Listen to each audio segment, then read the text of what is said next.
Hmm. Hey guys, what's up?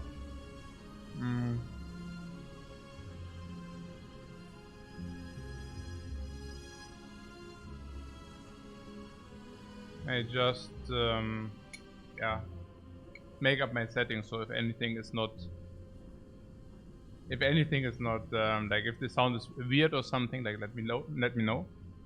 It's also a very weird feeling for me today because I have not been streaming for 3 months.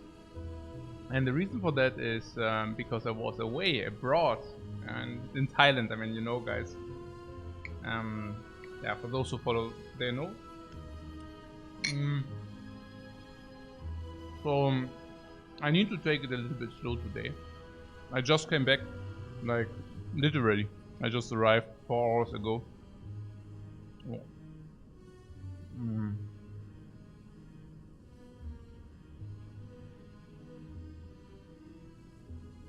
What Milchek says, I'm looking older without facial hair. Is that so?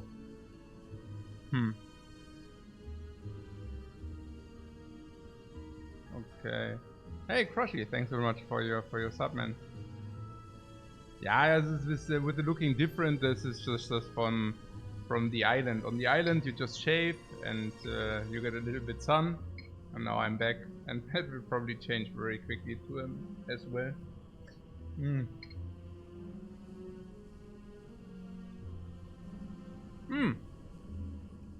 Merl, what's up, man?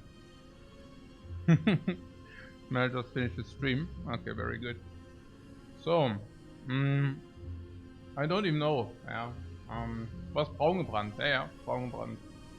Genau. Muskelbepackt, braun gebrannt, 100 Kilo Hantelbank. Genau.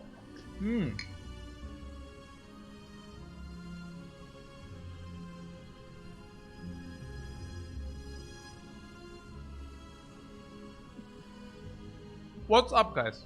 Give me some update. What's been happening in the online world? I've been literally 3 months offline. My day actually looked. I had a very strong daily routine. Yeah, like in Thailand, it was pretty much. I woke up always jogging at the beach, roughly half an hour. Then getting food, then getting a massage, chilling out, and then rinse and repeat, basically. And then in the evening, always like swimming. That was pretty cool. And no internet. It was pretty good for me, I think. Yeah. It's you know, like in the absence, then you can pretty much feel yeah, that you also recover, or maybe that you also play too much. In the end, you know, I also played some League of Legends. That was maybe also not extremely helpful, but yeah, that's pretty much that. With the chat, a little bit. Wait, it's a little bit small letter. Okay. So. I have not even touched the title until now. It was 48.9. Unbelievable. This is so good. What Merl says, big news in the absence. Segna finished 100 silent games with 77 wins and 38 watcher runs in a row. Yeah, big news, I don't know, but I think the 100 silent games with 77. That is actually, I actually checked Reddit. Yeah, unreal, right? Unreal. I actually checked Reddit, like Spire Reddit, few times. Not often, but few times to keep me updated. But usually, yeah, it's not very also helpful in the competitive way. Yeah, usually it's very memey, which is not a problem, you know. But that's just how things are. I saw this with Segna and the Silent Winds, and I think that is indeed like pretty sick. I mean, yeah. Nothing to add, right? I also took a look into his games, and it's super solid. Yeah, it's great. I think the 38 watcher runs, as harsh as it might sound, was not very. Also that is yeah, how to say it without pressure. Not, yeah. Also, I mean, you know what I think about win streaks. I just don't believe win streaks are very. We have an 18 win streak with the Ironclad, and I think it's worth nothing, honestly. Yeah, I just don't think that win streaks are a very good measurement of pretty much anything, honestly. Yeah. Okay, to put things into perspective, a win streak, if you, I mean, this is some funny thought, right? But if you think about win streaks, people are always trying to hype them up like as a measurement of 100% win rate. I give you an example. Like somebody, like usually if you go for win streaking, you start to count a win streak after a loss, and usually, well, the win streak ends with a loss, right? So that's nothing but against 2. I mean, what I'm saying is, if somebody says, for example, he has a win streak of 10 games, right? And he says, hey, this is 100% on 10 games. This 100%. This is incredible on 10 games. What he really tries to say is that he played 10-2, you know, and yeah, I mean that, you know, if the win streak is 20 games, it's not 20-0, you know. I mean, that's something which people have in mind, that a win streak means 2-0, but it's not 2-0. It's against 2. It's like 20 win streak means 20-2, 30 win streak means 30-2, right? And I think if you frame it that way, it also becomes a little bit more apparent, like that is like a little bit flawed. But yeah. Hey, Panicoloco, thanks so much for your sub, man. Okay. And Matulus and Cipacto, thanks so much for your subs as well. I need to get a little bit. I'm really feeling that I'm.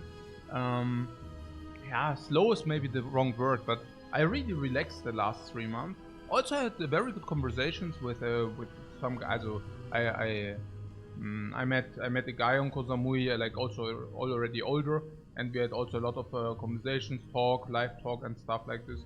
So I really need to get back to speed. It's really different, right? Internet world, real life, real world, yeah, crazy. Okay. Oh, by the way, one note to the Zegna thing. I also believe that if you play the silent on a level like Zegna plays, right? I believe that the silent is actually becoming interesting. Naya, if you take a look at the 4 characters of Slay the Spire, I mean, we have talked about that many times, right? But in my opinion, I feel the Ironclad being insanely beautiful in all aspects, whether you play him strong, whether you play him weak, like whether you're good at the Ironclad or whether you're not good at the Ironclad, usually it's an incredibly interesting and flavorful character, no matter what. Also without the ceiling. I mean, if I play runs nowadays with the Ironclad, I still always are faced with new decisions, new question marks, and this is insane, honestly. That something like this is possible, that you design a character which has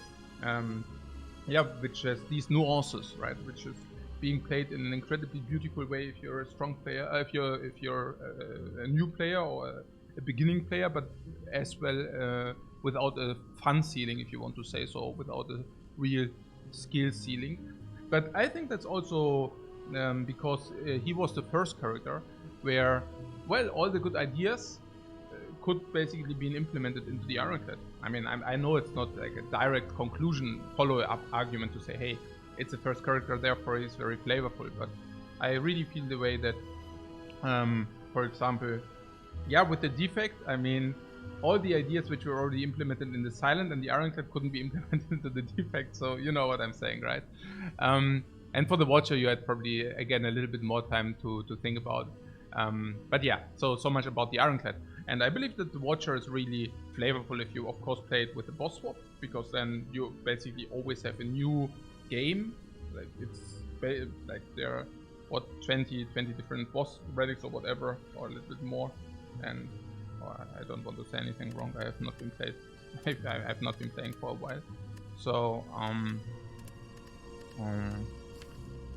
yeah, I mean, these are the boss relics, and nearly each of them makes for a different Watcher run. And then again, of course, the calculations, the damage calculations with the Watcher, which are, well, it's a different kind of difficulty, but it's also different kind of beauty. I believe if you don't play him with the boss swap, he's not that interesting. But if you play it with boss swaps, certainly. They are silent and defect. And silent and defect are not very interesting to me, especially not the defect, as you know. But the silent is interesting with the silent, because I believe if you play the silent on a win percentage, min-max level, min-max. Yeah, I mean, my brain is full of Thai, of course, by the way, yeah. I mean, I've been learning 3 months straight up Thai, so I need to get back into this English thing. So, if you play the silent on the min-max highest ceiling of win percentage, yeah, then I believe that the silent becomes very interesting again, because the silent, in comparison to the defect, does have a lot of tools and a lot of different pathings, paths like decision pathings. Like, to really squeeze out the last percentages of this character, whereas if you say, hey, whatever, like 60% win rate are enough, then you don't need to use these tools. But if you say, hey, I really want to have a 70% on the silent, then you suddenly need to make use of all those tools, and that's basically when the silent becomes insanely interesting again.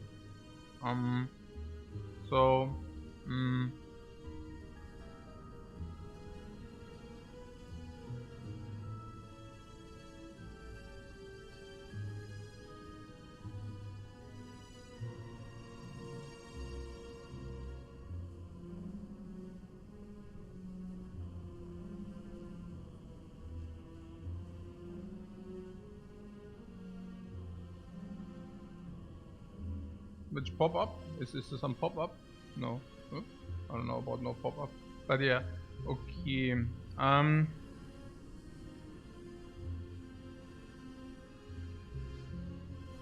Yeah, basically what Amjad says. Strong silent runs are not super interesting, but the pushing of the low rolls is what makes the character interesting, and that's definitely something. But Mercer is notable in the last 38 runs. 29 were infinite. No, I saw what you did with the Watcher, but I disagree with some things. Yeah, it's Naja, I like just I don't want to spend too much time on that, but Merle actually put out, like, at first it was like with this 38 wins in a row, and again I feel it's impressive, but I don't feel it's I saw some posts where Merle basically said, hey, after winning 38 in a row, like, wins are inevitable, and I think that's a pretty dumb statement, honestly. I mean, it's if after like 38 wins in a row, someone wouldn't feel godlike or would not promote himself as like, wow, he cracked the code of the game, it would be an impressive sample. But I mean, honestly, there's nothing from this streak which indicates anything we didn't already know on the Watcher, honestly. Like, Merle actually put out a tier list of cards, and I agree with that list, but that list was a list which, I mean, for those who watch the stream, you know, after this Watcher performance of the 50 games, I also did something very similar.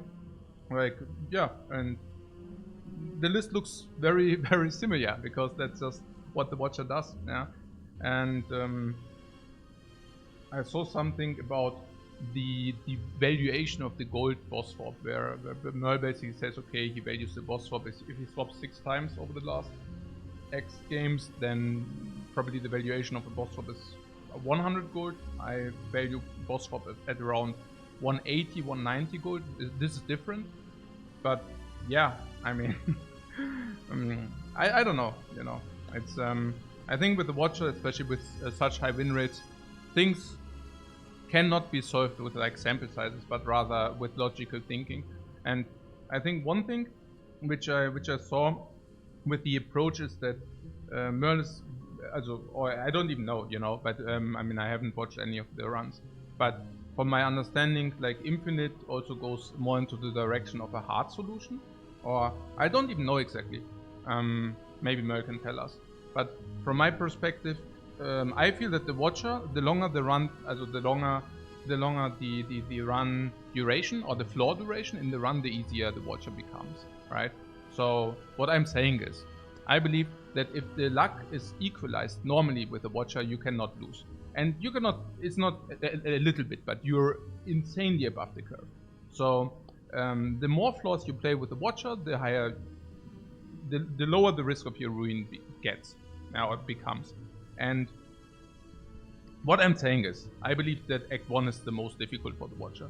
And I also don't believe it's close. Yeah, I think if something can really wreck your run, and don't come me with that hour run, that my losses came from the night and from the time meter, right? I mean, I know that, but no losses against the heart. But I lost one time against the night and one time against the time meter.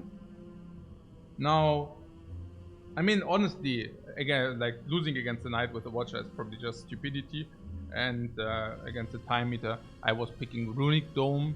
I don't think that I would pick Runic Dome nowadays. Yeah, but I'm just saying, like for me, from my perspective, I believe with the Watcher, and you can also test it yourself, you know. But I believe, like if you lose Watcher runs, you lose them because you went insanely unlucky in all aspects. And the moment where the first average events happen, you basically recover. Yeah. So, and the chance that miserable events snowball against you are of course much more impactful if they happen at the start of your run. So, yeah, basically this. Yeah. So I believe that Act 1 is very crucial for the Watcher. Yeah, that you don't mess it up in Act 1. And once you reach Act 2 or Act 3, usually if you don't make major mistakes, you should always get there. But yeah, it's you can test it yourself, really. I mean, there's really nothing you can do with sample sizes there too much, unless you're prepared to play many hundreds of Watcher games. But I think it's just like a lot of logic included. Yeah.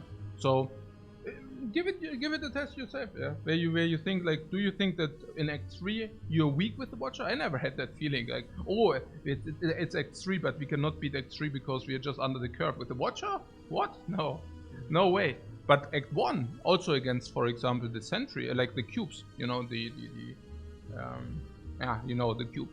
Yeah. I mean, that's at least that's what I took away from the games we played. What? The game volume is very loud compared to the voice. Yeah, that can be as again, like I think my microphone settings. Also I can change that. I can lower the game volume. Okay.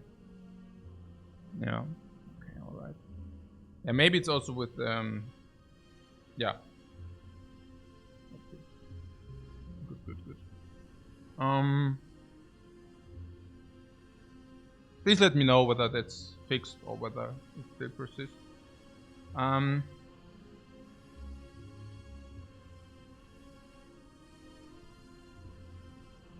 What Merc says, Act 1 is for sure the most difficult, which is one of the reasons you dislike the swap. Okay, but I mean, this is something we can talk about it very quickly. But in my opinion, the boss swap makes you stronger for Act 1. And the reason for that is that boss swap is usually, in my opinion, is usually giving you a front load edge, which you will then pay later. Examples? Astrolabe not. Blackstar is good for the Watcher, yeah. I mean, but putting that aside, it doesn't give you a front load edge. But I believe with the Blackstar you are rather, yeah, because the Watcher can farm elites so well. I think you're rather happy if you get the Blackstar, or not unhappy. But Busted Crown, you get strength now, but you pay later. Coffee Dripper, you get, yeah, that's just good. Cursed Key, you get strength now, you pay later. Ectoplasm, you gain strength now, you pay later. Empty Page, whatever. Fusion Hammer, you get strength now, you pay later. A lot of them are like this. This is equalized. It's basically you pay immediately, but it's, I mean, whatever. Philosopher's Stone is rather you gain strength now and pay later. the reason why you pay later is that strength scaling enemies you will encounter like later in the run, not early. So rather Act 2 mostly, and then the heart again. Of course, bosses of Act 3. Runic Dome, definitely same, yeah. I mean, not seeing enemy intents is more hurting later in the run than earlier, so you gain strength now, you pay later. Yeah, pretty much. I think Snake Eye is one of the relics where you pay now and get stronger later. So Snake Eye would be one of the relics, which is not bad on the Watcher, but I'm just saying, like from the idea, yeah. I mean, these relics usually this same. You pay later, yeah. So you gain edge now, you pay later. So I think this is one of the things where you don't have to play runs to understand the boss swap. So like for example the statement, okay, boss swapping makes you weaker in Act 1. No, like boss swapping is usually paid later, so you get even stronger, you get an extra bonus now, but you will suffer later for that, which is ideal for the Watcher, honestly. Yeah. If that's one of the concerns. Okay, sound is good now? Great. Sounds good.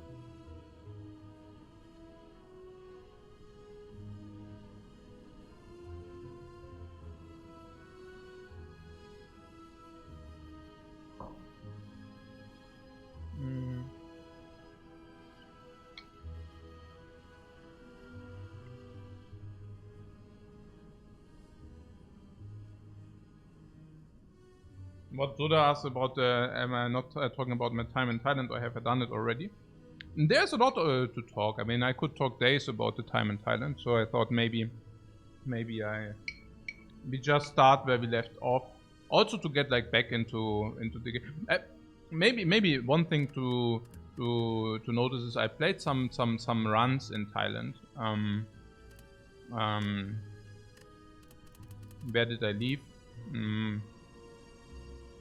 Here, right?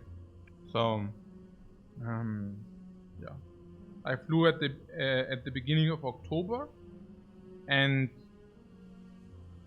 I really had like nice 40 days where I where I really didn't want to play at all. Like 30 days, and then yeah, you see, at some point I thought, oh, okay, maybe I can get some runs in. That was like a time where I felt a little bit, I don't know, I had too much time at hand, or you know, I couldn't fill my time. But that was only 1 week of how you say not repercussion, where I actually needed to play some runs. So I played a week, not even a week, like 4 days. Yeah, and then took a break again until the last 2 weeks again, where I played some runs, but not many. Oh, right. And there were some interesting runs within those as well. So I think, what was that? 7. I don't know, what was that? I need to really get back. So where did we end up? What was this? 27.9. I mean, we won all the last runs, right? So what is this?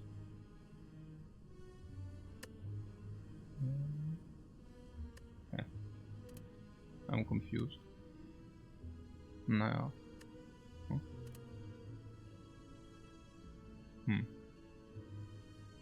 27.9. I don't know. You know where this comes from? I thought we ended up with only wins. But yeah. Oh, is it the... no, huh? I don't know. Okay.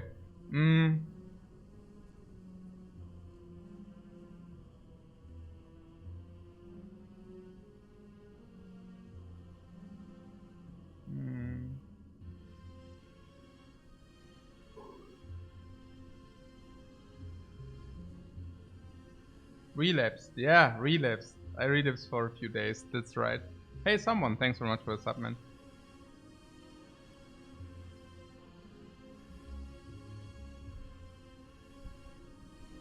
This is before I played League. This one. 20? Nee, I don't think so. I don't know what the hell. Yeah, I cannot exactly remember, but...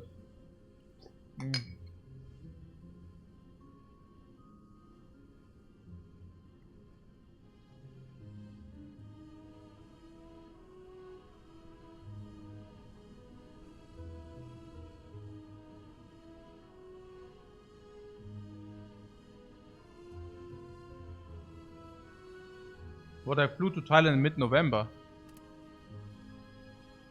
Oh, yeah, right. Thanks, guys. You know more than I do. Okay, no, sorry. I completely misexplained. So yes, I know. No. I remember, guys. I remember. You know more than I do. This is crazy. So now I remember back that we had some streak, right? That was the streak. So we had a streak mid September. We had the streak mid-September, and that was the streak with the 18, right? Where we won 18 in a row. I also remember that it ended very sadly, because that was a win if it wouldn't have been a loss. I know it's always like that, you know. You make some mistakes, and that's why you lose runs. But that one was definitely more than winnable. Yeah, but okay. I mean, if you 18 is also good enough. But I'm just saying, you know, like it didn't feel particularly. But whatever, right? And then we played more, and I think this was probably some really bad run, because after that I decided to stop.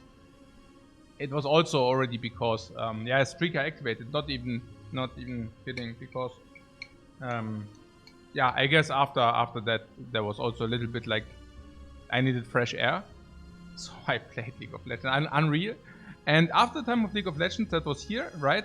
So I actually saying 1 month and 10 days. Holy crap. Yeah, 1 month and 10 days of League of Legends. Successfully, we reached our goal. Right? And then this was the continuation. So I actually, I actually said nonsense. It was basically, this was the week before I flew away. From here until here. And then I probably played some runs in Thailand. Let me see. So 9, 10, 11, 12, 13, 14, and here we go. That is, hey, holy crap, man, my eyes. This is a freaking 1. It's not 11, guys. I know. I really don't know what I'm talking here. But here. So I actually 2 months in Thailand. I was thinking, oh, now I can actually relapse. Right. Yeah. So yeah, 2 months in Thailand. Oh, 2 months without any internet. Holy crap. Very good, guys. Okay.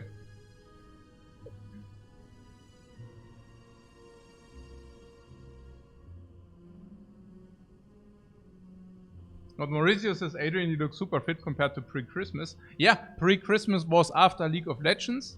Like after, 2 months of League of Legends do something different to your body than 2 months of sun exposure, good healthy food, and exercising every freaking day. Yeah, what a surprise. I mean, what are we talking about here? Oh yeah.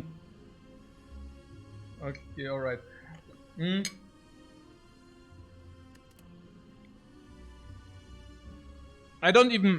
I mean, the runs I had in Thailand, I mean, they were super interesting, but I also forgot about the most things. I just know that they were amazing, but maybe it's also not so interesting for you. I just thought, wow, these runs are so great, in many different aspects. I think it was like sometimes like some runs were won because of Rupture, but there were also a combination of relics, which was very interesting. I don't know. Maybe we just skip this, but they were really great runs. So that was pretty cool, right?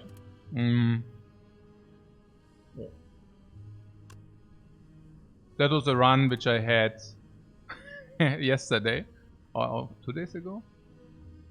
I don't know. Yeah, I chilled and then I played one more to get back into the mood again. This ended up to be a barricade build. Barricade build with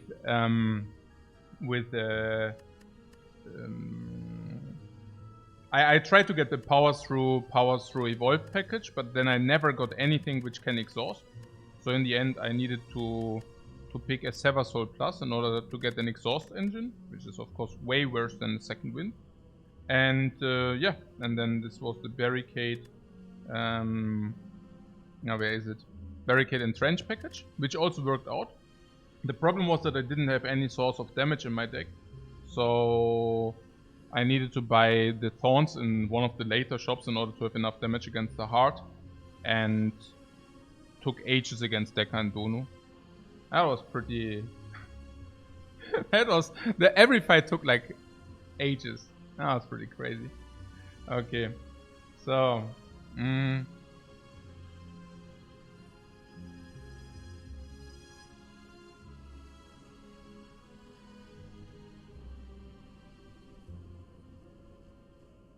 So Akali asked what games can we expect besides latest Spire over the next time. Okay, so we have now 57 Ironclad runs, and I really put it like in steps now. Like I'm not sure whether I want to commit. Yeah, I really had a good time in Thailand, but also in general about like thinking about life and what I want to do next and those things. And I also want to finish stuff first, in order to get like a fresh breath of air, also in order to like free off room. So I believe something what is kind of standing in the room is to finish finishing of the 100 Ironclad runs. I mean, currently we have 57, and I mean there's always a double question. The question is, okay, do I also feel like it? And honestly, yes, I love the Ironclad. I love to play the Ironclad, and it's... Yeah, I don't know. It's, I mean, you know, you can see it, you know. I mean, I chose to play the Ironclad even off stream. So there are times in my life where I actually would do it voluntarily, which cannot be said about, like, I don't know, a lot of streamers. I don't think like a lot of streamers would stream the game of their like which they play as work off stream. Yeah. But yeah, Slay the Spire is a game I would actually also play off stream. So there's this. And if I do, then I can also stream it for you guys. So just like it just feels like very very organic, yeah, to finishing of the 100, and then we take it from there.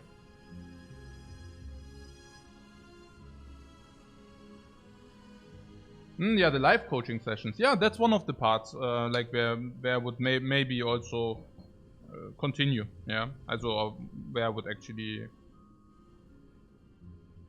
Yeah, I don't know yet. Yeah, but that's definitely something which I could imagine as well. Doing something and then maybe doing it in real life stream, but how that would exactly look, I have no idea. But yeah, so.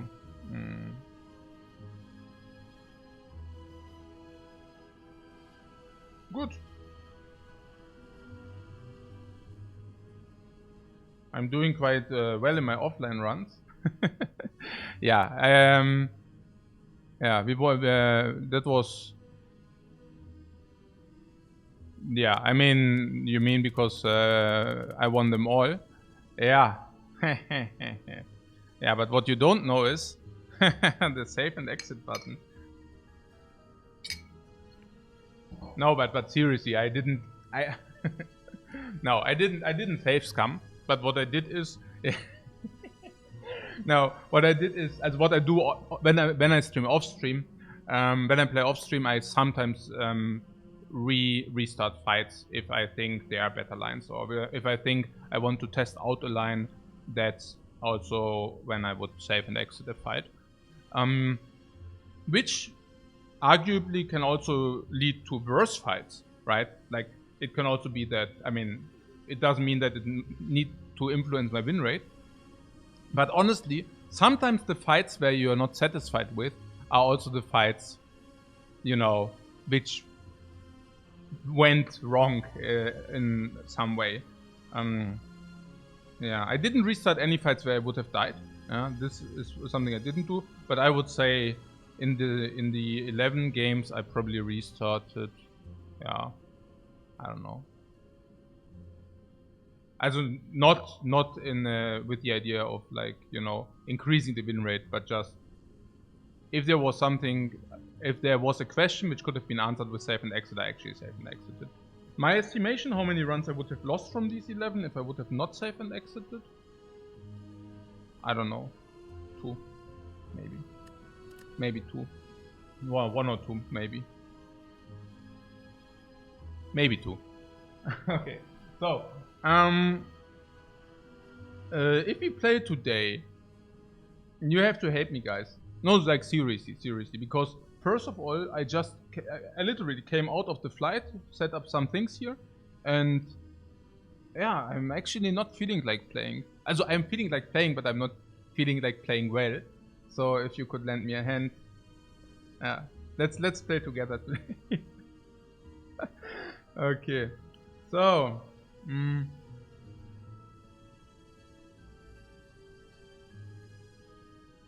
Ascension 19, no bullshit. We start immediately. We start immediately with the real dough. Ja, absolutely not. Ne, nix Ascension 19 hier, jetzt geht's ab. Okay. Nein, nur Dreck. Okay, wenigstens, okay. Oh, the last runs. I also, do you know the feeling if you have the feeling that that you waste your luck, but you know that there's no reason why you would ever think you waste your luck. But the last runs, it was really okay. Should I really now play one before I go home? And that was for the last many runs the case. And I was like, okay, yeah, today you can make one run. And it went like, okay, I start the run. I see like gain 250 gold, some lower disadvantage, or like gain a common relic. And then I always look at the map. And the map like usually shows whatever, Guardian. Then I look at the elites and there are 4. And I think, you wasted your luck, so stupid. Or you should have actually not started this run. I know it's a stupid way to think about things. I'm like, there's a Guardian. Okay. So, alright, guys. We can choose a colorless card as around 100 gold. There's 100 gold. Which, if you see a shop, is definitely worth more than 100 gold. There's choose a rare colorless card top 10. That's usually pretty sad. Rare colorless cards are usually around 200, and obtaining the curse is usually worse than a negative 100. Naja, obtaining the curse negative 125, and choose a rare card colorless is like 170, 80, 90. So probably, we are looking at 70 gold, 100 gold, and this is also 100 gold. If there is a shop, then it's more than 100 gold. Okay, is there a shop? There is a shop. Okay, so elites. The only way to tackle 3 elites is to also tackle the burning elite. I don't mind that. Why? Because it's a freaking late burning elite in Act 1. And the freaking burning elite in Act 1, a late burning elite is appreciated. Why? Because usually you're already strong by that point. Strong enough to tackle a burning elite. So that's okay. Always Hand of Greed? Yeah, always Hand of Greed, if it's Hand of Greed, right? And otherwise you take, what? The bomb? It's okay, on the Ironclad the bomb is not even the worst. Yeah, not even kidding. The bomb can carry you along the way. Especially, like, the bomb, what the bomb does is not insanely strong at, itself, but what it does is that you do not need to pick like garbage. Yeah, because the bomb is already the bomb at the beginning. It carries you for a long time. Basically Act 1. But you do not need to pick like garbage attacks in Act 1, which is pretty cool, yeah. Which can be pretty cool. But colorless Warcry, yeah, the upgraded Warcry. That's right. Nah, let's not do that. Let's take the freaking gold. Yeah, I know we are not aiming for the 2-hour runs. I think the first 50 runs we played around 2 hours, and maybe we get back if we get bored. But generally speaking, I think one point of the 2-hour runs were also to just show that our win rate doesn't differentiate much. Because I find it also pretty chill to talk a lot. So basically this. Oh.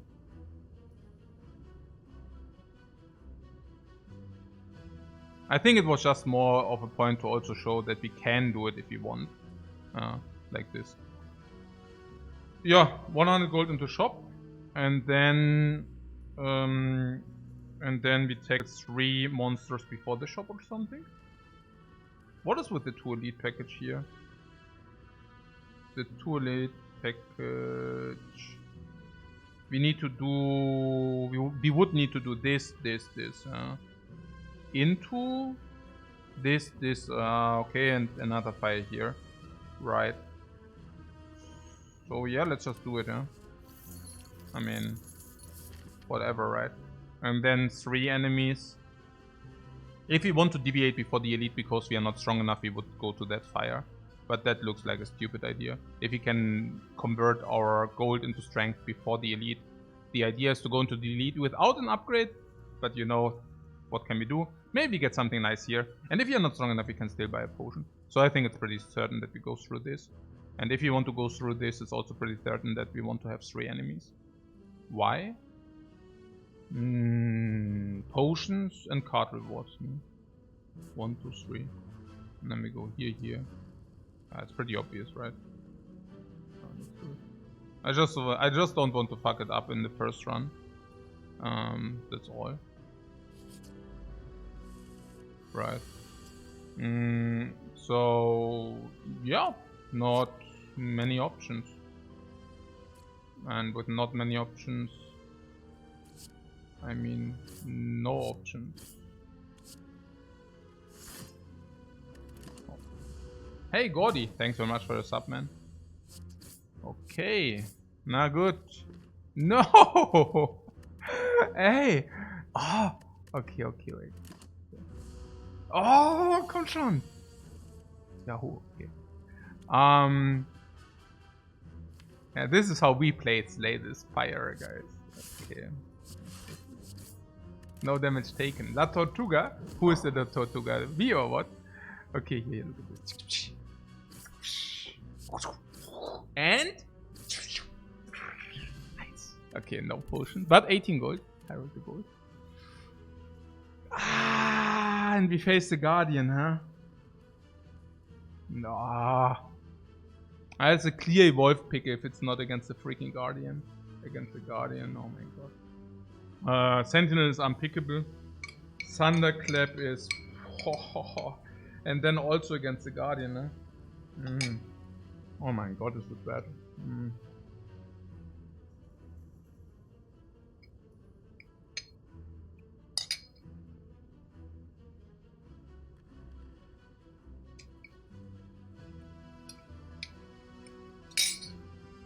But Moon Phoenix is what I thought it was more about getting rid of the analysis paralysis. Yeah, I mean, I guess what I've personally found out for myself is just that the highest win rate is probably achieved, like for myself. If the runs are around 3 hours, 3.5 hours, and I'm not chatting with it, I'm not interacting with the chat, then I probably have the highest win rate. And marginally, yeah. And the reason for that is that my focus usually falls off after 4 hours. So after hour 4, I'm much more likely to make major mistakes which cost the run. So if possible, we should keep... And if there's a lot of chat interaction, usually the runs, yeah, can easily take more than 4 hours. And if there's no chat interaction, I basically nearly don't have any runs which go longer than 4. Yeah.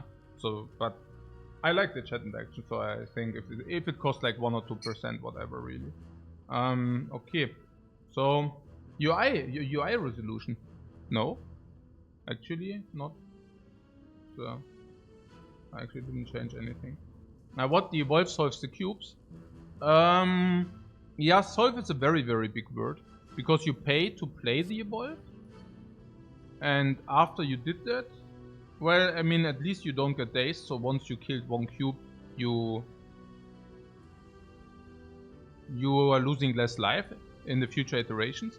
But keep also in mind that it's a costly, like you need to pay 1 energy and you need to play it, which will cost you life against the cubes as well. And what I'm saying is just compare this with Feel No Pain. Like Feel No Pain is something which really solves the cubes. Because you do not even need to kill one cube if you have Feel No Pain. So you just play Feel No Pain and you basically really solve the cubes. And the Evolve doesn't really do that. Yeah. Flamation says hurt so much to skip, but I think I would. Yeah. Like no shit, like no kidding, right? I mean, it hurts really much. I'm also looking at the card reward. It's also the first card reward, which is very important because usually you would need that for the future normal fights. For fight number 2 and number 3, you know. For these fights, number 2 and number 3, it would actually be important to pick any card. Because if you pick any card, we are also stronger in these 2 fights. Which then also convert into life. And yeah, I mean Evolve. Yeah, it's really, I don't know. Like if it would also be against Hexaghost or Slime Boss, I would easily happily pick Evolve. But it opens up some things. It opens up Wild Strike. No, it opens up the cards which shuffle your wounds, but there are not that many. So usually you either want to pick the cards which shuffle your wounds first and then into Evolve, or you want to pick Evolve before at the end of Act 3, because then it actually really plays. But now keeping Evolve for the entire time in our deck until the end of Act 3, it's probably costing us too much. In all normal enemy fights, it will be Curse. It's basically a slime in the normal enemy fights. Especially because it's like the first fight of these 3. What I'm saying is the Jawworm can wreck us. I'm not even kidding. Like, against the Jawworm, this probably costs us 4 to 5 life. It's bad. Yeah. What about the Thunder Crab? I don't know. Hey, Mr. Schwarzbrot, danke für den Sub, Mann.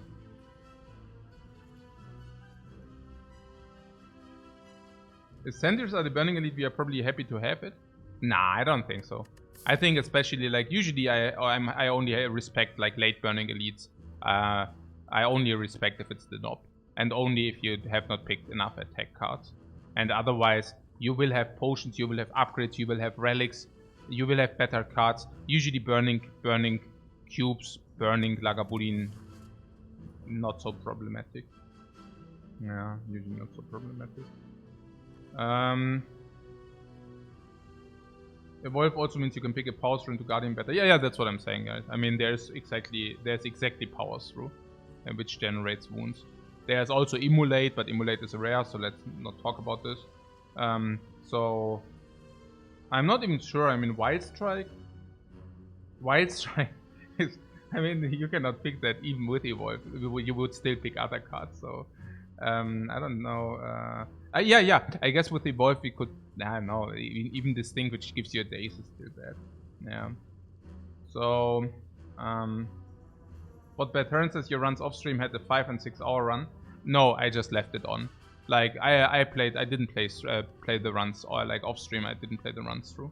I played an hour and then I went to the beach, and then I went back and played a little bit, and then I went out and eat, and came back and played some, or took a massage like this. Yeah, I just left it on. So, it solves a few elite fights, the Evolve. No, it only solves like one elite fight, yeah. That's probably not good enough. We don't have any AoE damage so far. Yeah, but that's the thing about the Thunderclap, no? I think I probably click it, yeah, because I think it's still positive also against the bird, Caw. Like probably maybe saves us 5 life against the bird sometimes. Against the Jawworm can easily save us 5 life, easily. What I'm saying is, if this would be fight 3, I would maybe not take it. If this is fight 1 and we have like 2 enemies to encounter, and this can actually help us against these enemies, which is just a true statement. What about the lies? Against the lies, it's probably not so good. It's whatever against the lies. It's at least it activates them. So, it's what Coral Kitten says. Yeah, Thunderclap also helps the next 2 fights. Sure. Yeah.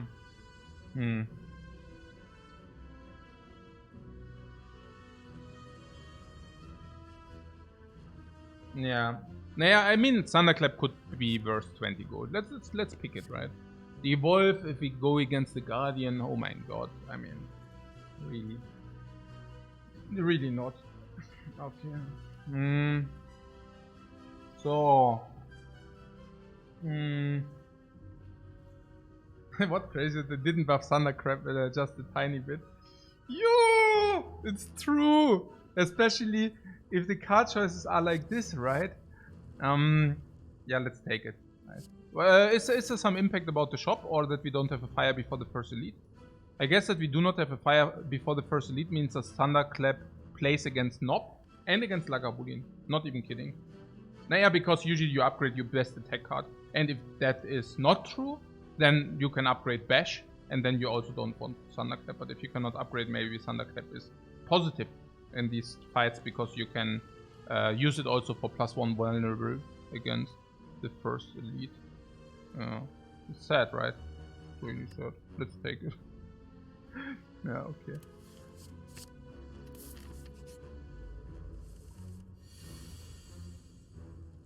Okay. Because we picked Thunderclap, I think we can now play block, attack, attack. 44 is a little bit higher than usual. Oh, I forgot the numbers. But yeah, it basically increases the chance to have a permanent vulnerable locking against the Jawworm. Hey, Thunderclap is really bad. But no, it's okay. I mean, yeah, it's not okay. It's not okay.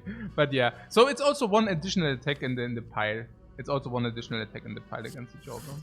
So, nah, what I'm simply telling you is that in this fight it definitely helps us, and that was also one of the reasons why we took it, right? So there's that. All right. So yeah, correct is to not to play a double block against the Jawworm. I think we have been through this many times, but yeah, it's just how things are.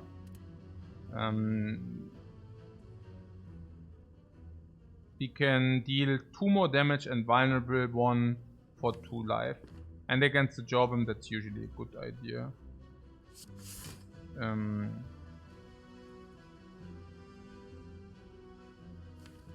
Yeah, I think so. Yeah, I think so.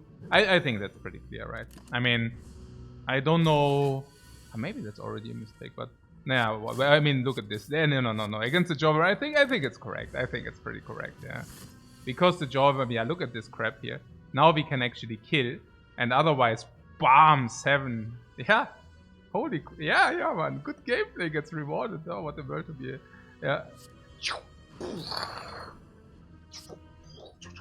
Boom! Bye, you sucker. Okay, explosive potion against the. What is this crap? Yeah. The explosive potion helps to solve the sentries. It also helps to get chip damage in against Nob or Lagavulin, if that would mean that you would take 20 otherwise. Infinity and beyond. Yeah, or we actually take the good card, right? But I mean, okay. What is dropkick? Usually dropkick is what? 20-30 gold, and if you have an additional vulnerable source, which we do have, it might maybe go up to 50 or what, yeah, maybe. And Whirlwind? Whirlwind is usually probably value 50 before upgrade. Before upgrade it's really crap.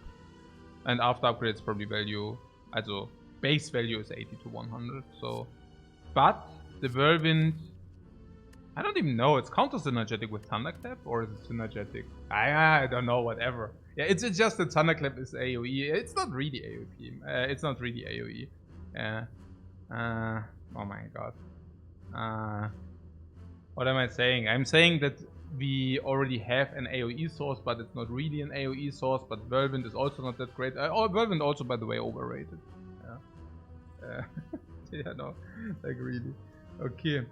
So what cannot upgrade this Whirlwind before Elite 1? It's sad. Yeah, that's super sad. What about against the Guardian? Against the Guardian, the Whirlwind is also pretty sad, right?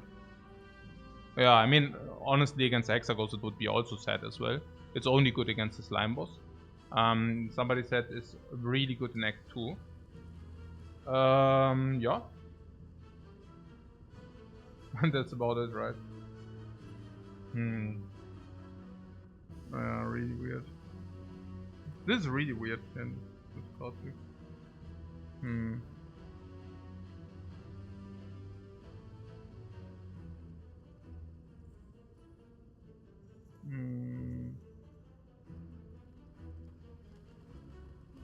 5% for Chemical X. Ja, Chemical X, ja, genau. Very good. To pick a card we can upgrade, we don't really have upgrades. Naja, but we get 2 more cards. We might even buy the card on sale in the shop. So I don't think that's an issue.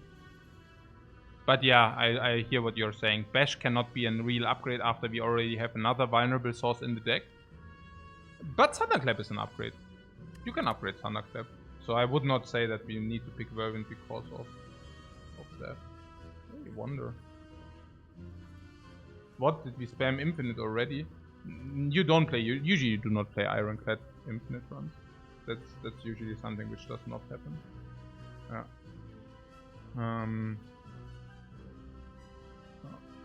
So Whirlwind or Dropkick. On sale, ja, genau.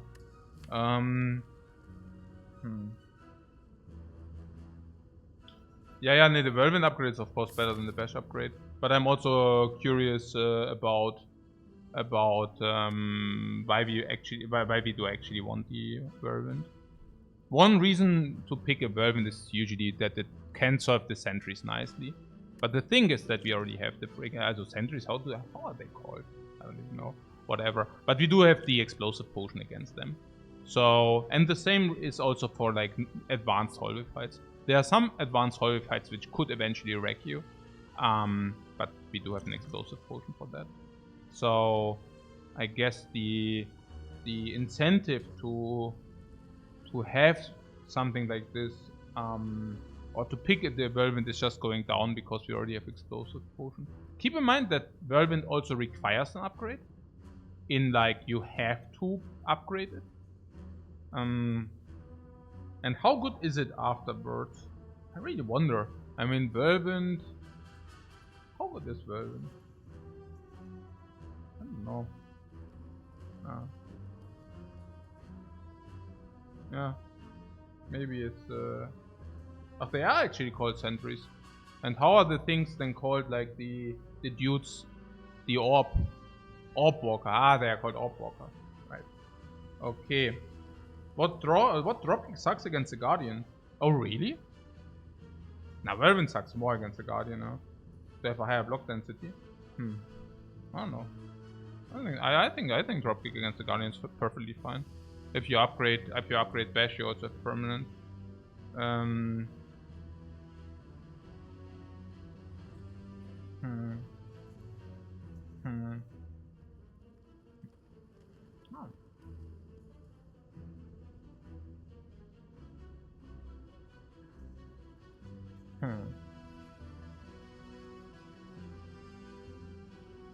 This is really weird because if you would have not picked the Thunderclap, we would have had an easy choice here. So now I'm really curious whether we are getting sucked in, like in kind of sunken costs. You know what I'm saying? Like you pick this and then you also, yeah, I get a banana, man. Maybe coffee later, right? I still have.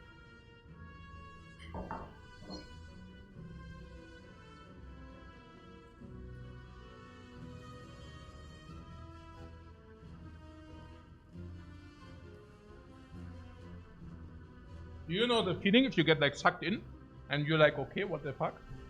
Because it's just the feeling I have here, right at the moment. Yeah.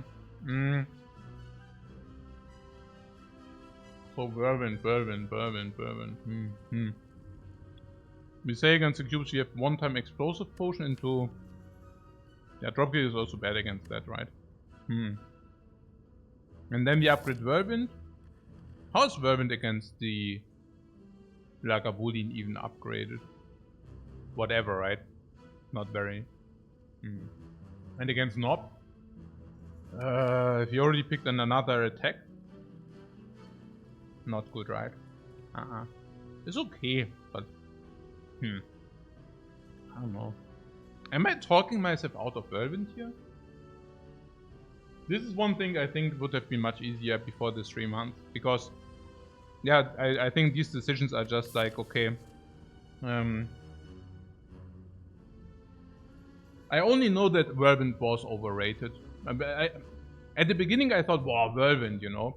And then at some point I realized, okay, the card is doing pretty much nothing later in the game. But there are some synergies. Akabeko, a little bit of strength synergy. So there are some synergies. And it's also good against like some of the Act 2 enemies, of course. Not against the Book of Stabbing. Against the Book of Stabbing is complete garbage. But against the Slavers, it can really help you under certain circumstances. But also not always. Like if you kill one of the Slavers very quickly, Whirlwind doesn't really contribute to that insanely much. I guess probably the Lord of Gremlins is the most important fight for the Whirlwind. You have the Whirlwind, and against the Lord of Gremlins you can play this, and that's pretty sick. Oh, skip? No, we are not skipping. No, we are skipping nothing here. No. We're definitely skipping nothing here. Nah, I think maybe we just... I also know that the dropkick is sometimes disappointing. That's probably also something. But the dropkick is only disappointing if you cannot apply a source of vulnerable. And now we already picked one source of vulnerable, so... yeah. No, we are not skipping anything. We are probably just picking the dropkick.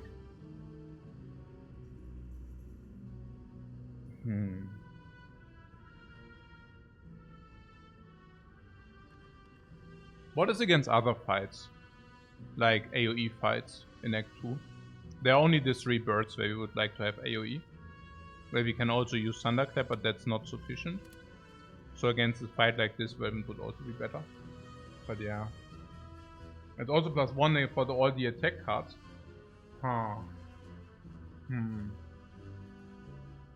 It's like less disappointing in the hand than the dropkick. Hey, since when don't you like the dropkick? I mean, this is dropkick Whirlwind. It's just so devastating if you do not have it, if you need it, right? If you do not have it, like, yeah.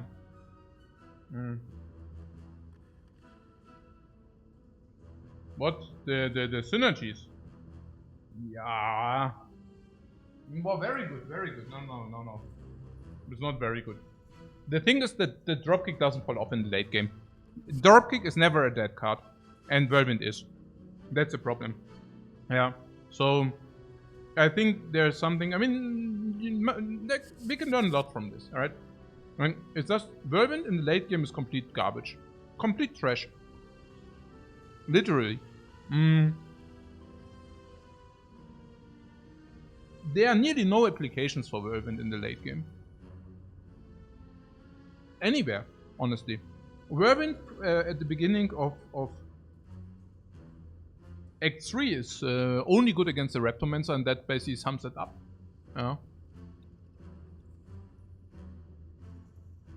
Yeah, and dropkick? No.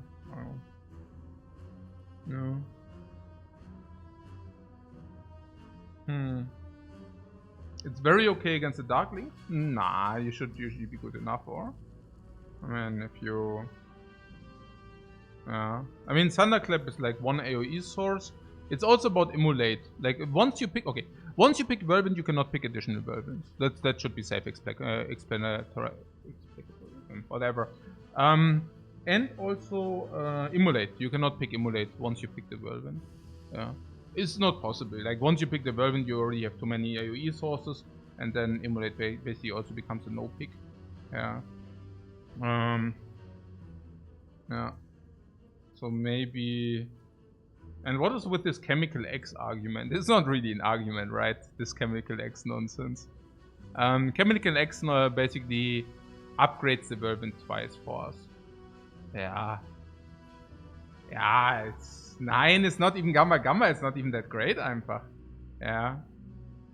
It's not even that great. Yeah. So Akabeko. Right. Yes. What chemical X is copium? No, actually Akabeko is better. If you get Akabeko, it's definitely better for Whirlwind.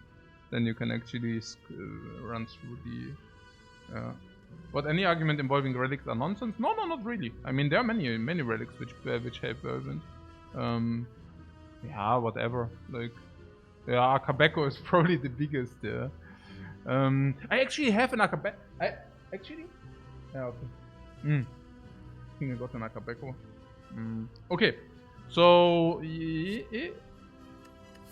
all this talk, and now I just take the dude. I got sent one from a friend, from a fan. Oh yeah. Okay. So Whirlwind also makes something like Seeing Red more pickable. Yeah, that's freakingly right? Bloodletting and Seeing Red. Yeah, I also have the feeling that what Twin Strike is the way to go. Twin Strike, nee. We are not taking any Twin Strike here. We are not taking any Twin Strikes here. Yeah, I once bought, like, I spent $1,000 on Slay the Spire. 1,000 because I bought all the relics. But I now, like, after having had them, like, my kids took some, I also presented some to friends. So my relic treasury is really has really gone down. But that was also for the Watcher. But there were a lot of generic ones too. Okay, so you see that I really want this dropkick, right? But you also try to be the reason, like the voice of reason, right? The dropkick. What do I like about the dropkick? I think I like about the dropkick that once you have a vulnerable chain, as a permanent vulnerable, the dropkick is basically just positive for your deck, like straight up. Now the downside is if you have dropkick and for whatever reason you didn't get vulnerable, like you didn't get to apply vulnerable, it's utter garbage. Obviously it's to strike them. And yeah.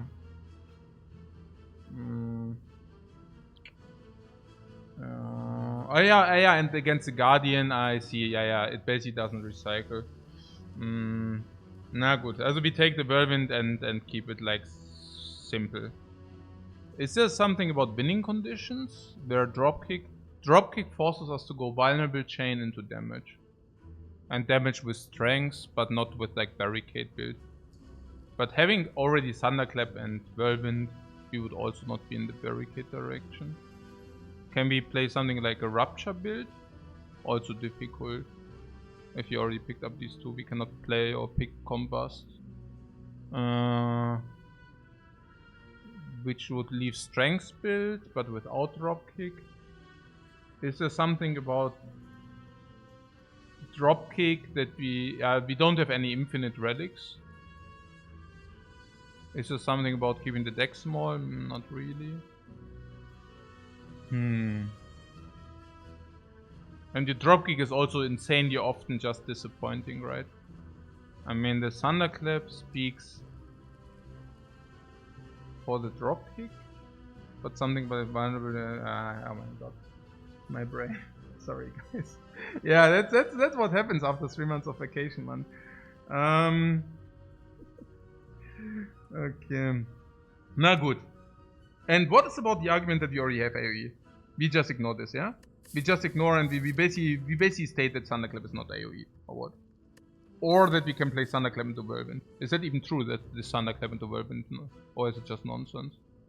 Nonsense, right? Thunderclap into Whirlwind is also nothing which really works.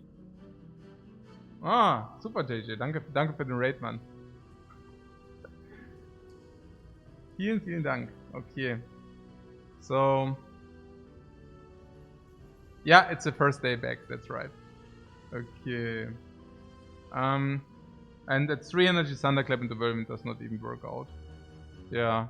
And what was against the knob? Against the knob is like dropkick is just... I picked the dropkick.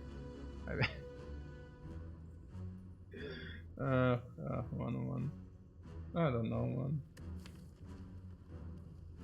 Sorry.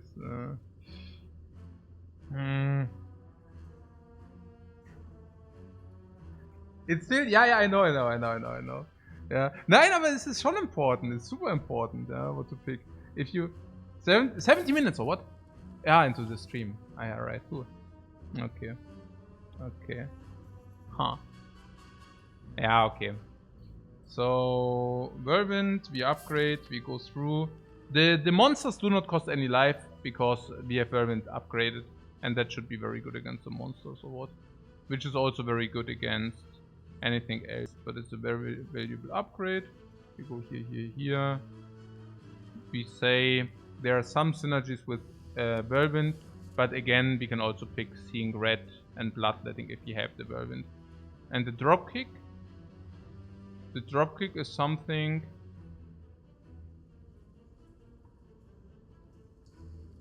Can you rate the Dropkick for me, guys? Like, I feel the Dropkick is really not that bad, but it's something stupid again, right? With the Dropkick.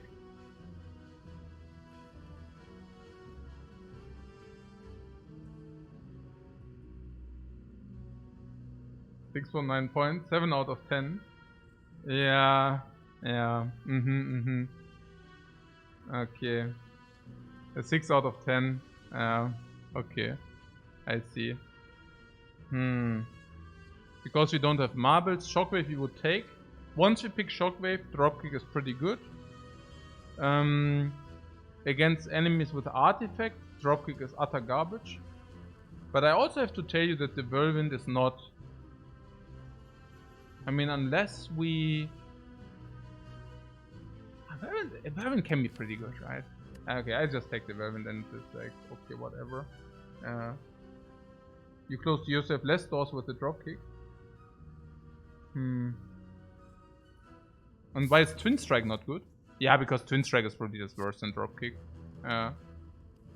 And later, if you have Shockwave... I mean, Dropkick can really sometimes just add damage. And yeah, but I pick this Whirlwind, is okay. I guess one reason to pick the Whirlwind is also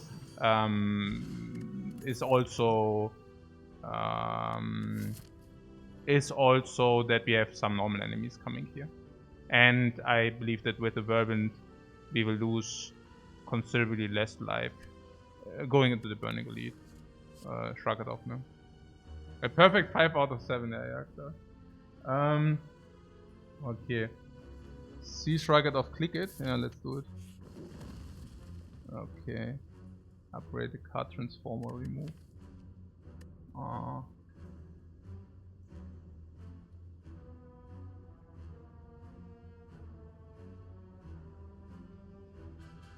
Okay. Upgrade Whirlwind is positive for this fight. But we do have max HP, or basically max HP, so which reduces the necessity to upgrade Whirlwind into this specific fight. I think once we have the upgraded Whirlwind, we do not need the Explosive Potion, which basically frees the Explosive Potion for this fight. So if this is Sentries, we can just use the Explosive Potion here, which we would like to do anyways, because we want to use potions, and then we can upgrade Whirlwind, and then, yeah, basically that. So much about the upgrade. We also have, once we upgrade the Whirlwind and we don't find another card, we don't have that great upgrades. Especially because we will upgrade here, here, and here. And then there's also something about finding armaments eventually. Okay. So, and there's also something about these 5 strikes. We want to get rid of these 5 strikes. And we haven't gotten rid of any, of course. I mean, we had 12-4. Question is transform or not. We don't have any direction, we don't have any... Yeah, we don't have any direction. But we do have enough attack cards. How is it usually with Transform? With Transform, it's basically very good at the beginning. Like at the very beginning of the act, because you do still need attack cards. Now, this is not really an attack card, so whatever. But we can circulate all our energy into Whirlwind if it's necessary. But we don't really have any real damage attack cards, so I could still see transforming because of that. No, let's do it transform. Especially if you do not have any direction, it actually makes a lot of sense. Okay, so transform and strike, of course. Yeah, I see a lot of good cards with the Whirlwind. Some of these are also very good, like Bloodletting and Seeing Red is usually not very good. Also, not necessarily at the beginning of Act 1.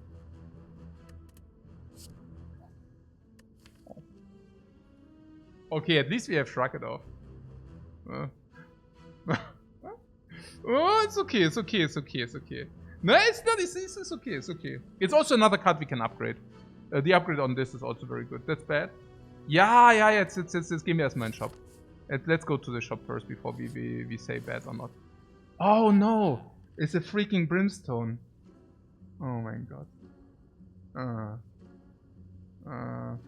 Also if it's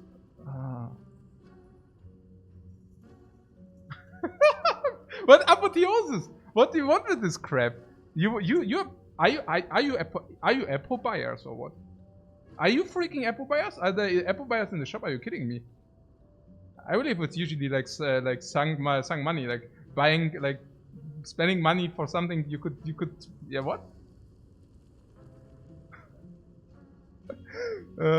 Please not, yeah. You spend your entire turn to do nothing, and then you also like you sunk like 200 gold into this crate. No. So you are Apple buyers, yeah, nee. What about this early Brimstone though? We could combine the early Brimstone with the remove. Huh? Naja, okay, we have gold and we can basically buy what? We can either buy Hemo, which is nonsense because we already bought attack cards or already have attack cards, so that's crap.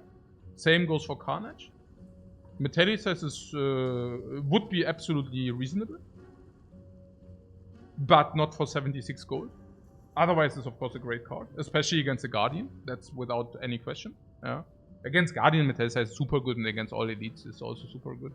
What am I saying? I'm saying if you want to spend our money, we have a clear Brimstone and card remove here. And if you would card remove, would we remove, yeah, a strike because we have Body Slam, and Body Slam is an energy upgrade and also a continuous energy upgrade in a way that. Naja, you have an energy upgrade and it saves you 1 to 2 energy per fight, which is crazy. So Body Slam is a card which needs to get upgraded for sure. Whirlwind is a card which needs the upgrade. Whirlwind is synergetic with Brimstone. Thunderclap is also synergetic with Brimstone. Therefore, we only pick cards which are actually synergizing with Brimstone. And yeah, I could see that. You're too spooked for the Brimstone. Yeah, and if you want to maintain our 80% win rate, I'm also very spooked for the Brimstone. Something tells me that the Brimstone doesn't have an 80% win rate. But that being said, what you see the Hemo on sale? Nine. The Hemo is already break even on the pick. Like if you would get a Hemo, having Whirlwind and Body Slam already, it would be a break even pick already. And spending money for that is not.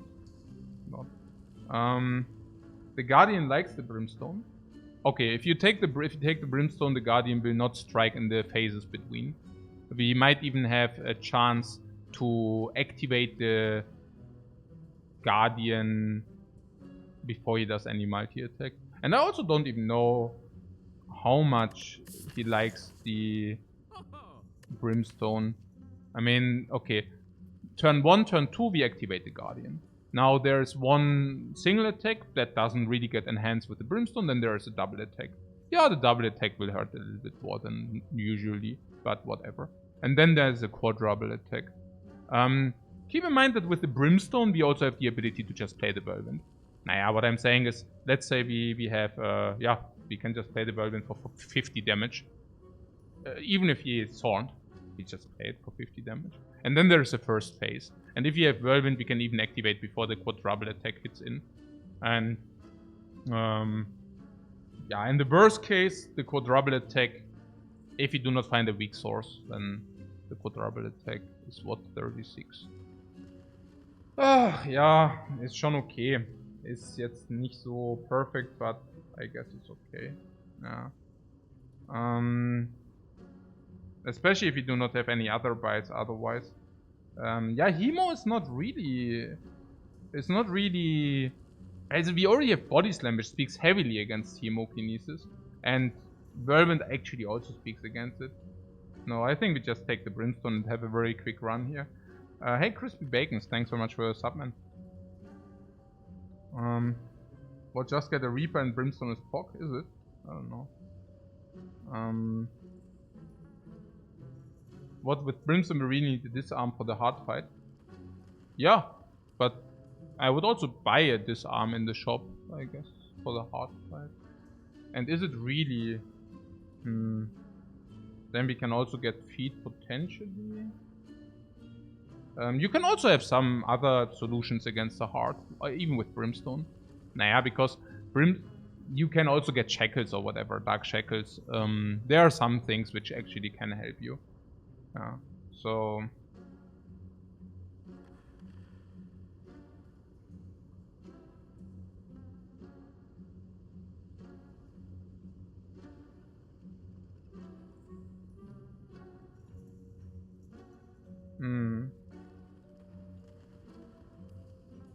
Yeah, another thing is also with the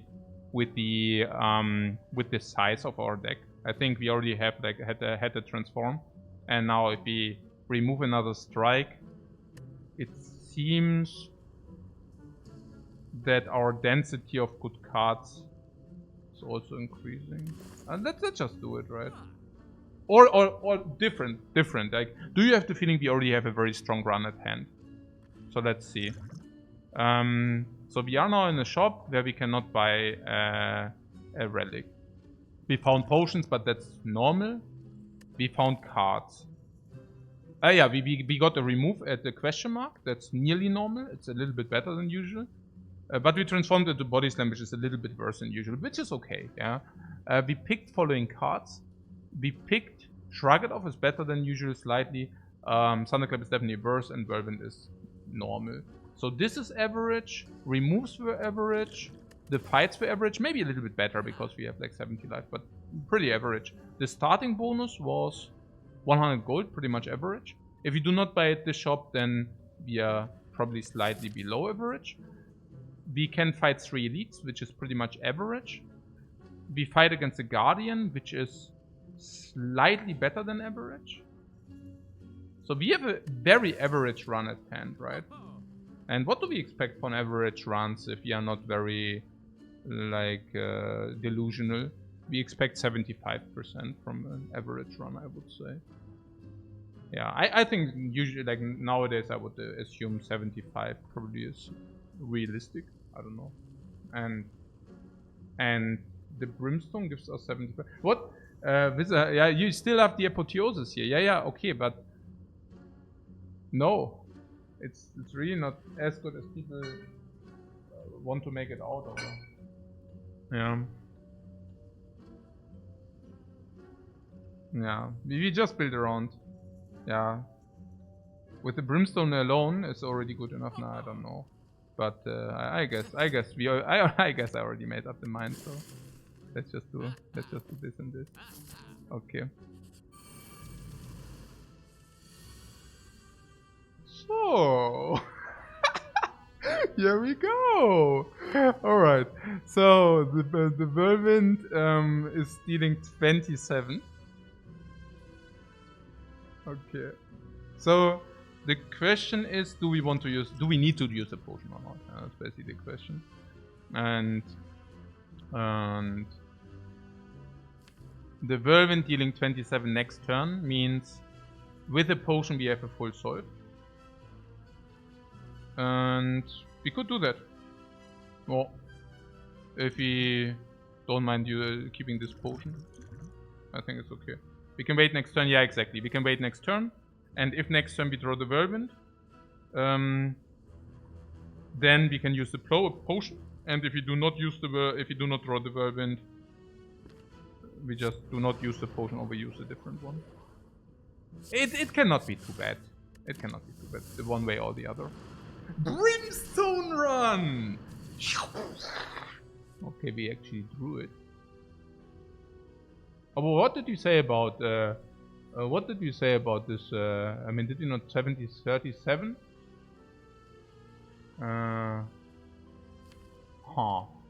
Was it really clever? Okay.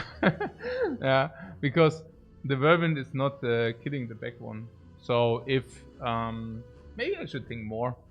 Yeah, I'm also in the gamble mode, of course. You know, striking the back instead of defending was better. Yeah, that's why I'm asking. You know? Okay, so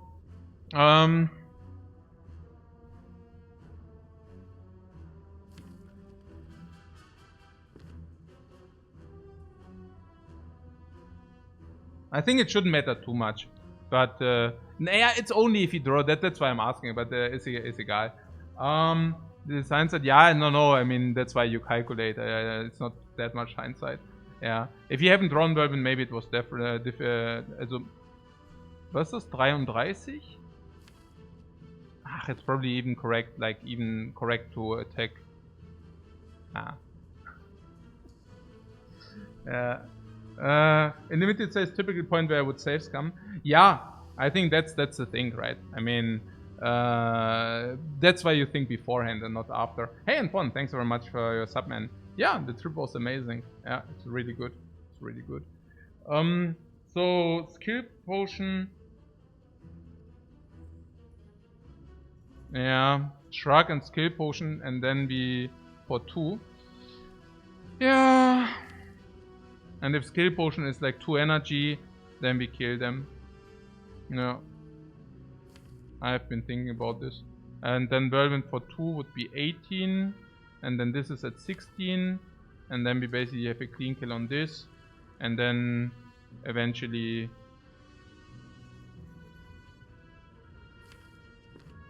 Skill potion against the North is not good. Yeah. And what is if the skill potion is nothing?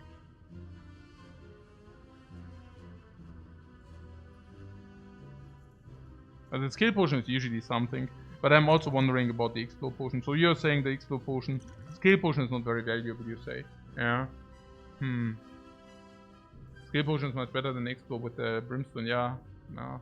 Hey, below the wasp, thanks very much for the sub, man. Skill potion against Lagavulin. Skill potion saves 12. Ja. Ja, das ist. Mann. Kotze schon wieder ab hier. Explore is the most value in this fight? I don't know. I don't know about that.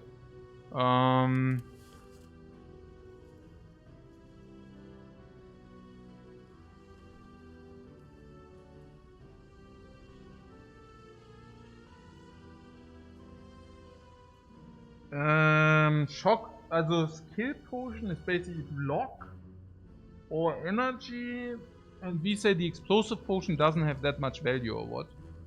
Really? I don't know. I mean, this can also be this can also be like full block with the Impervious. No, I think, do we mind taking the 12? Yeah, but we definitely use a potion. Why would we not use a potion? Yeah, also we definitely use a potion. Skill has higher value against the Guardian. Yeah. Nah, I think we can use skill potion and then kill with shockwave. Yeah, it kills, right? Yeah. We just got the Akabeko.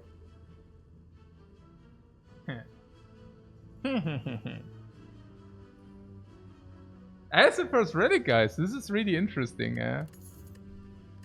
Essence of Steel comes back. Akabeko. Yeah, then they have Akabeko.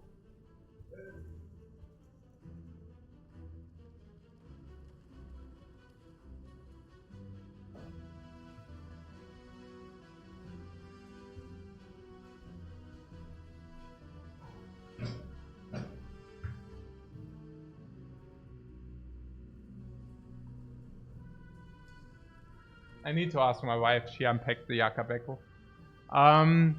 So, damn, now we get an Akabeko and I don't even have it inside. What? What? 220, achso, 220.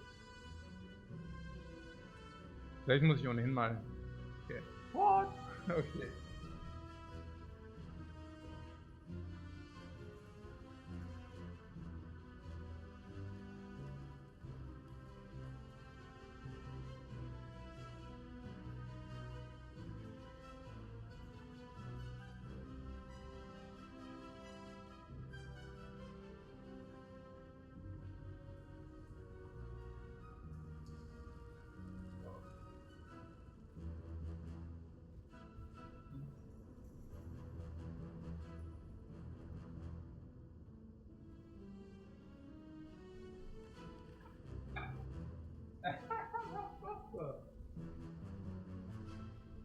Okay, guys.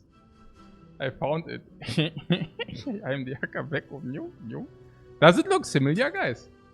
Does it look like an Akabeko? Young.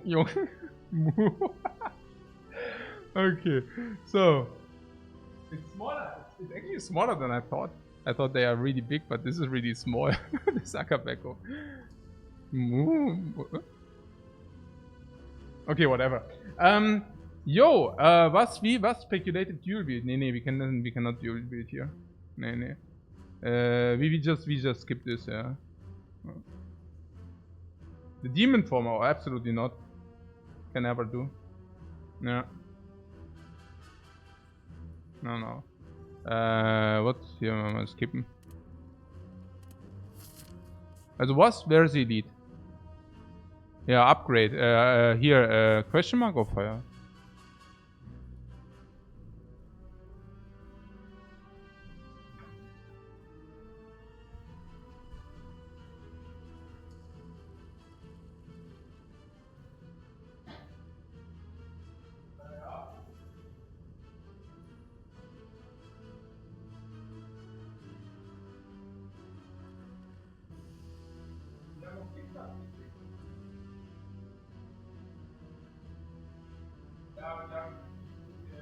Okay.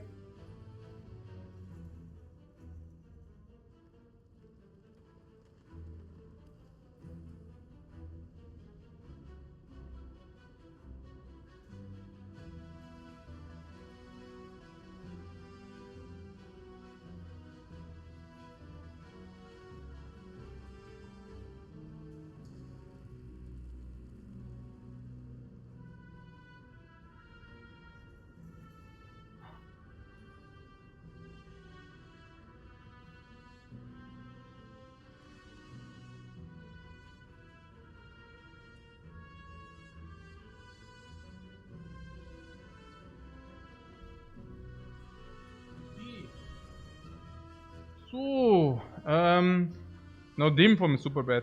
Yeah, we are not in a rush to upgrade Vervin. No, I think we. Achso. And how bad is? Yeah, Thunderclap is really bad now. And that was this. This was this, and now we can upgrade. Yeah, upgrade the time. Yeah. Upgrade what? Slam.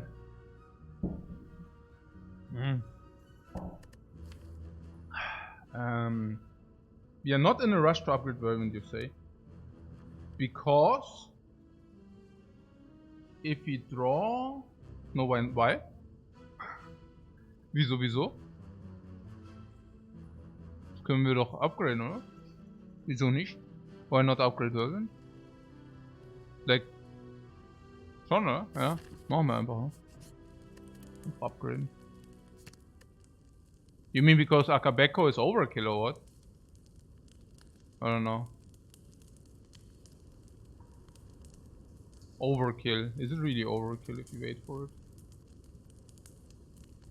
Oh no. Overkill, right? But what is if we are... And Body Slam will always be a good upgrade anyway, so what? Yeah, we can upgrade this instead, it's okay. Yeah. Yeah, it's probably okay. Body Slam is always a viable upgrade. And this is... Yeah, nee, I don't know. I mean, what means overkill? I mean, it's against the Nobba, it's overkill. Like, what? 45. Nö. Das ist schon okay. Das ist schon okay. Yeah, it's also against Lagavulin, it's also a lot. I don't know whether about overkill. Against Nob, if we draw it turn 1. And if we do not draw it turn 1.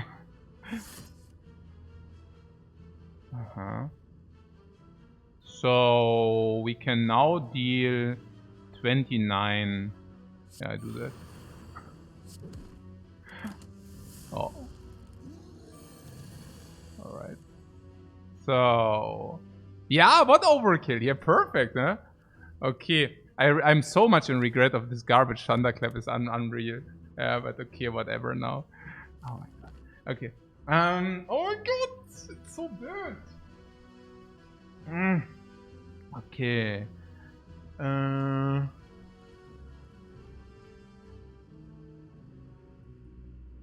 Oh. Also. Hm? Ah, Lifecoach, thanks very much for the sub. My biggest fan. Right. So yeah, a bash. Yeah. Bash Whirlwind is of course more damage. And then we can think about plated. Is plated something we would like to see? Being used? Not really, right? I mean, it's like a whatever, I guess.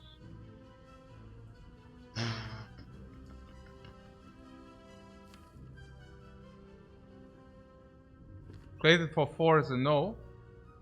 Yeah, it's also a no because we might overheal in the next fights to come, right? That's simple as this. I don't even know why I roleplay this crap. Yeah! What a good decision not to use the freaking plated armor. Also, with a potion belt we might get enough potions to sit out the heart. Like the multi-attacks, I mean.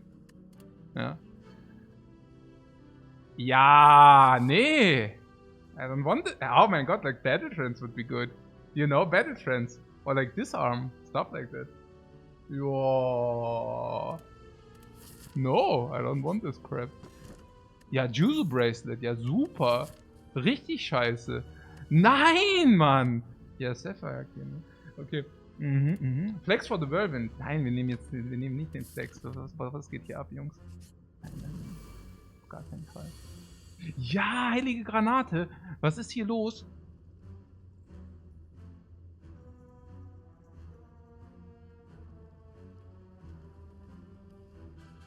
Zwölf.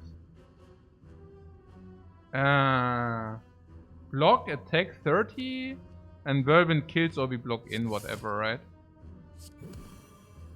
What was the alternate? Is there some alternate?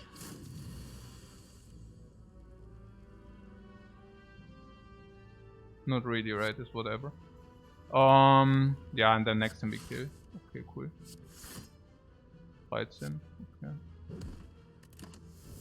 Not bad, not bad. Okay.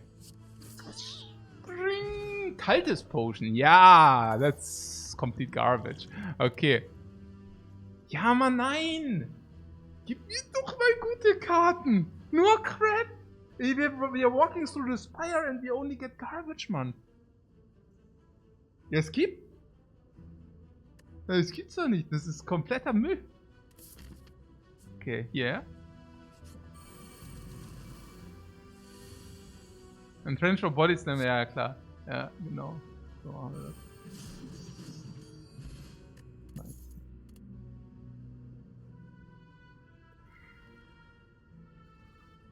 The Thunderclap performs.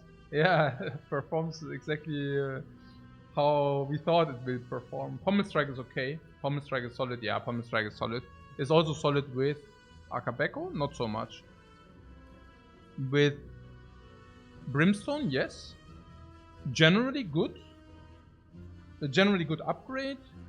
Yeah, can have one. Do we want weak? Yeah, we want weak, but not clothesline weak. It's also not that important. Weak is... Ja, also, ja, schon weak, aber nicht clothesline. Not clothesline weak, yeah. The Dark, yeah, I already watched the Dark, was very good, yeah. Okay. Pommel feels weird, but it's a fine upgrade. Yeah, absolutely. But we need as many disarms as possible. Yeah, we need the... Yeah, one disarm would probably be already enough. Hey, it's Claire. Thanks very much for the sub, man. Okay, so...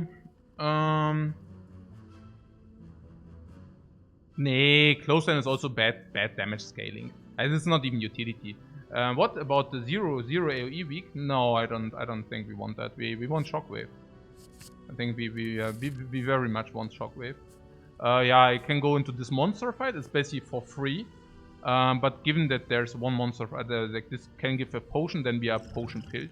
And this can also give a potion, if we do not use a potion here. We might use a potion here. Maybe yes, maybe not. What I'm saying is if you also go here, we might overlay potions. Card. Yeah, let's do the upgrade. Yeah. Card is not bad. But this will also already give us a record. So Upgrade Body Slam or Pommel Strike. Yeah, Pommel definitely wants an upgrade. Body Slam wants an upgrade, but what about Snecko? Is Snecko something we would ever pick? We have a positive Snecko count. We have +2 on Snecko, like aroundish. So we could pick Snecko. Yeah. So...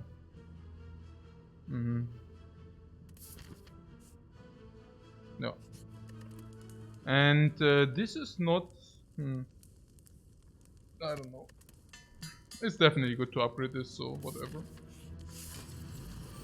We pick Bark over Snecko every time. Yeah, but what is if you have the if you have the choice between the one or the other? Yeah. We try to block in 2 times. This is 15 block, and the Lagavulin hits for 43 or what? So we would lose 28 life. We could also wait it out. Waiting it out is better, right? Better. Oh, probably. I mean, this is 54 damage now. Yeah, we maximize the Brimstone and then we can kill with this. Yeah. We can kill with this. Yeah, we can kill with this. Yeah, so we could wait it out. Yeah. Yeah, we strike to draw. Then we can get these again. Yeah. Like this. At what point would I take the Sword Boomerang? Or waiting for an upgraded one? No, I would not wait for an upgraded one.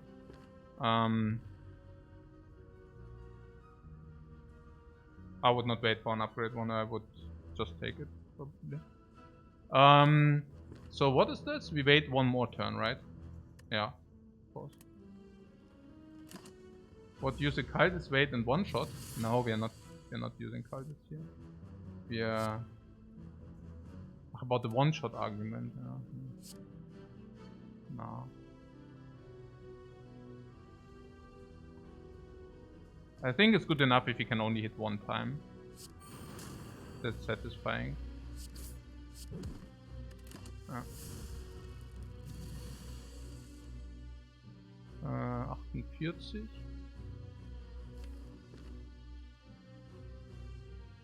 Okay, so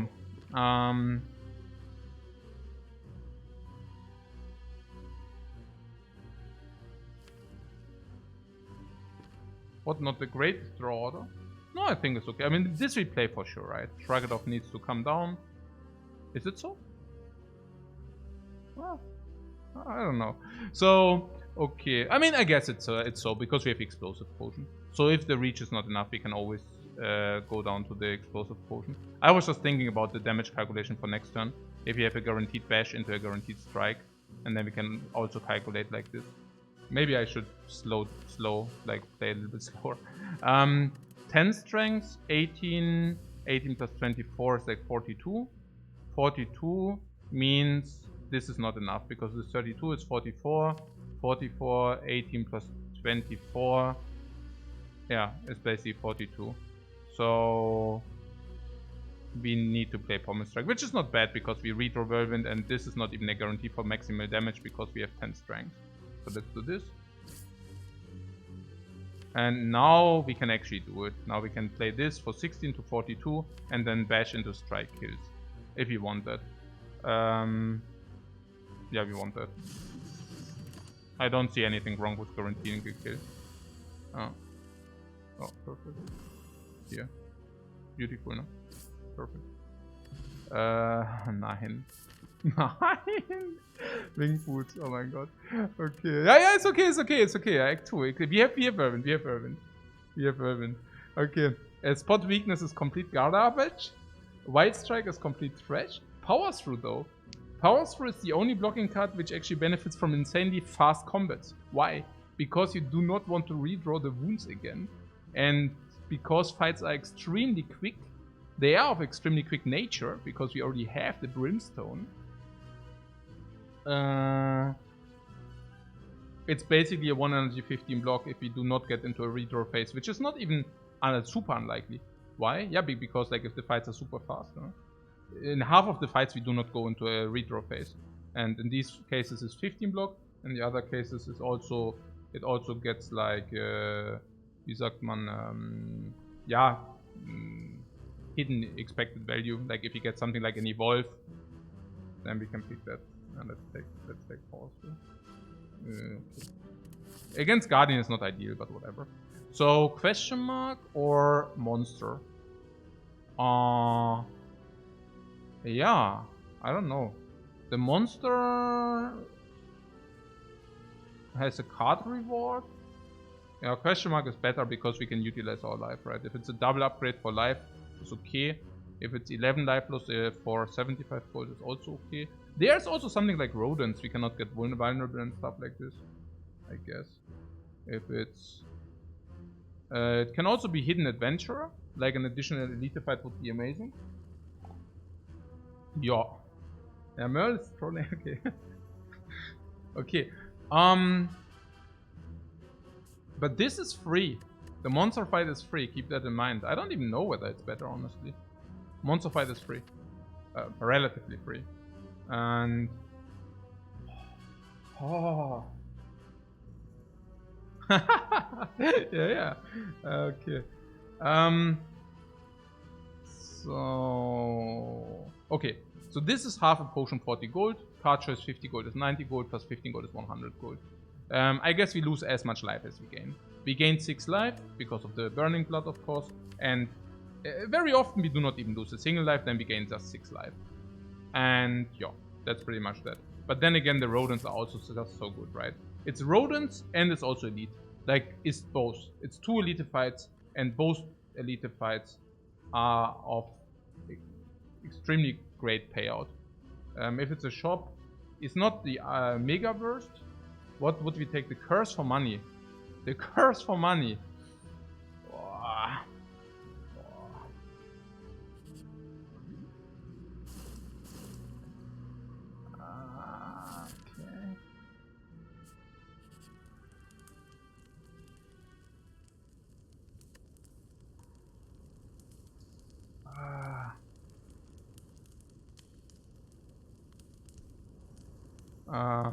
Okay.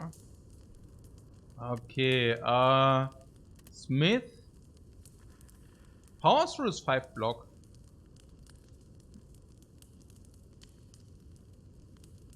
At least it's out of the pool. Yeah, at least it's out of the pool. 50 HP is also very comfy against the Guardian. Why? Yeah, because I think that's also what we need. We need we will need 50 life against Guardian. I'm really wondering whether we need to proc a potion. Okay, so against the Guardian, what upgrade is suitable? The Bash is a card which will very often not even get played in the future. So, Power Through is 5 block. Against the Guardian is also sometimes a full block. Yeah. And the Body Slam is... Isn't Body Slam a good upgrade because it's free with our strength scaling? So you might be saying we are playing that very often. What Gift says, Cultist Potion is so garbage in most fights it's worth just using. No question mark. Yeah, but not if we don't need it, right? Body Slam upgrade seems also good with the Power Through we have and with the Shrug It Off. Yeah, I can see that. I can relate to that. Yeah, I think Body Slam is... so did we not something about Snecko?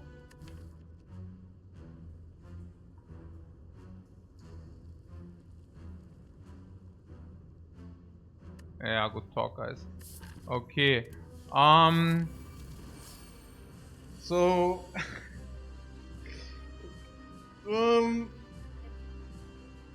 Snecko isn't that good. It's okay. I mean, if you have nothing or Snecko, I would take Snecko, honestly. On the Ironclad, it's not that bad. I mean, usually it's +1, +2 already, or +1.5. No, it's an absolutely reasonable Snecko. Absolutely reasonable. Yeah.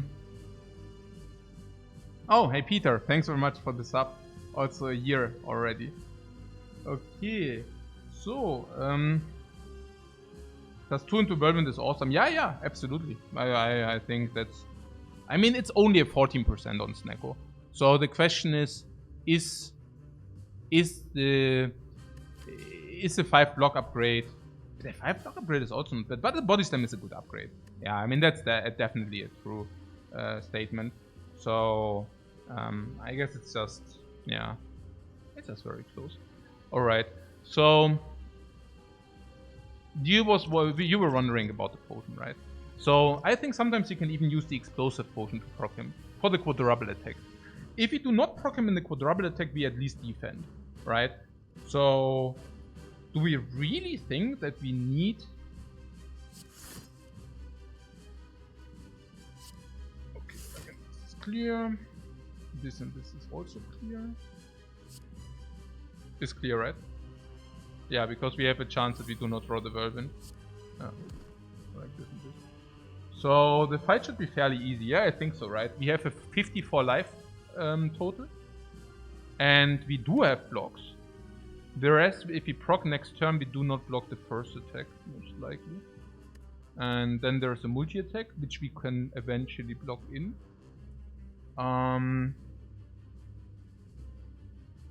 Yeah, what's Kaidos Potion saves HP for the next act. Yeah. That's...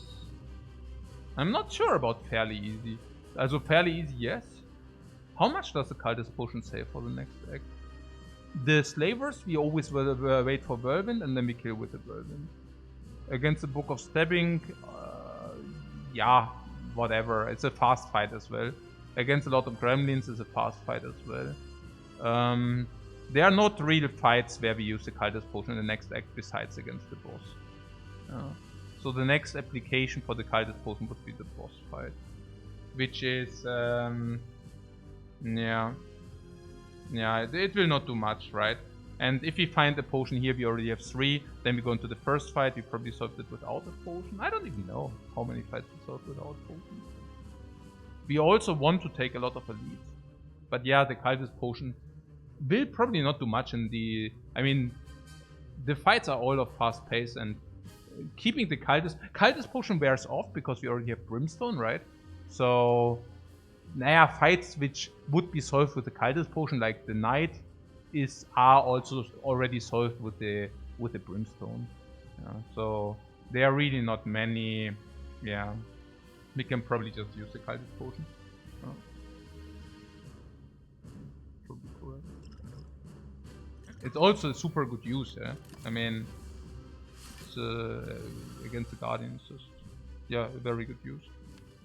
Here's defend. Power through. We could play power through bash. If we just play whirlwind now. Or thunderclap whirlwind. Oh. Yeah, right.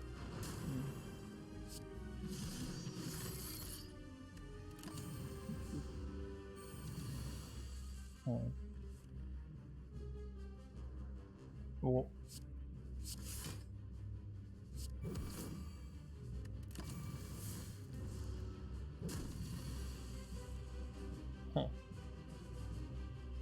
Oh.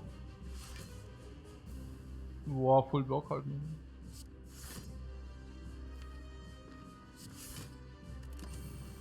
Ja, comfy fight. Definitely a comfy fight. What is here? 40. 40. Okay. Alright. No, this is good. It's good. 40 incoming, yeah. Okay. Hey, Instinct. Thanks very much for the sub, man. Alright. So, yeah, this and this. Boom, boom! The super strength. 15 strengths in this fight, man. Yeah, we are definitely saving. What's this? Shrug it off, and if we draw block, we can double block. And then, yeah. And then if you draw whirlwind, we can kill our one. I mean, I don't know. It's also a better save than sorry, yeah? I mean, with this, we are basically better safe than sorry. Okay. So... okay! Okay, guys. Oh my god. Okay. So, yeah, we can just kill now, right? And how do we do it? This is Thunderclap. Huh? Also we cannot play the defend or what? Because Thunderclap is 1, this is 30. No, yeah, doch, we can. Defend, Thunderclap, Body Slam Strike, ne? Oh. Might as well defend, yeah. I don't need to think about anything here, right? Defend, Thunderclap, then does. I just double and triple checking because if we do not, then you know, we get. There's a lot of damage incoming. Oh. Potion! Yes! Nice. Oh, that's good. Blood potion, 15 HP. It's so bad. We miss a rare card. Oh my god, this is bad. Yo. Oh my god. This is a skip or what? A skip, right? Crap. This is a freaking rare card, man. I thought like now we can pick a rare card, you know? I mean like a rare card. I mean that's how this game works, right? Slay the Spire. Like you get any like I mean that's the game, right? You beat the boss and then you receive a rare card. I mean, oh man, nein, what? Okay. And this Immolate is Immolate and Berserk not bad? No, it's super horrible. This is really bad. The Immolate is bad because of the Brimstone. Brimstone like is not strength scaling. Immolate does not strength scale. So if anything, it's just that the burn doesn't come back again very quickly because we kill beforehand. But that's pretty much about it. Maybe it synergizes slightly with Yakabeko, but not really. We already picked AoE. Nah, yeah, basically, yeah. So the Whirlwind.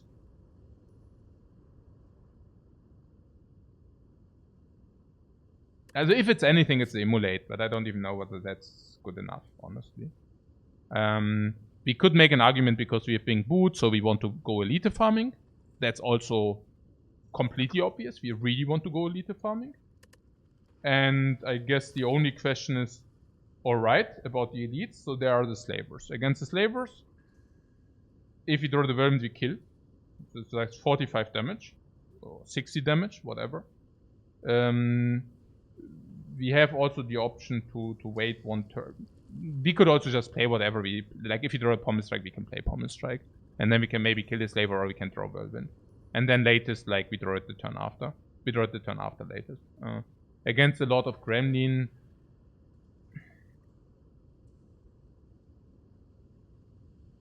I mean, even the Thunderclap is already AoE. Like if you draw Thunderclap, we play Thunderclap into whatever. We also have Explosive Potion. We have that Crab Potion. We will use that potion the first time where it saves us any kind of life.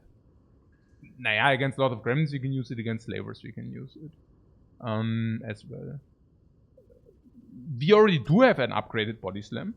So that speaks against Immolate. We already have upgraded Whirlwind. And yeah. I mean, that could have been whatever, Impervious, you know. I don't know.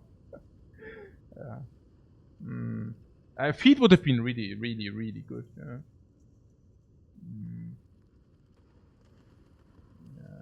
But Immolate makes Elite killing more consistent in Act 2? No, I don't think so. I mean, Whirlwind is basically solving the slavers. And there's no world where it doesn't solve the slavers. We can even play Pommel Strike into Whirlwind. Even that works. We do not need necessarily the Whirlwind. That's what I was pointing out. We can also play Thunderclap into some things. So I guess the slavers are... And even if we are having the crappiest draw ever, we can still use the Explode Potion. So there's that. And against the Lord of Gremlins, like the Gremlin Lord... Again, a Thunderclap kills the Gremlins. I mean, partly. Thunderclap deals what? 15? No, 14, I mean. Yeah, 14 damage. Yeah, can kill Gremlins. Probably kill one Gremlin if you draw that. Again, Thunderclap into some other. If this is 14 and makes vulnerable, this into this is already 32 plus something, right? So, we even kill... I guess if you draw Thunderclap into Pommel Strike, you also kill Slaver already. What about Book of Stabbing? Yeah, Yeah, against the Book of Stabbing, the Immolate is strike. We play strikes. And it's not. Yeah. Yeah. I think so. Yeah.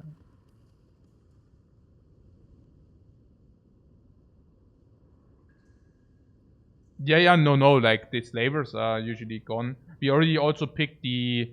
We also already. I mean, our life total is high. We already have 3 potions.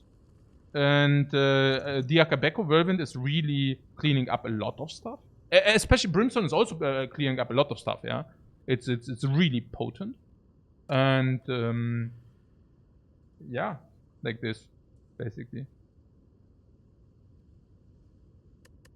I guess the question is maybe Immolate for... Yeah, for what really? I don't know. For what do we want to pick Immolate?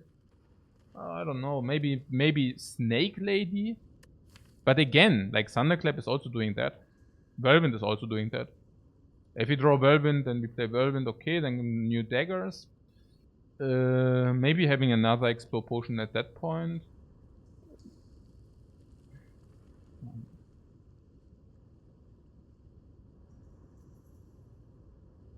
Snecko is pickable if you do have Snecko and nothing else, but it's only 14%. Yeah. And, yeah. What, the Berserk? Yeah, but you don't want to get... You cannot. Not with the Brimstone. Brimstone basically says we have very quick fights. And quick fights means powers are falling off insanely much. For example, like Demon Form. The problem is that all these choices are really, really bad with Brimstone, besides the Immolate. And, I mean, the Immolate as well, because it's a 2 energy card. The only question we have to ask ourselves is whether it's okay to pick it anyways, right? Anyways means what? Naya, again, against boss fights, I do not see...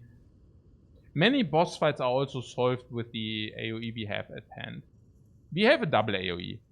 The reason for why I say double AoE is because this, if it's being played with Akabeko in turn 1, is also an AoE. This is also AoE. Very often you have boss fights where like you have 3 dudes with 60, right? And this is already dealing 14, and then this is dealing another 48. And then you basically already handled the AoE aspect of the fight. And against single enemies, the Immolate is really bad. So I think we just, I think we just skip it. Yeah, it's pretty bad. Let's skip this. Ja, I don't know, Mann. Ja, nein, echt jetzt? Was? Ja, okay. Oh mein Gott. The Bug Dream, nein, the Bug Dream is not alive. Ist, nein. Wir machen jetzt hier keinen Bug, Jungs. Wir machen jetzt ganz, ja, it's an easy tripper. Yeah, we can still benefit from the upgrades. The Brimstone basically makes us strong now, but not strong later. If we are strong now, we can actually not rest, but we want to upgrade, so that the upgrades carry that we didn't.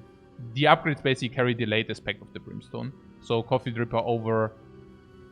With the Brimstone, we don't need to rest, but we would like to upgrade for later. And basically this. Yeah, so that's pretty clear. And... also, Coffee Dripper over Fusion Hammer would be clear. And now the question is... yeah, no further questions.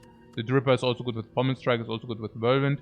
There's only the one thing where we can actually argue that the Sacred Bark is usually very mediocre, but with 4 potions is of course good,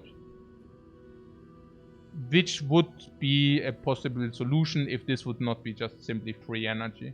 Yeah, so we just take this. Is it really Cup over Hammer? Yeah, klar. Yeah. What? We have Winged Boots to dodge Elites in Act 2, super easy Dripper. Yeah, also we have the Winged Boots to dodge the Elites in Act 2. I was actually thinking that we use the Winged Boots to actually... okay. Okay. So, yeah. So, right. Where are our friends? Okay. So, also this is what I was talking about. So these dudes, she summons like the 2 dudes with 45 HP, right? And these will take care of the dudes for the first iteration. And then there is a second iteration, and then these will take care of the second iteration as well. Okay, so let's take a look. This is clear, right? And what about jumping? Like you're saying, okay, we can jump, but you don't need to jump. And jumping costs 2 stacks. 2 jumps for 1 elite, right? Yeah, it sucks, right? 5 elites. 5 elites, yeah, 4 elites probably. Yeah, jumping will be 4x3, yeah, I think the same. Yeah. Don't we really want to rest? Oh, no, we definitely don't want to rest. Yeah. What? If we don't find the Reaper, we get in trouble with sustain. No, we already have sustain. I mean, that's the Ironclad for you, right? Oh, also, by the way, we needed the Dripper also with Whirlwind against the freaking birds. Yeah, the birds can take like 30 HP, 40 HP, 50 HP from us if you would have played the different. Alright, so what is the question? The question is, yeah, 2 jumps for 1 elite is nonsense, because we can just jump for 1 elite every time. So then there's, yeah, this is identical, with the exception that here's a shop, and here's some question marks. How good are question marks? How good are... Well, okay, I mean, we need to do this anyways, and then we decide there, yeah? Oh no, actually, we need to decide already. So... what, 1 elite now better than 1 extra later? No, yeah, but not 2 later.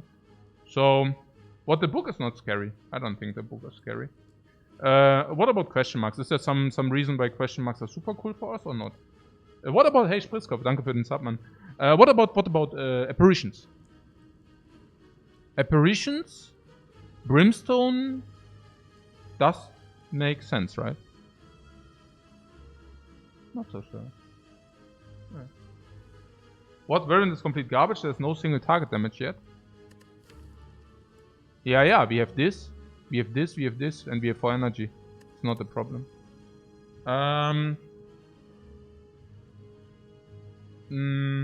What Necronomicon?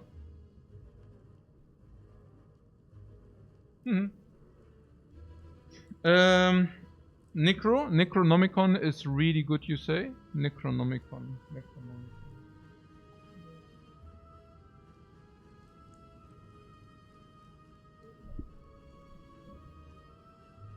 Ja, stimmt. Doch. Weiß nicht. Zu snacken. Oh. Ja, natürlich. No. So,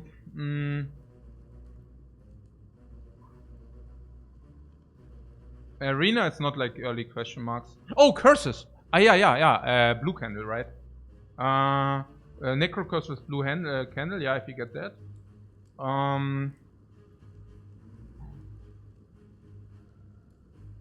The cursed idol, we just take the damage, not a problem. Not a problem? Why are question marks so good? Because apparitions are so good, or what? Apparitions coffee dripper, or what's the trick? Apparition coffee dripper, or what? Yeah. Okay.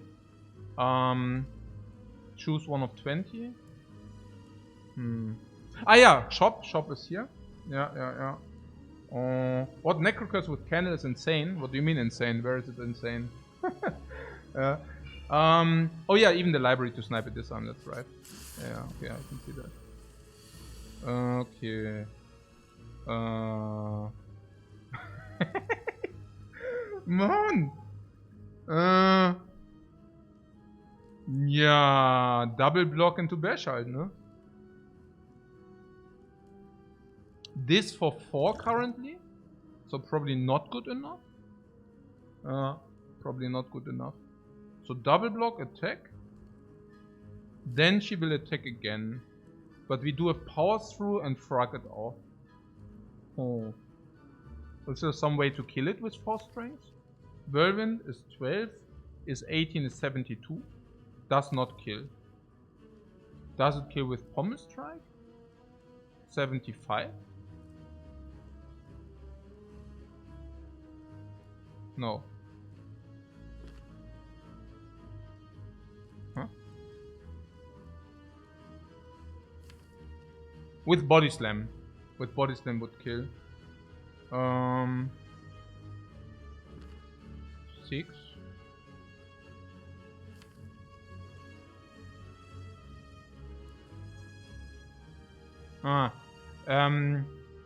If you get Pommel Strike, Whirlwind and Body Slam, we would kill. Oh.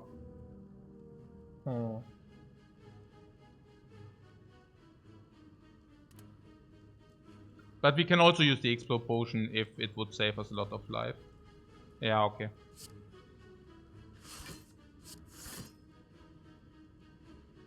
Or we do not play Bash, then Whirlwind is also not enough.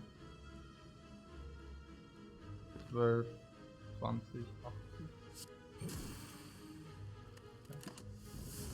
80. There was also something, if we get different cards, we can also block and then kill later. So this is not enough, we already said that. We could make a full block into...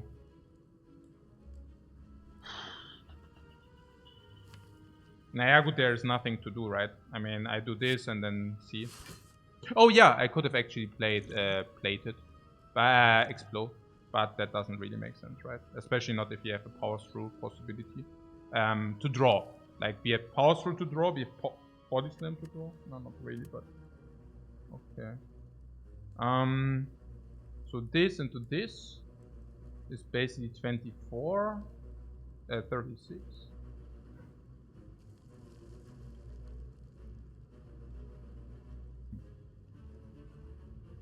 $23, and then 43, 43, 50, 354.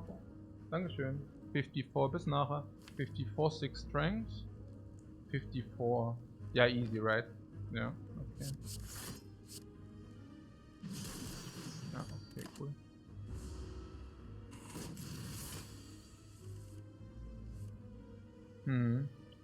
So Bash 14, 24, 38, or Thunderclap or whatever, no? Thunderclap, Pommel Strike, yeah, whatever. So and so. Do we need to set up anything? Nope. And we took reasonable amounts of damage, right? We took 12 and then we recovered 6. Attack potion, now potions are filled, but we can use that always. If you would overlay potions, we can always use that. Wild Strike plus, what a world to be alive. Finally, guys, finally. Okay. I would actually take, ginger, apple, super smoothie, ice cube. I would have taken the Havoc if it would have been upgraded.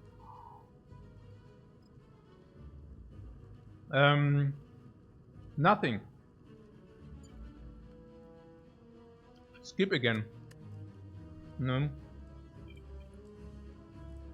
Yeah, only garbage. It's really bad. Yeah, come on. This is really bad.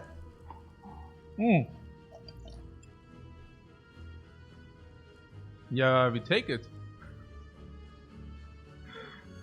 Okay. Now we can definitely take apparitions.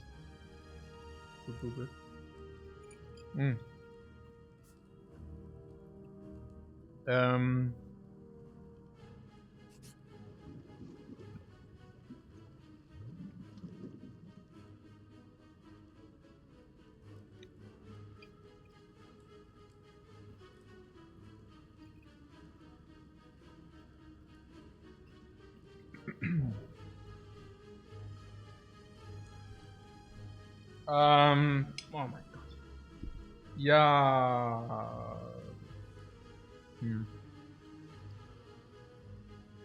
What, you wish we would have taken Immolate now? No. Why? No. Still strike? Yeah, I think so too. Because if we get second wind plus, we definitely take it. If we get second wind, yeah, we would also definitely take second wind. And if we take second wind, it's still better to remove strike here. It's also that very often we do not want to play strike if we are waiting for Whirlwind Akabeko.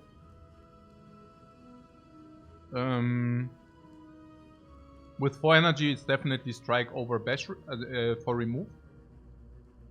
And if we get corruption, with Brimstone we definitely take corruption, and then it's also better to remove strike. Hey Musaku, thanks very much for your sub, man. Yeah, okay.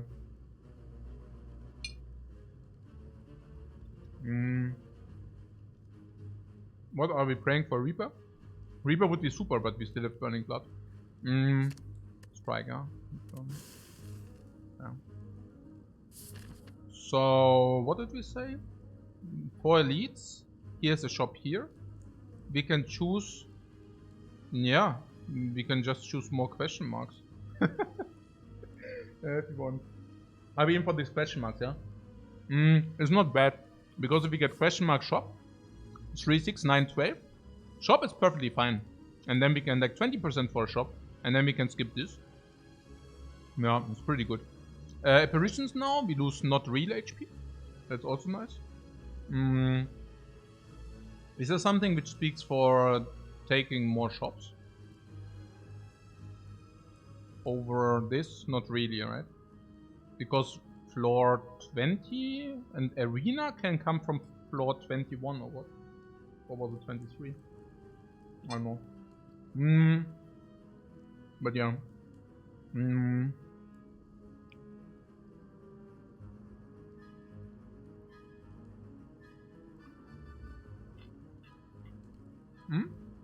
A question mark being combat? Yeah. The question is whether we want to go into a shop with 260 gold. Or whether we want to do it with a little bit more gold.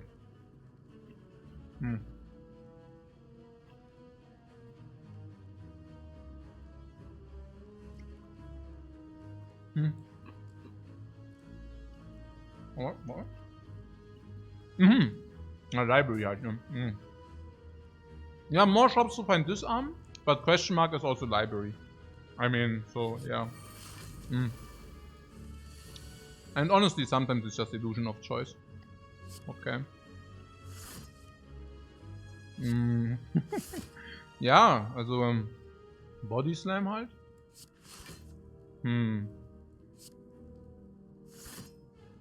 33, 27 missing. Could do attack potion and potential explode. Or we just kill it within time. Killing within time.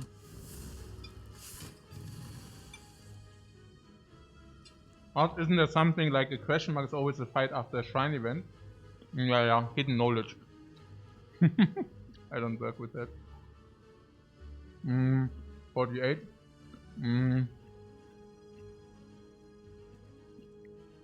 Pommel strike. Pommel strike can play power through and then we can kill after.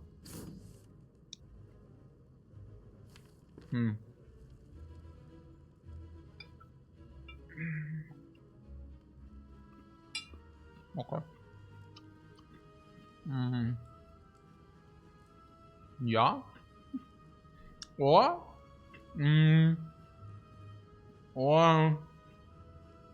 just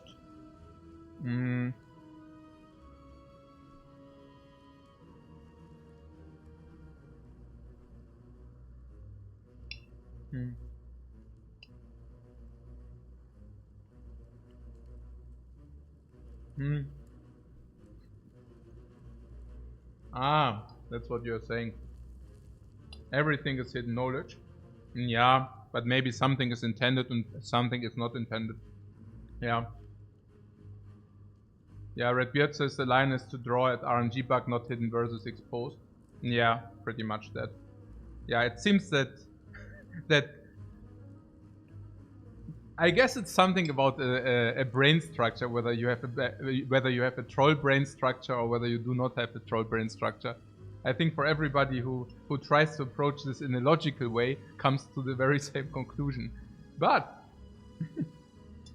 okay, na gut. So can I play the block or not? 24, 24. Let's do this. Okay. Oh yeah, should have I used the tech potion? No. No way, right? Oh my god, echt?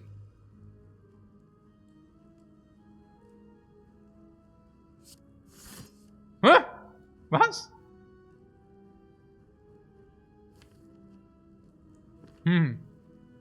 No. No. Oh my god. Really? No, echt? Potion? No, I don't know. How much block can be they? 3 time, right? 6, 17, 23, take 5. Can take 5 here.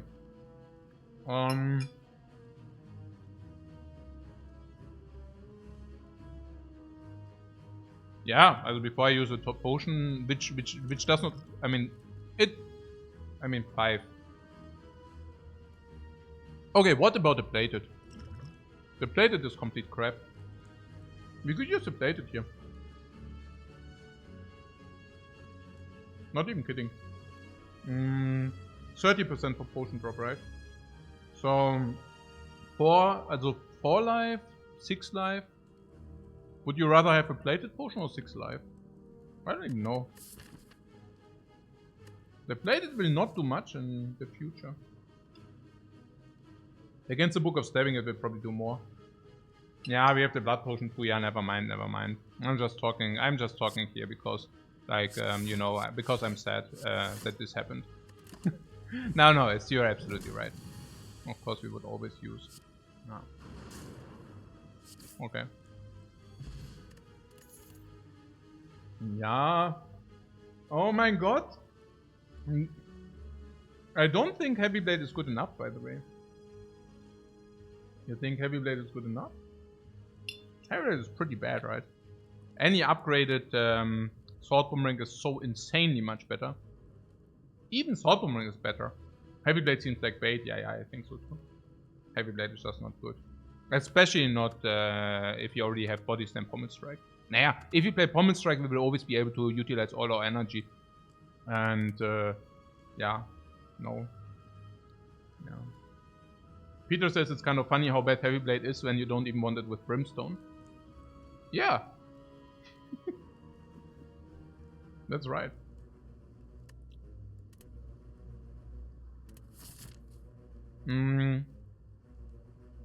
Here's an upgrade though. I don't know. Nah, it's not good, right? Even this upgrade is better. 5 block is actually a very reasonable upgrade. And in coordination with the body slam is very reasonable. Yeah. So, and we still have like, what? 1 fight to find an upgrade. I don't know.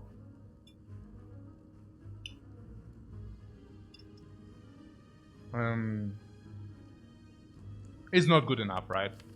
We don't even want it with the Akabeko. Yeah, Sword Boomerang, even standalone Sword Boomerang is already better. Oh my god. Ja.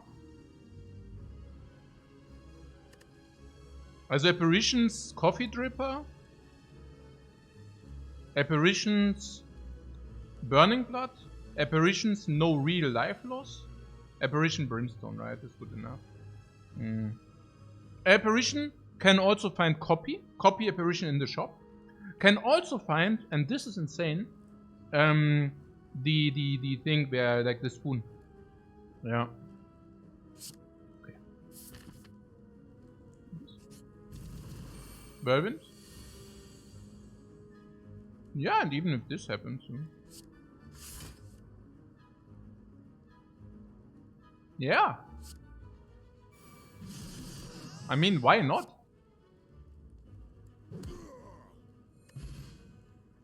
That branch.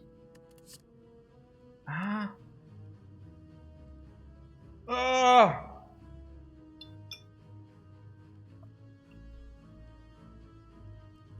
Uppercut into upgrade is vulnerable, artifact strip, weakness. Weakness, by the way, worse because of apparitions halt, ne?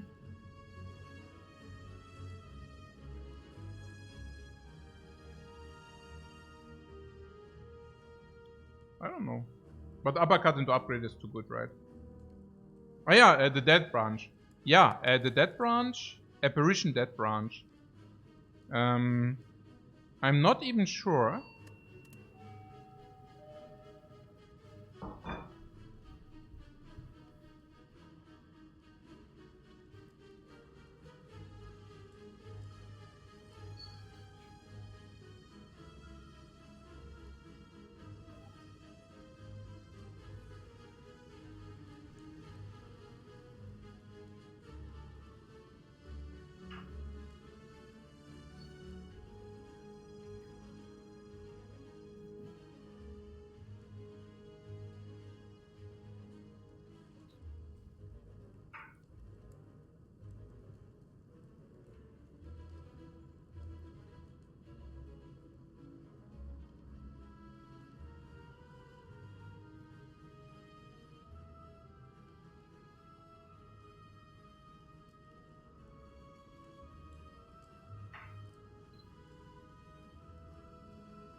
Yeah, I cannot take uppercut, ne? Or what? We also want to upgrade one apparition. We want to upgrade one apparition for mirror. If we get a mirror, we definitely buy the mirror to copy apparition. Is that correct? Apparition is probably worth 200. We would buy the mirror and then we get upgrade for free. Yeah, that's correct. Especially with the brimstone. How is it? How is it if we get a duplication event? We didn't see duplication yet. Yeah, same. So could upgrade one apparition.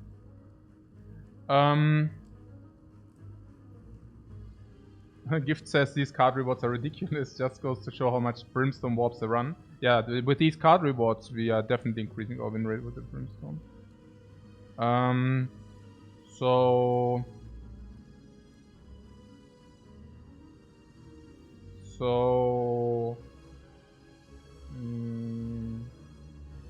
What's still a weakness source so we could upgrade data in the act? Yeah, the weakness source, I don't think we want the weakness source. We are apparition gamers now. I don't really see... I don't really see the benefit of this. The thing is, Shockwave is so infinitely better. And Shockwave, if we get that branch... Naja, also, okay, we take that branch, is clear, yeah? And now... It's just not good enough anymore. Uppercut also becomes much worse if you have that branch. Why? 2 reasons. The first reason is random cards can inflict weakness. The second reason is all cards which have exhaust printed on them are better now. Therefore, in comparison, this falls off. Yeah. Okay. So, let's not take it.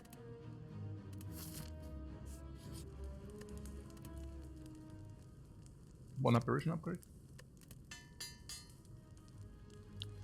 We can, if we get a lot of upgraded apparitions, we can also say against the heart that turn 1 we basically keep them, and then we can like plus 1 more turn later against the heart. So,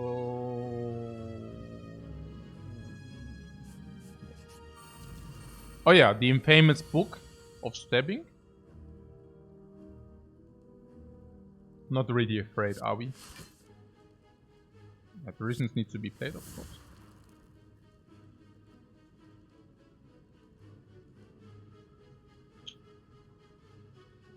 Huh.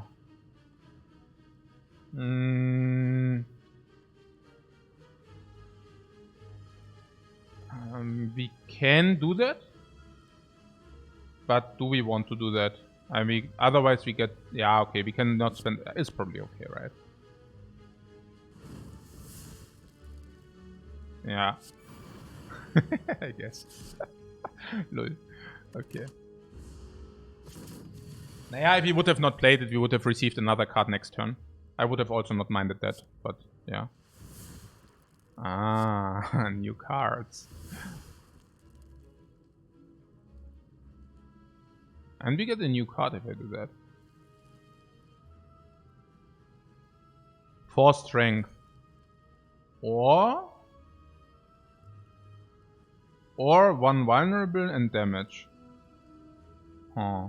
Yeah, seems 4 strength is better, no? I don't know, actually not. Do we have kill next turn? 12 plus 6 is 18, 117. I'm fantasizing about kills, right?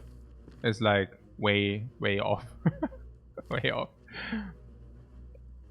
Yeah. 84. Oh. Yeah. Probably okay too. And we have him this anyway, so yeah, but best seems better. No, we get the new card if we do that. We get the new card, and depending on the 84 is the Whirlwind. Yeah. And then we kill. Nah, the block is irrelevant. That's the point here. But yeah, I also think limit break.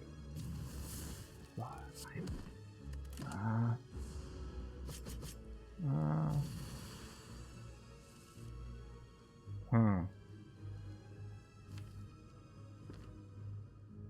16.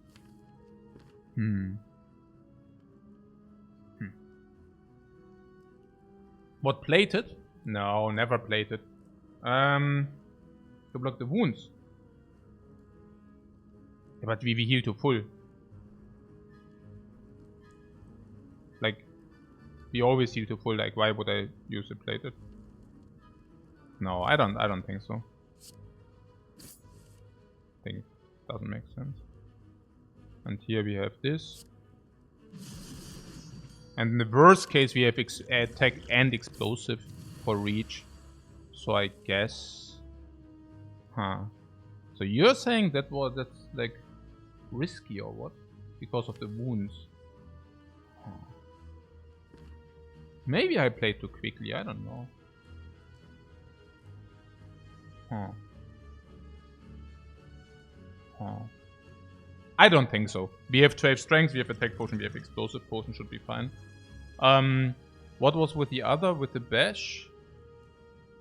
Okay, I was also thinking that if we exhaust the limit break, that we actually get something to play. Oh yeah, and if this something to play is a block, we would have not received any wounds. That was basically the idea. So if we play limit break, we get anything, any block. We have full block, we do not receive wounds, and then it's definitely better to play limit break. If you get any kind of attack, I'm pretty certain that it's just at least as good as playing the bash. And yeah, of course, if you get the card which is doing nothing, yeah, I think it's okay. So let's do this. Okay. So we can block 35 and then we take 20.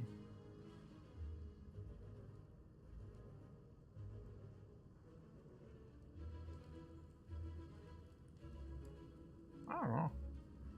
Or we use the attack potion and we do not take 20. Yeah. Now, is taking 20 a problem? And also, are our potions valuable? I mean, this is 8 life. This is 7 life. This is 8 life. This is schon 12 life, 13 life, 14 life. This is schon our best potion, no? This is probably our best potion here. And we could now take 20. What's the downside? No. The potion chance is high. Yeah, but it's also a good potion, I have to say. Like it's a good potion here, I mean. Like it's just a very good application. Let's take that. Yeah, Sword Boomerang solves. It's okay. Now I was thinking we overheal, but then again we could also make an argument that if we overheal it's also not a problem. Well, what is it? Bottled lightning. Okay. We found a corruption, guys. This is interesting. Because, no, like really, because like with the Brimstone, it's a little bit tougher. But, you say GG already? I don't know. But yeah, I take it, yeah. The Clowner, eh? Let's take this crap. Okay, Bottle Lightning. Start with the skill. Do we have any benefit?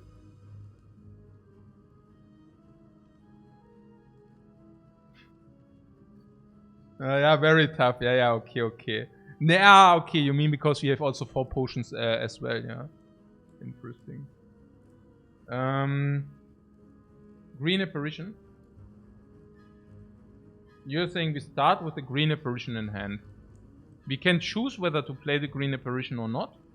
If we choose not to play it because our opponent doesn't attack perfect, it comes again. If we get 2 Apparitions, we can play both. Yeah. Okay. And if we exhaust it, we also get a new card.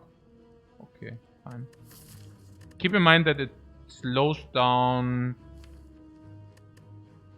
Okay, it also slows down the Whirlwind, but there we have the Apparition. And... Yeah, if you would need to fight the heart now, I see, guys. Okay, good. Fine. I mean, you understand we can only receive... Also, if you receive only garbage in the future, then... It's not... But yeah... Oh mein Gott, was ist das schon wieder? Apparition, ja? Apparition? Or the boot? Yeah, the boot is...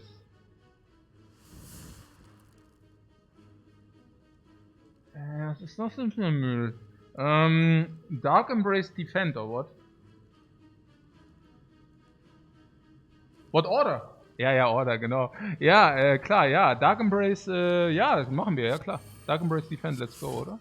Weiß nicht. Gar nicht. Ja, we need Dark Embrace because of this, debuff, ne? Okay. 20 multiplied 4. Plus 12. No, it's not plus 12. Okay. Oh mein Gott, ja, komm, Apparition Spam. Spam Apparition. Gah! Okay.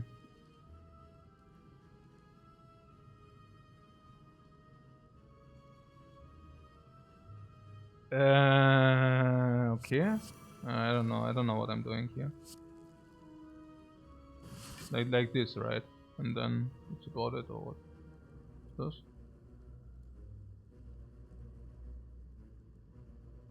No. We are gonna overdraw? Yeah, with the evolve and all that stuff, right? But as long as there's 1 corruption, let's say that. I'm spewing, by the way. I should actually think at least a little bit. Oh,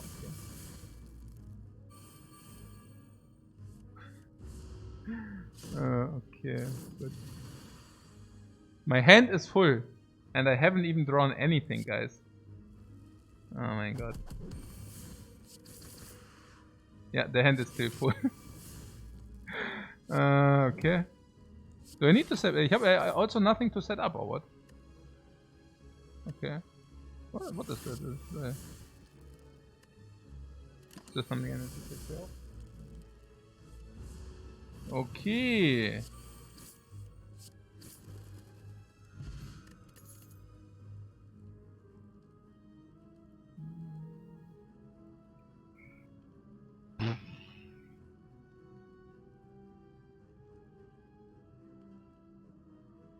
It's green. Yeah, the flame barrier is green. But the flame barrier in coordination with apparitions is a little bit sad. Right? Flame barrier... Okay. Flame barrier is very nice with corruption. Because flame barrier costs 2, reduced to 0, of course. Is a lot of throwback damage. That's very bad. Because we already have Brimstone. And Brimstone should be our damage, not the throwback damage. Green. Yeah, seeing red is also green. Yeah. Bloodletting is also green in some kind of way. Now, Bloodletting is green in the way that we combine Bloodletting with Apparitions, and then we only lose 1 HP. That's one application. And the second application is that because of the branch, we usually do have not enough energy to play everything, and Bloodletting would help there. Seeing Red, well, is very good with the branch, because it replaces itself and then we gain 1 extra energy. And after Corruption is very, very good, which would also make Seeing Red better than Bloodletting. Because after Corruption is, of course, simply better, because this loses you life and this doesn't lose you life. And after Corruption, that branch, Seeing Red is really, really good as well. Because it gives you energy, you can play stuff. Flame Barrier.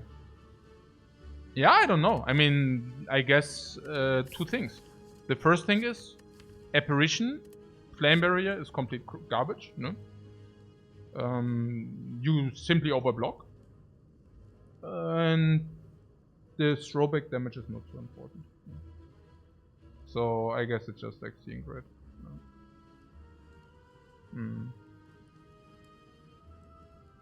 Of course, Dark Embrace. I don't even know whether we would pick our Dark Embrace. But, yeah. Only 3 apparitions though. Yeah, sure. Seeing Red, not Embrace is also better when we find armaments too. Yeah.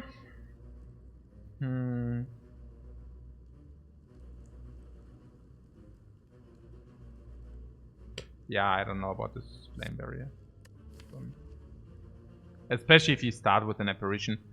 We basically have 3 draws, and 3 draws we draw through the entire deck. We have in the first circulation, we will always have apparition, permanent apparition.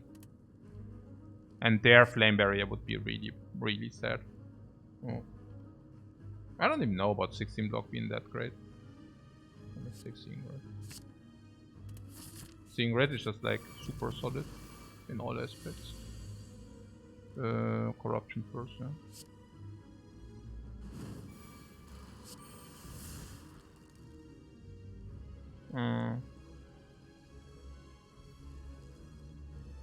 Okay, we don't want this pet gremlin, people. Yeah, we could kill the pet gremlin, I don't know. Pet gremlin kill into true grid or what? Yeah. Okay. Okay. Huh.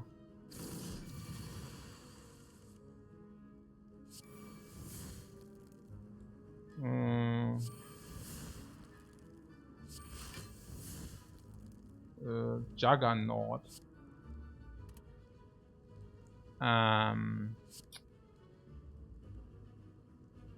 Oh yeah, I need to play these 2, right? Battle Trends. Exhume, okay.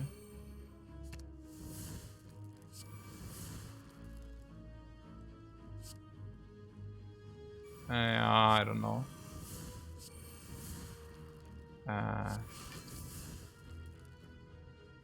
Yeah, this is a little bit clown fiesta here, you say. Okay, okay. Yeah, but I should not. Hey, I read this and then immediately like play like garbage. Look at this crap, man. Okay, not that it matters though, but yeah. Yeah, this whatever. Yeah. Okay, let's do this. Okay.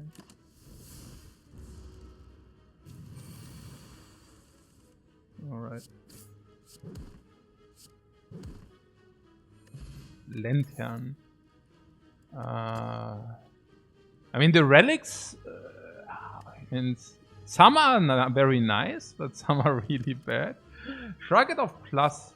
I could see that. How is that? Oh no. Yeah, with corruption cannot do anything wrong, right? Upgraded as well. Very sad with apparitions. Sounds like a relic buy. Yeah, sure. Okay. Shop or question mark? Shop or question mark? Yeah, shop, right? We can also see this we can get a remove, very important, yeah. Remove strike, super important, right? Yeah.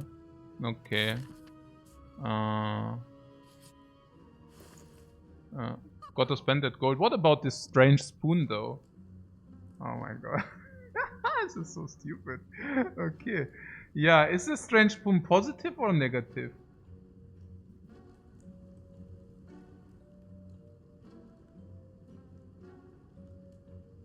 Usually with corruption, strange spoon, like corruption, also with corruption dead branch, spoon must, also has to be negative. It's strange. Thanks, guys. Thanks. Yeah, it's just because of the apparitions, right? Yeah. I don't know. I mean, it's actually heavily negative with corruption dead branch. Like, if you have corruption dead branch and you buy a spoon, it's super omega bad. And now the only question is whether apparitions are good enough to, yeah, basically that. What? Average is plus 1.7 apparitions? No more, right? An average is at least 2 more apparitions. So that's pretty good. But, yeah. What? We don't have feet, so you don't really see the need for a spoon. Huh? Feet? Spoon. I don't know. I don't get it. It's just about the spoon, that the spoon increases the amount of apparitions. While it basically lets sometimes not exhaust other cards we would like to exhaust. And usually with... okay, so apparition not getting exhausted is very cool, because apparitions are very valuable, and if they come back, it's super good. Now, if a defense does not become exhausted, and that also means, yeah, and if defense comes back is super bad, of course. Not omega bad, but bad. Yeah. Also not getting the dead branch card is also bad. Especially if you have corruption, is quite bad, because that could be another card you could also play. Yeah. And then with these, I don't know. So, and of course the spoon also costs money. Yeah. I don't know. We could also get exhaust, like exhume. Frail is not irrelevant. Ink bottle is also really weird, because then we do not receive a remove. Oh, it's like this. So I could see spoon and remove. Yeah, probably okay.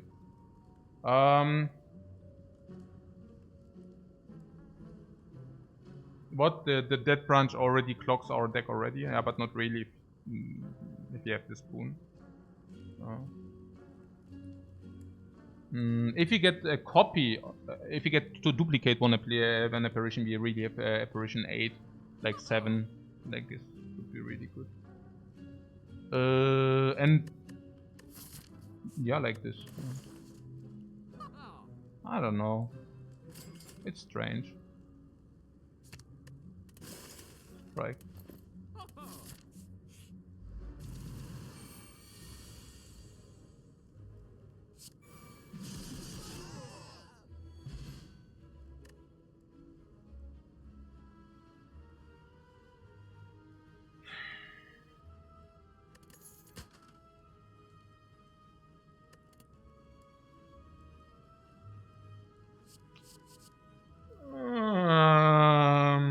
Dark Embrace cannot be good enough, right?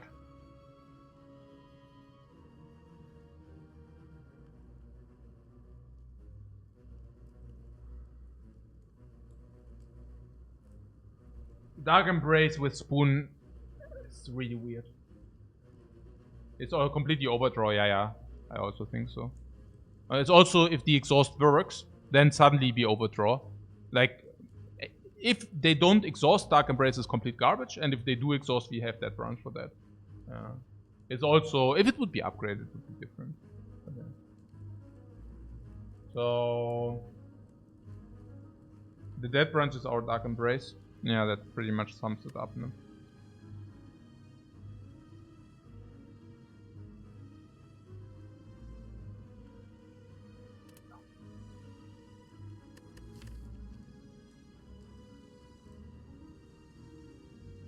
Yeah, and we also have double Shrug It Off and stuff. I mean, if you do these, then it's also Dark Embrace goes also into nowhere.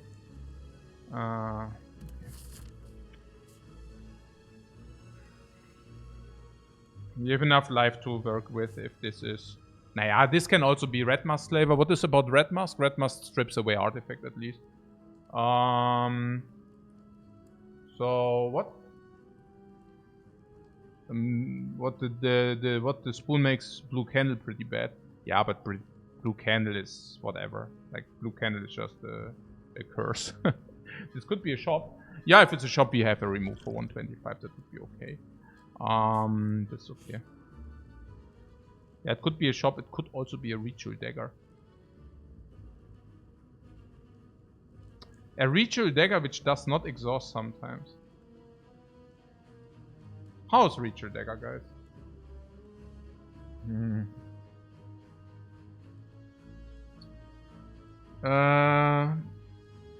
It's very late. Yeah, but it's a quest. Give me a quest. It's also that you always play apparitions with this spoon. What is our next upgrade? Yeah, non-existent. We can't farm Ritual Dagger very easily with Brimstone. What Dagger super late on das? What? The run is basically one. Ja, ja, klar. Mann, oh Mann. Ja, das ist natürlich big nonsense. But why is it one? Like against the heart? We still don't have a solution for the heart, ne? Ah, die depends halt, ne? Also depends on the RNG. But yeah. You like the gold better, really? Da. With apparitions and Helix. Helix. Helix doesn't make much against the heart, right? Why is the Helix important? If this would be an incense burner. So, yeah, against the heart currently is lucky, yeah. No, I think I take the... Like, warum is the Ritual Dagger so bad? Was okay, bam. Okay.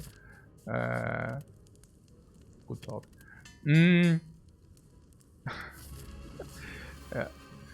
Right.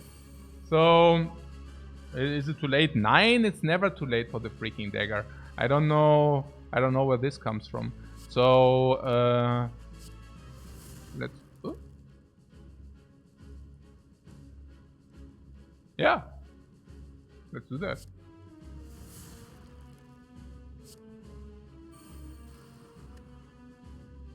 Okay.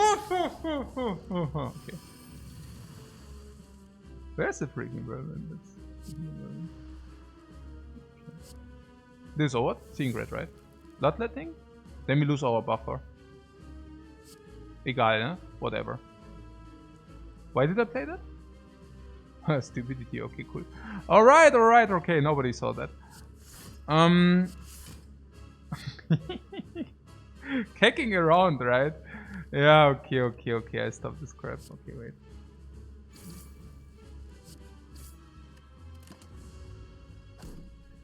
Okay! Oh no, I actually have a mission.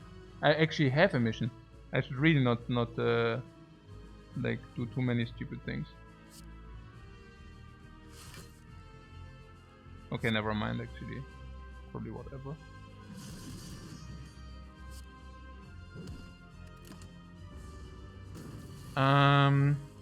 Right. So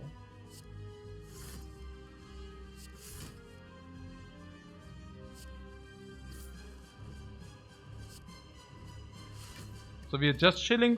Sometimes the corruption comes down, yeah. Like we're just chilling, and at some point corruption hits. Okay, cool. And the collector also doesn't have.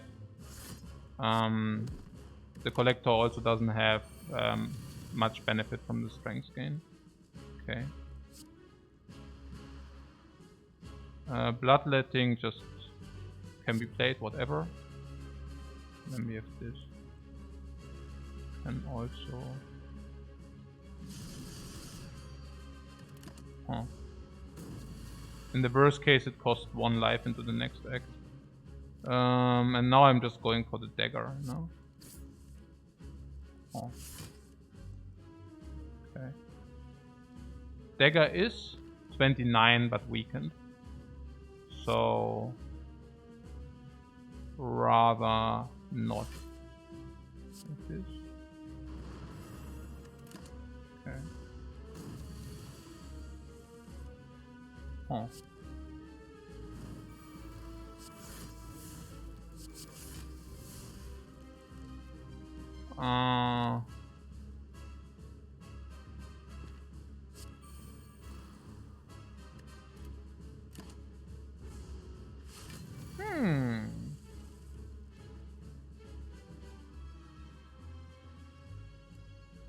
Ha! Okay, of course not. Okay. Ja, Monka, ja, klar. So ein Nonsens, okay. Action, damn! Oh, the potions, look at this, we didn't even find any potion.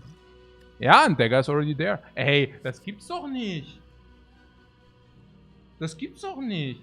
Der Juggernaut ist kompletter Müll? Hä? Hey, hier, oh mein Gott, das ist schlecht. Ah, House Brutality.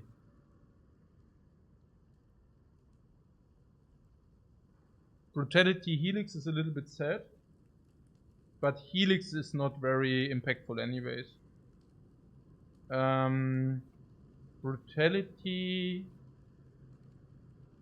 I don't know, another skip you say, why not Brutality? You think Brutality is negative, yeah? That branch is draw. Yeah, but it's not draw one every turn.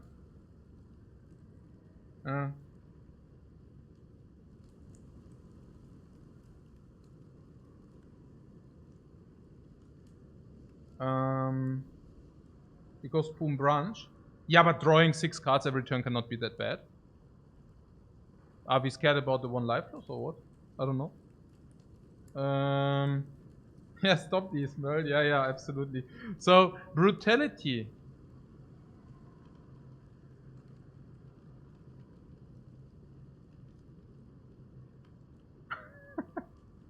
Cost you 1 life per turn. Yeah. Okay. So. Okay. You play Brutality minus 1 draw. Okay. Second turn, the card comes back, but you lose 1 life. Okay. Still negative, but not infinitely negative any longer. Then turn 3.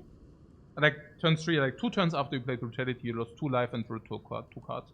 I'm very willing to pay 2 life to draw 1 card. But the draw is also delayed. But it's not only delayed, but it's also 1 more card every turn. Which basically means 6 cards instead of 5. Which can make a difference. What I'm saying is, if you get... It's better to get 1 draw every turn than to get like 3 draw 1 time. We lose Helix. Yeah, but do you think Helix is important or what? Nah, you will get Apparition. And if you do not block the very same turn, you will lose the buffer anyways, unless you are willing to play a 1 block card. Which we can. But is the buffer really of any importance? The buffer will disappear the first moment where the hard pings us or whatever. Doesn't really get us corruption. Doesn't really get us to corruption faster. No, yeah, if you get the turn... Okay, so on average we draw a turn 2. So it doesn't really get us faster there.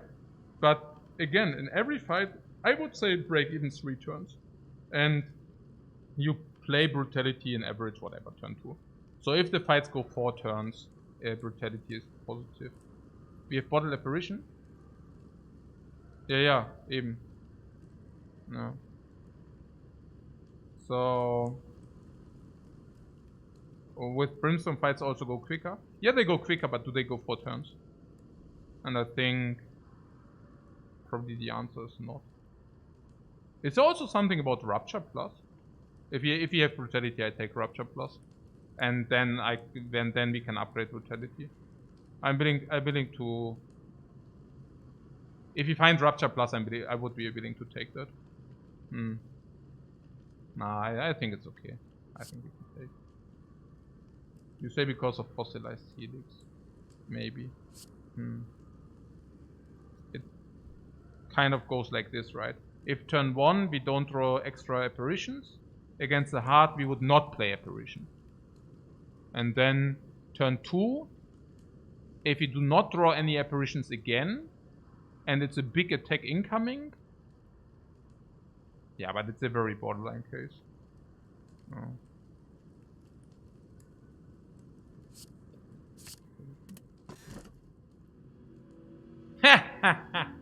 Hmm.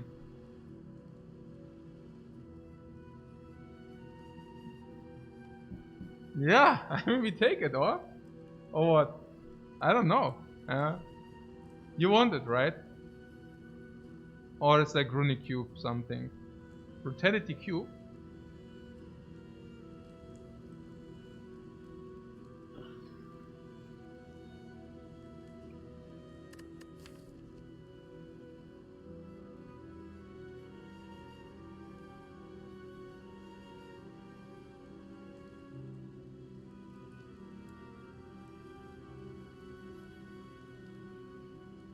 Something about the heart? Yeah.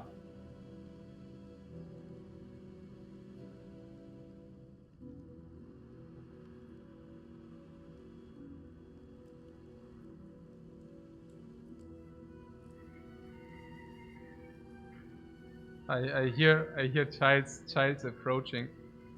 It's actually it's a good time for a short break before we make such an important decision.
Hallo! Hallo, liebes Kind. Ich bin bereit.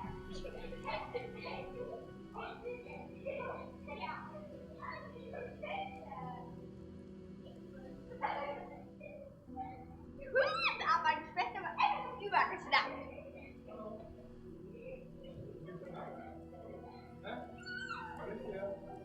Hallo! Hallo, meine Lieben. Lieber. Ja. Papst mich, glaube es wieder nicht. Sag tschüss und komm wieder her. Wunderschön, tschüss. Hallo! Hallo! Ich bin auch hier! Es ist nicht nur Alicia.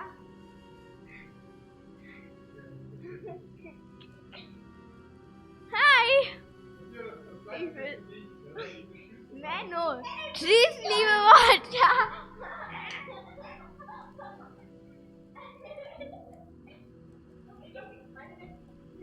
Hallo! Und jetzt...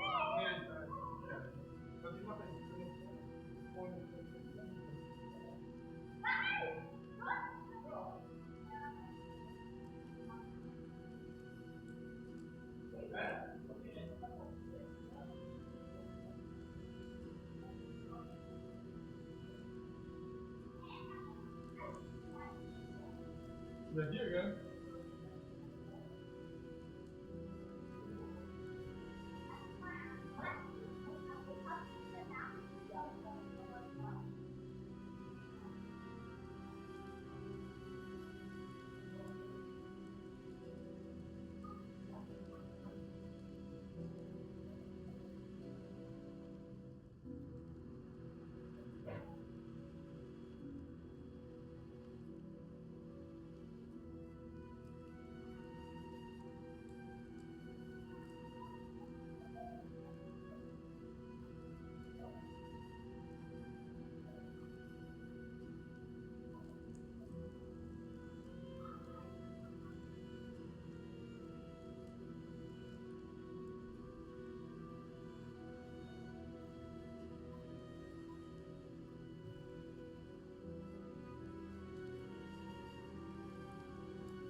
Hallo, liebe Streamer. Ich bin heute hier.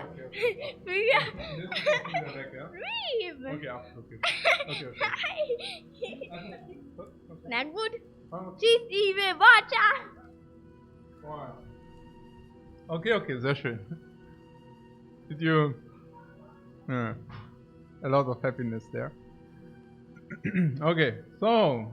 Did you get some conclusion with the pick? Oh yeah, by the way, Runic Cube would be... is another reason, right, for the brutality. Just saying, yeah? So there was definitely also additional incentive for the brutality. Nee, it's never the bell. It's like Black Star or Runic Cube. And Black Star is around 5 relics. And there is something about Runic Cube being a hard solution. Is it something, or... I don't even know.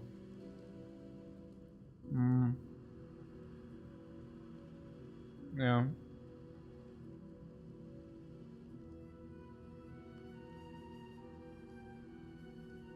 How many?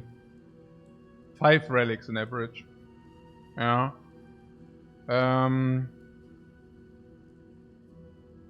Oh yeah. And also here, Runic Cube, the first ping you don't draw. Brutality, even if we initiate with Brutality. You play 1 card, Brutality, ping, Helix is away, and then you draw a lot of cards. Okay.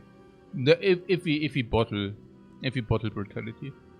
Bottling Brutality is weird again, yeah, as long as we don't have many things. So, bottling Brutality. And if we do not bottle Brutality, this is doing exactly nothing in all fights. In most of the fights. Naja, once Brutality is being deployed, we draw more cards.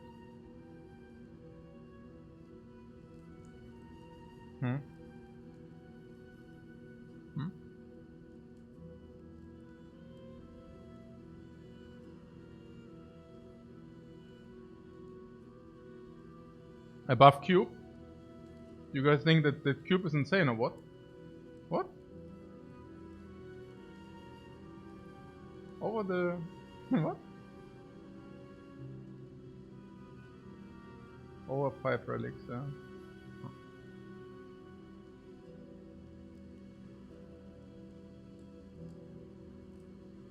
Including the 4 lead. No, Black Star is 6 relics. Probably is 6 additional relics. 6 additional relics. What bottle Brutality with bottled apparition and draw 7 every turn. Okay,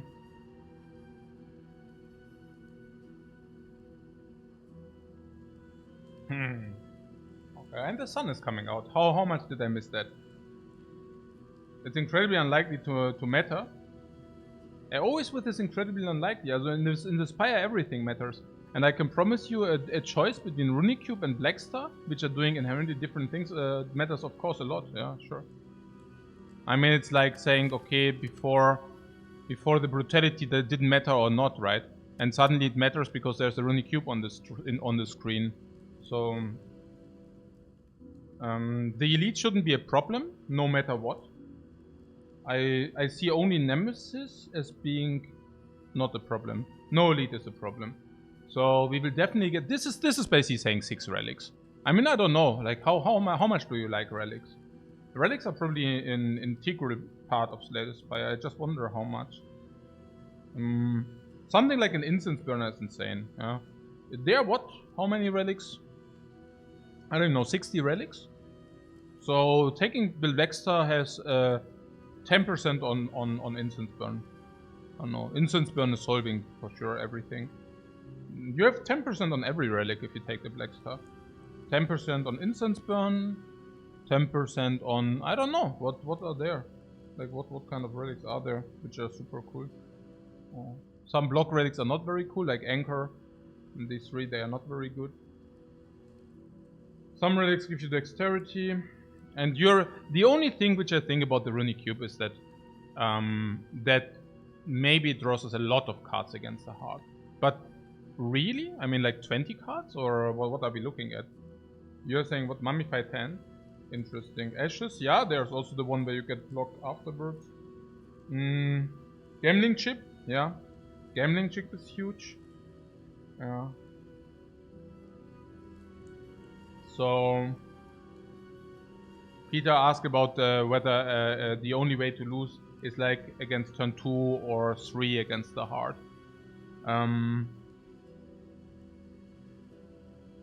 You're very enthusiastic about everything. I mean, about like generally. I mean, like the not you, but I mean the run. Like you see Dead Branch Corruption, and the guys are like, or okay. I mean, it's Merle who says 95%, but I'm just saying, like in general, there seems to be a perception that Corruption, Dead Branch solves your runs, and I don't feel that way. I mean, draw order and you just get completely trashed. The spoon doesn't work. The apparitions come into like with wrong orders. There's a reason why people are not winning on the Ironclad, and the reason is probably exactly nonsense like that, because they are like, oh yeah, look at this. This is so strong. This is so strong. Yeah, sure, but draw order matters. Yeah, So yeah, how much are people winning with Ironclad? 60%? I mean, it's funny because the Ironclad has so many solutions which can be basically, oh, you have this and this, you win. You have this and this, you win. You have this and this, you win. And despite people always getting this and this, this and this, this and that, they still don't win. Yeah, and the reason is exactly this. They think, oh yeah, they like run as one, like, and then bam. Yeah. So, but yeah, so back to what like basically Peter said. Yeah, I also think like turn 2, turn 3 against the heart, there's a big attack. Somehow we didn't draw our apparitions. This is stuff which can go wrong. And I guess the point is, if we did brick on the draw, Runic Cube is actually making up for that a little bit. We could play, we cannot play block, yeah, but we can play 2 attacks and then we draw additional 2 cards, which then increase the chance to do whatever, right? What about the Black Star though? 6 relics we set. We set 10% on any relic. So just imagine Puzzle. What is about Puzzle? Puzzle draws 1 times 3. Runic Cube draws every turn 1 and probably 1 times 3. Or 1 times 2, 1 times 3. Stuff like this, you know? And so, but if Puzzle would be one of the relics that would already make up for quite a lot. If another relic would be Back of Preparation, okay, these are the good relics. But I'm just saying, it's 10% on every freaking relic.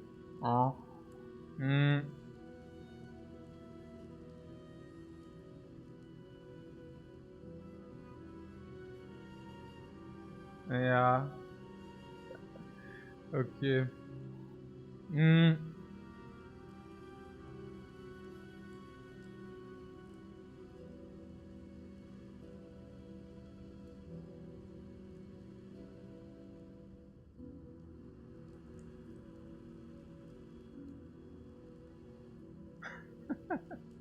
What Merle is saying, I'm literally falling asleep, slamming runs and 70% plus on the clad, stop strawmanning.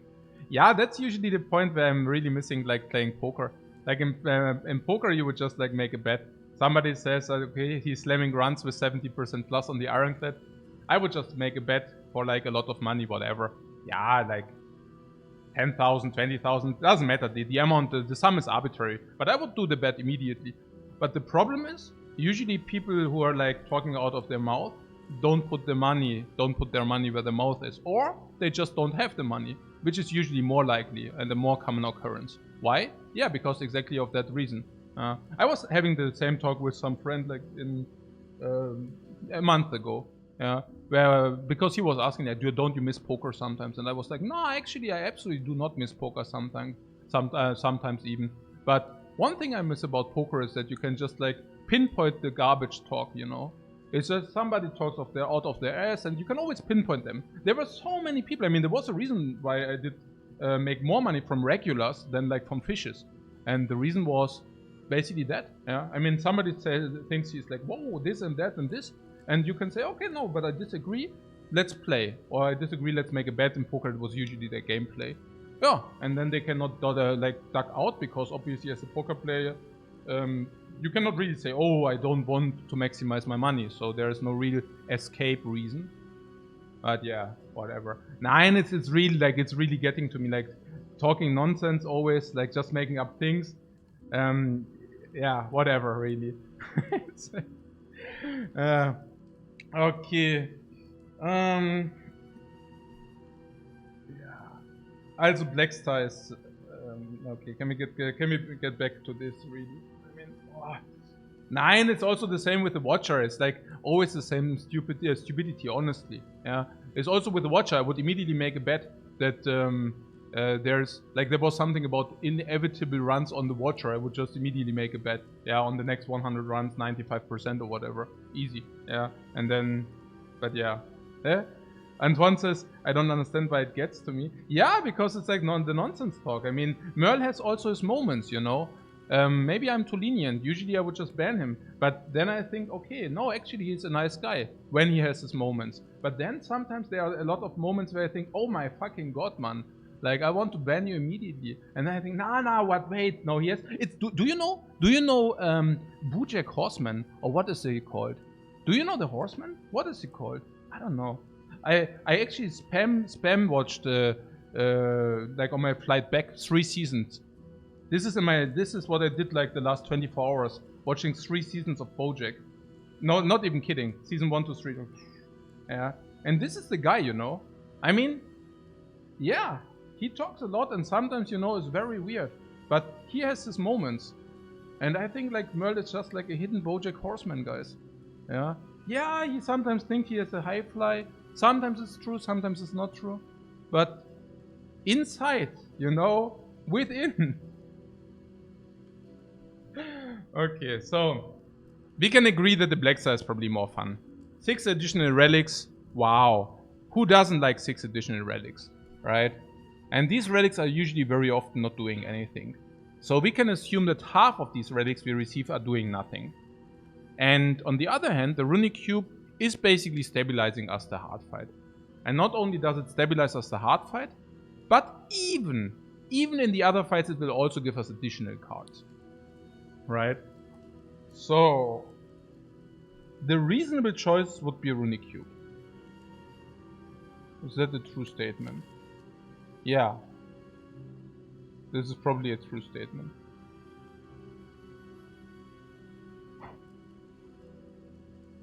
And then there's the freaking Dexter. I cannot believe that. This is stupid, you know. This is really stupid. Because we cannot even... Oh my god, where are these? Oh yeah, well, we can jump. Oh, we can jump. Okay. Oh. Yeah.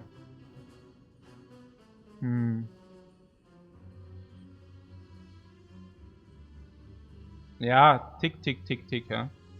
We only need... Man. We can jump, but... yeah, we can jump all the time. We can actually jump all the time. We can take all of them. This is great. This sounds like fun. How often do we need to jump? 1? No, we cannot take all of them, right? No, what?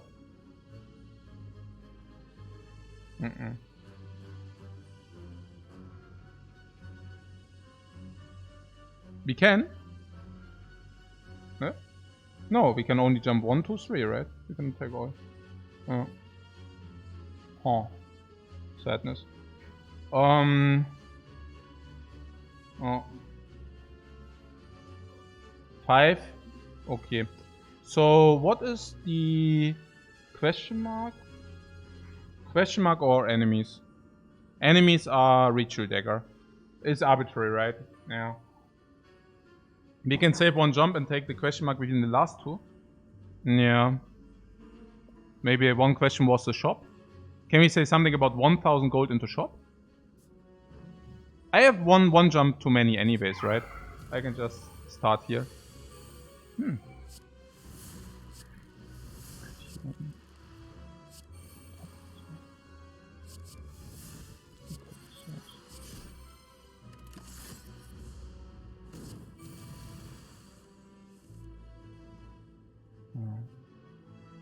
48 into dagger.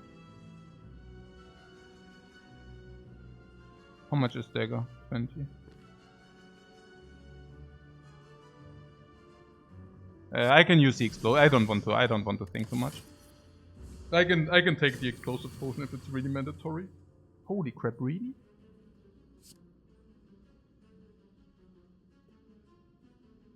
Come on. Ah. Okay. Ha! Oh my god, regeneration potion. Log potion, blood potion. Blood potion is 8. Plated is the worst, yeah.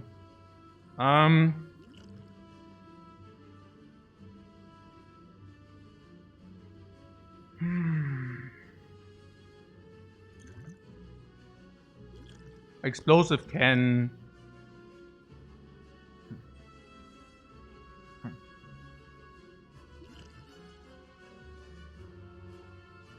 Our potions are pretty bad. Yeah, explosive potion probably goes next. But explosive potion is like the only one which gives us a little bit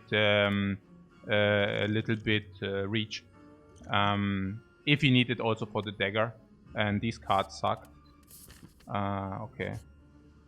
So there are madnesses.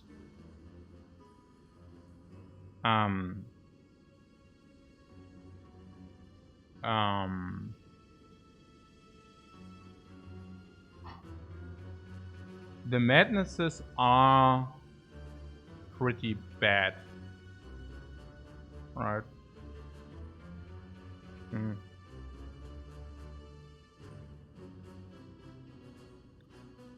Without the spoon, they wouldn't be that bad. But with the spoon, they are pretty bad. They are decent post-corruption. They are not decent with the spoon, right? I don't think they are decent with the spoon.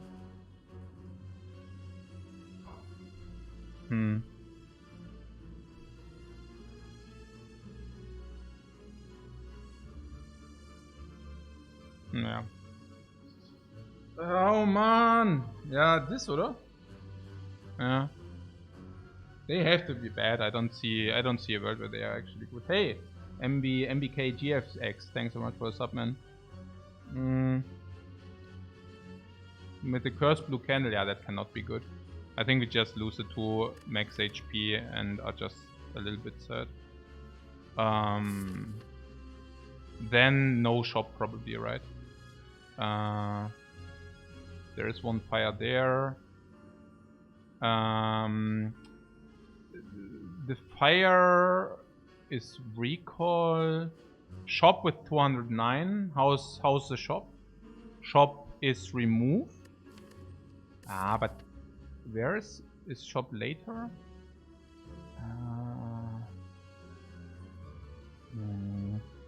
Shop is too... It's not good, right? Shop is not good. We have to go left for 5 elites? No, I don't think so. Like we get 1 elite and we have 3 jumps anyways, which basically means we only need 2 jumps. Yeah. Later shop seems better. I don't know about that. I don't know about later shop.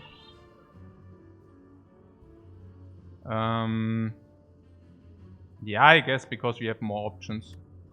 So this, yeah, okay. I really don't like it, but yeah, what can we do? We can later shop elite. The sun is also back, yeah. So I go here and then I decide to jump or not, or do I need to decide it now? Not really, right? There's not enough difference in the choice, right, that I need to even think about it? Probably not. So here we have some chance on a super dagger, right? Like the idea is to potentially dagger them like this, yeah. Okay, cool.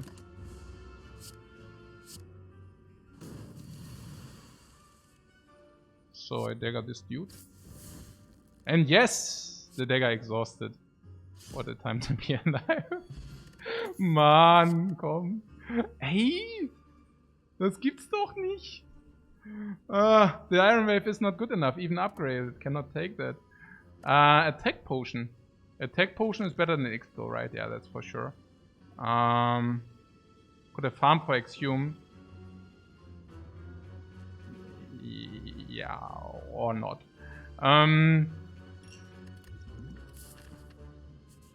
Right. So I just continue, yeah? Keeping the jumps, I guess. Better than Blood Potion? No. Yes. So...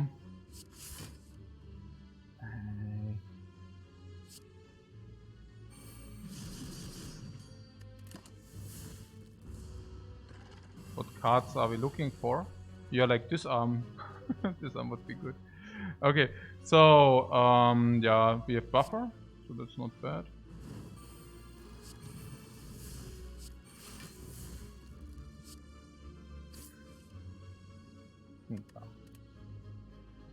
Yeah, I don't want defense, right?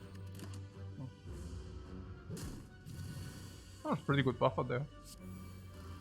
Definitely not complain there. Okay.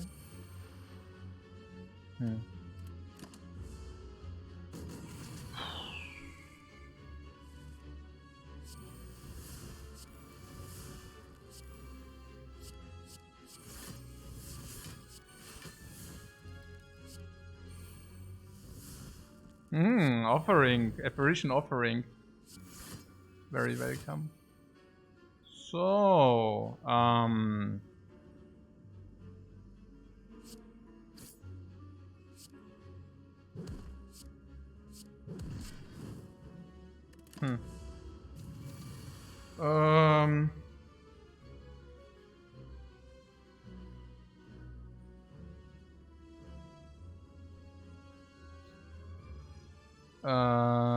do we have?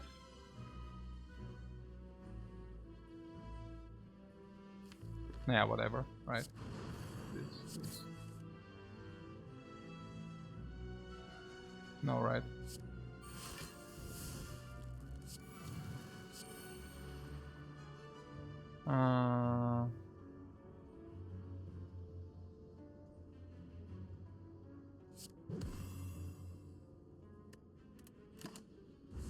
Okay, we just do it next turn, yeah.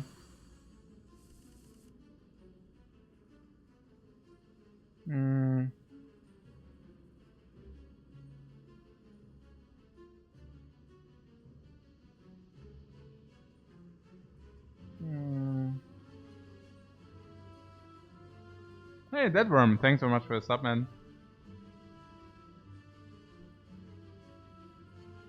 What is, okay.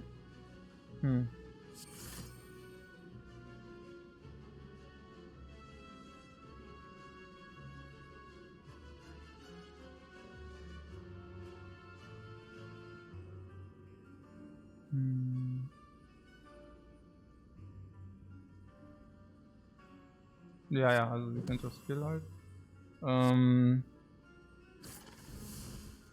We get full fire potion is 20 damage. That should be worse than all of the potions we have, right?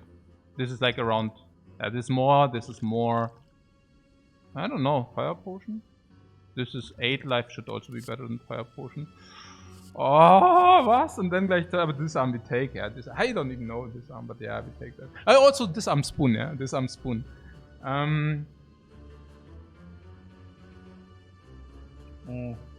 Disarm for sure, yeah, because it's also upgraded. That's pretty sick. We also have other vulnerable infliction and yeah, it's also upgraded already. Can also against the heart, if you get it, we disarm. Yeah, it's just very good. Fire potion? How is it about fire potion? I mean, this is life. This is life. But probably not taking, right? I mean, 7 life, 8 life is probably better than 20 damage. Both regeneration and blood potion are pretty bad. Yeah, regeneration is better than blood, right? Yeah, they are pretty bad. Yeah, I mean, blood potion, but fire potion. Do we have a fight where we say fire potion is very important? Not really, but blood potion is even worse, right? 7 life.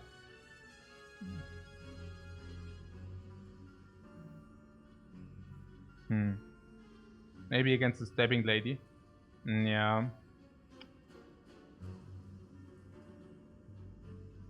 So you're saying fire potion until we get to the heart, and then we replace the potions little by little. Yeah. Yeah, I also think that the fire potion can give us potential reach.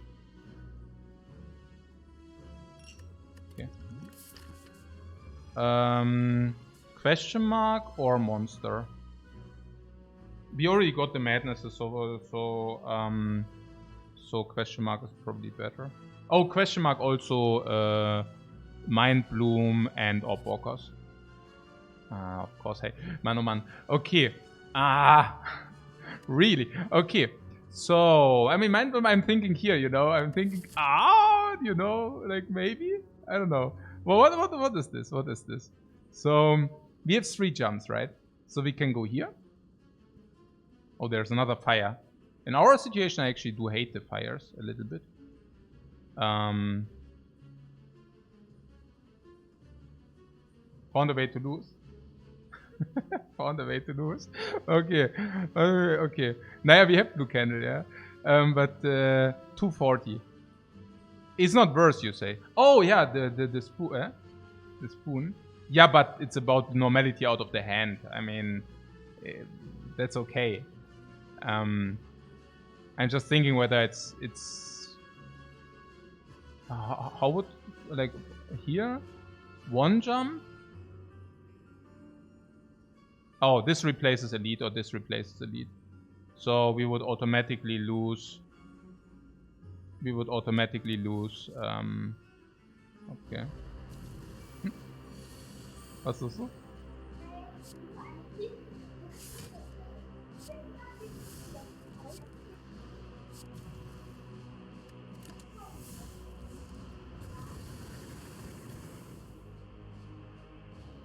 Hey Madness, thanks very much for the sub, man.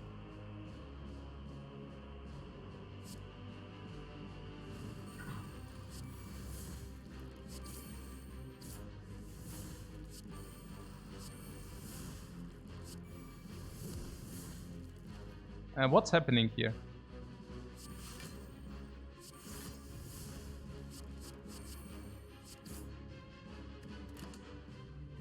Ah yeah, also the fight gives us a free upgrade.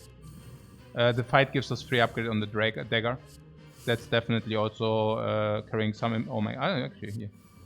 It also carries some importance. Yeah.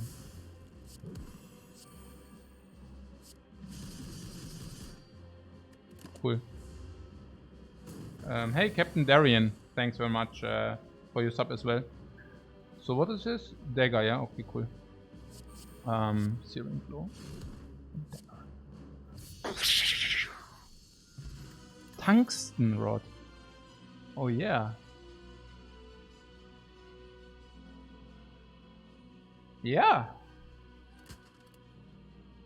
Let's take that. Good.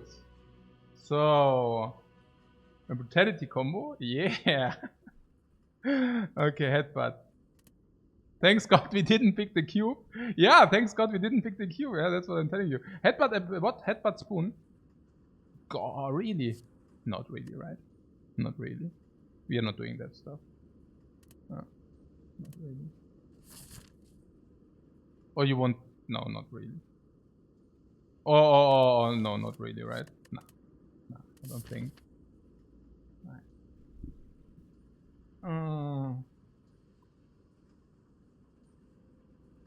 Or do you like headbutt? Headbutt apparition? Sometimes, but actually we play apparitions on spot usually. It's okay with spoon, you mean? That we can spoon the apparitions which are in the grave? It also comes upgraded, if that's like, it's a minor reason. I think maybe something is, was ist mein Tipp? Ja, rasieren. Headbutt's actually pretty cool with this spoon, yeah. It's actually pretty cool. It also comes upgraded. Here, it's green. And it's also with the ritual dagger. It's actually pretty cool, yeah. It's, no.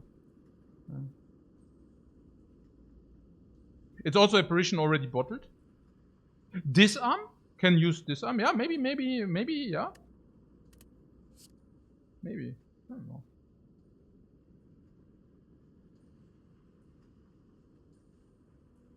Yeah, and if you do not play it, same. Hey, Smiling Nevan, thanks so much for the generous gifts to our community, man. It's very appreciated. Yeah, the bottled apparitions, we either play it or it goes into grave, then we can headbutt it again. Yeah.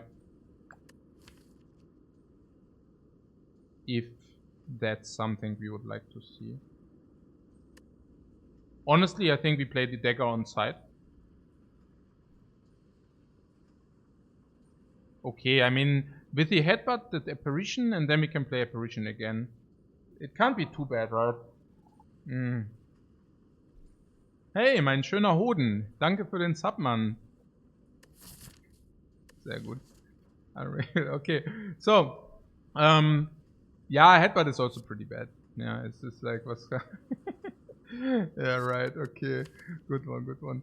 Nein, but it also delays halt Corruption and Brutality halt. Oder? Ja, wahrscheinlich kann ich auch rasieren. Hey Jungs, bitte. Hey Jungs, macht okay. Ich bin raus hier. Okay. Oh mein Gott. Okay. Na schön. Recall. Recall, right? I don't even know. Yeah, recall so that if you get peace pipe. Yeah, recall so that if you get peace pipe. Okay. The classic headbutt bait. Yeah. Actually, that's right. Huh. Man, der Spoon. Like this, right? Oh, intangible. Yeah, brutality needs to be played for sure anyways, no? Can do this first. Apparition needs to be played so it doesn't exhaust.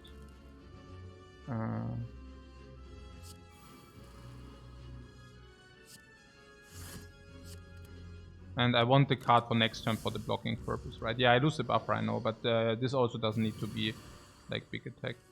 So I guess it's just good. Corruption wants to be played, right? Gives us energy. Hey?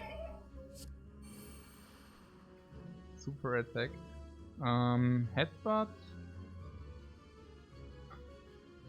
A lot of energy. So, disarm.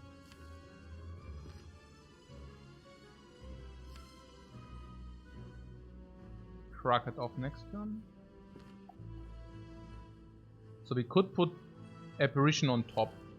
Is that something we want to do? Yeah. Why not, right? Can use Apparition next turn. Yeah, I need to pay attention that I do not spew too much. Okay. Yeah.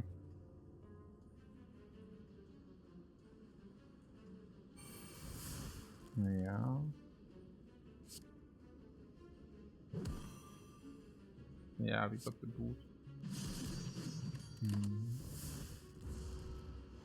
So, the idea is... Oh my god, 47. Oh, really? Woohoo! Woohoo, we are in freaking danger if this... but exhaust control. Oh nein, exhaust. Oh! I mean, we are not dead.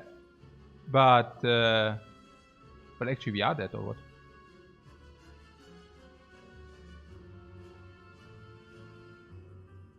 No, actually we are not dead. We are not dead. No, we are not dead. We are not dead. We are on 1. Cool. Okay. I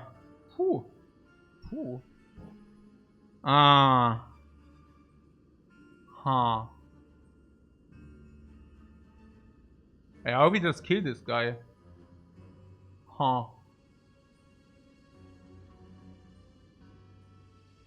The attack potion can also get weakness and also block. I think I'm pretty much on the attack. I also feel that the attack potion is not very useful. Attack potion can kill in most cases. And if you get like block, also if you get weakness, then we do not even need to use the block potion. Oh, let's do that. Yeah, we have solved. Which means no dagger though. Yeah, the 95%, right? Which means no dagger though. Whatever, right?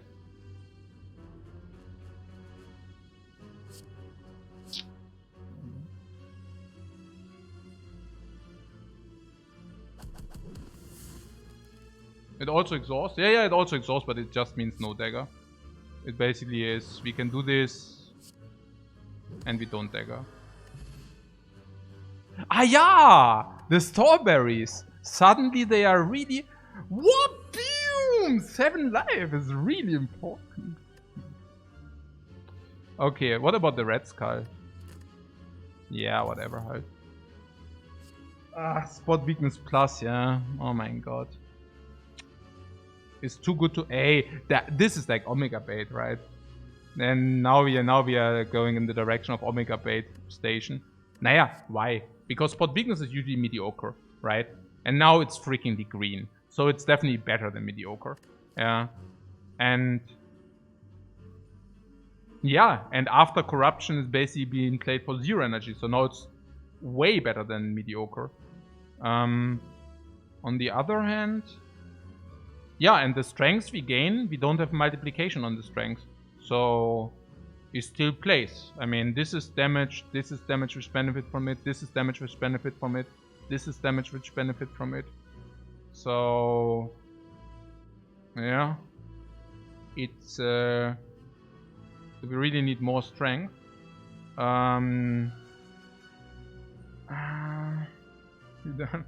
Yeah, we want our keycards, not the spot weakness. Yeah, it's true. Especially also because we already picked the dagger, right? And with the dagger, we also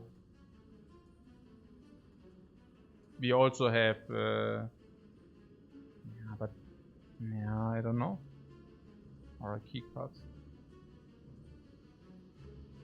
It's also quite bad before corruption. Is it really quite bad before corruption? And does brimstone scale fast enough? Yeah, does it? I don't know. Six strengths is not really fast enough. I mean, then we deal whatever 30-40 damage with these things 2 times, so 80-90 damage. I don't know about fast enough. Also I was thinking maybe spot weakness is okay. No, I don't know.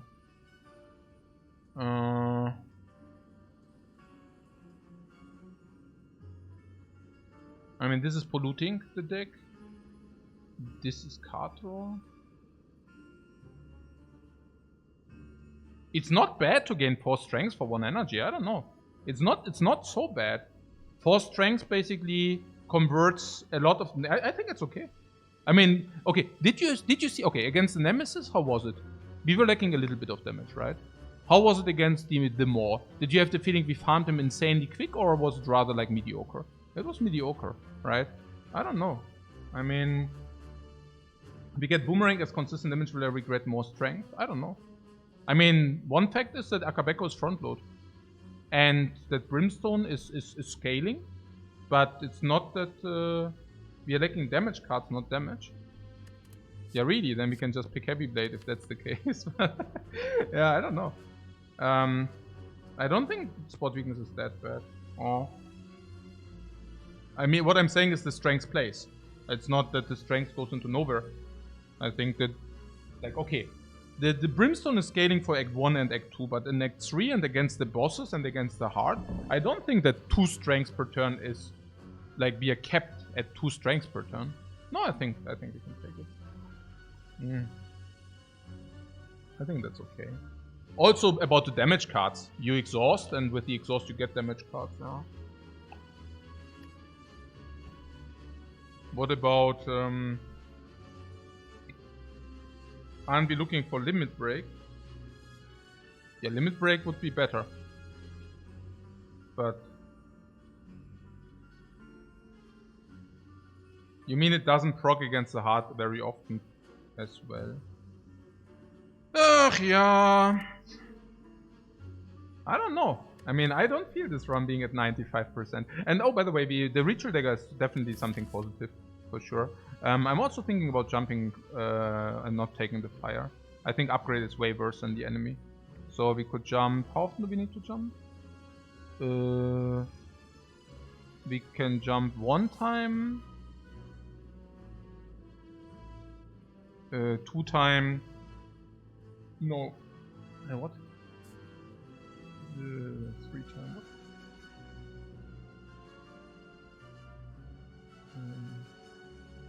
This. Ah, yeah, okay. What? 1 time? No.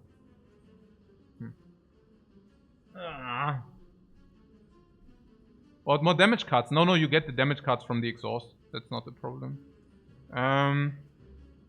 No, we are missing an elite if we jump. So we need to take the fire, which basically means we upgrade something. I don't even want to freaking upgrade something. I don't want to go to this freaking fire. Ah.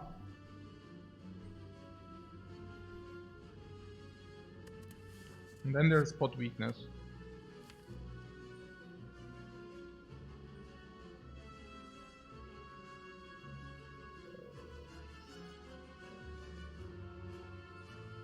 What you are saying, once we have our corruption, we are good? Because then we get the scaling automatic. I don't know. The spoon says no, right? So confused. Why is that?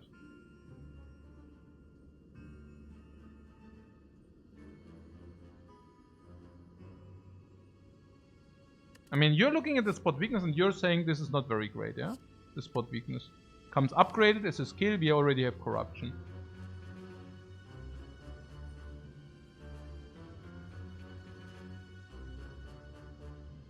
It's a bit more scaling, yeah, that's what I think.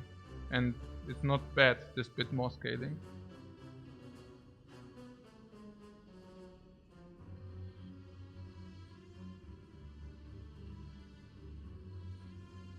It's also about apparitions are not infinite intangible. I mean, it puts us on a clock, and +4 strength is not the worst. Let's take it. Let's take it. Yeah, I think it's okay. I mean, turn 1 it doesn't affect against the heart, and you're... Oh, actually, what is about tungsten rod? I mean, we have tungsten rod disarm. Yeah, I mean, usually... Yeah, let's just take it. I mean... upgrade? What about the upgrade brutality? There's something about the helix. Oh, we have helix. Helix is going away, by the way, I think. If we play brutality, the helix is basically... it touches the helix, which is... a little bit weird.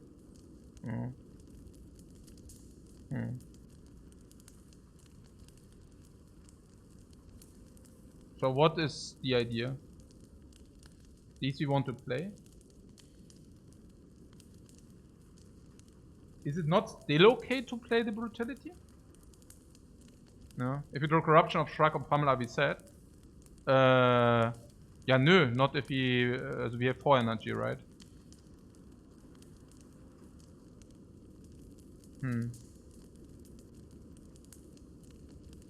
There is a chance that we draw brutality turn 1 anyways, but it's actually very low because we only draw 4 cards. So it's 1 in 6, and we can guarantee brutality. But it comes for an upgrade, which is a little bit weird. The other one would be energy, which definitely does play. I mean, the energy on the corruption definitely does play. Yeah, the question is only... yeah, we can always draw into it. I mean, unless we spend 2 energy to draw into it.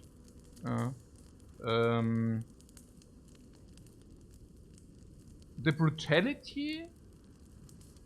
no, it does play. But what about the brutality? The brutality also gets us faster to corruption or what? Or are you saying because of the helix? Okay, maybe not. I mean, what about the apparition? The apparition, if you play...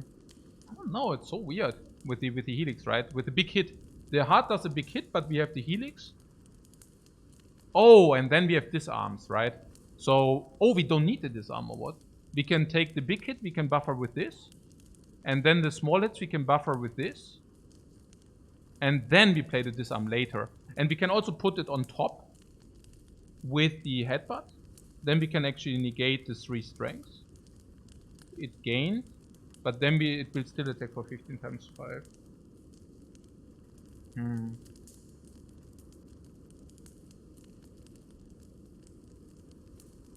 We have all the tools we need, yeah, and what is the upgrade then? Corruption or what?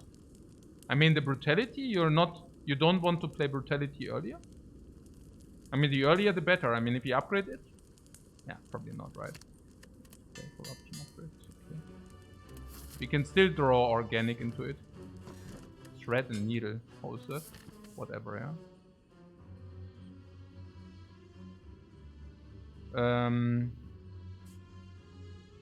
So what, I need to do this or what? Wait, what? I go here, I jump 1.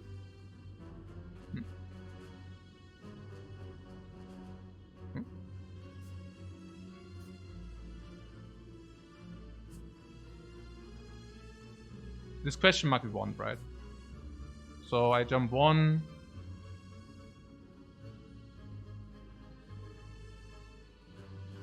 Jump 2. Oh. Huh.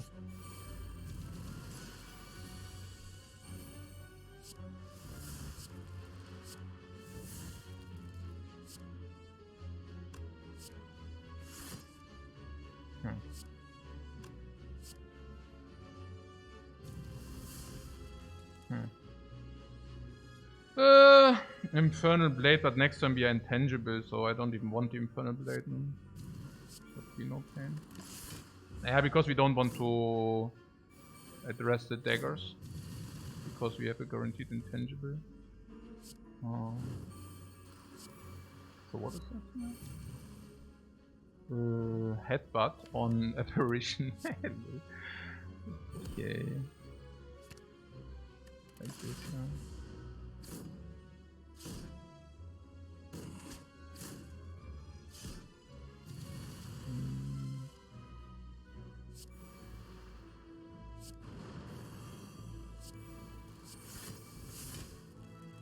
Okay.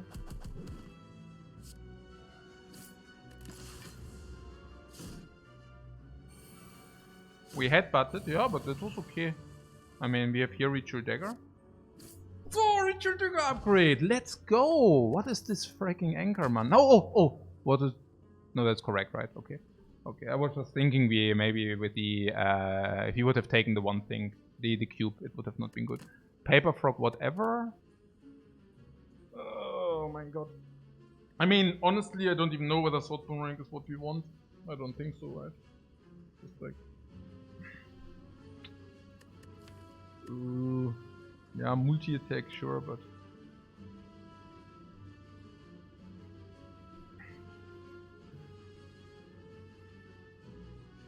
We'll get a random one, yeah, we'll get a random one.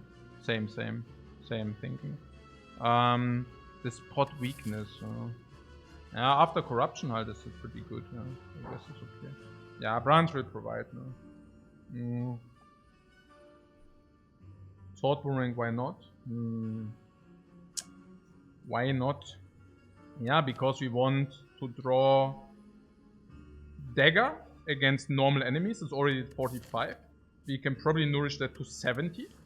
So having 70 is definitely better than having Sword Boomerang. Against Spire Shield, Spire Spear, for example. Brutality is more important, Corruption is more important, Apparitions are more important, Disarm is more important. Sword Boomerang at 2 strength is not very good, at 4 strength.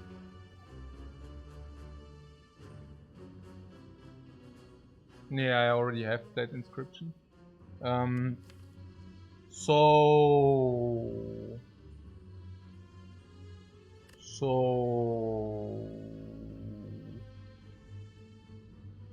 Like we have time to upgrade it as well.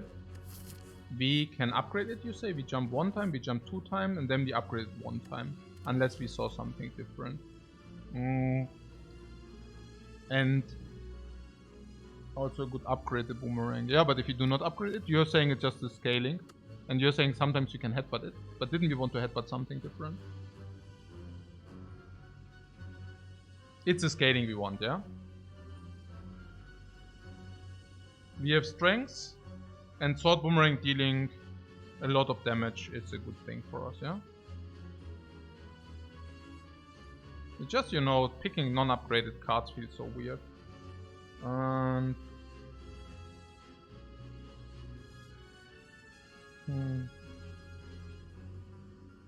Let's say we have around, let's say, 10 strengths. Then these are still, yeah, 30, 40 damage, 50 damage.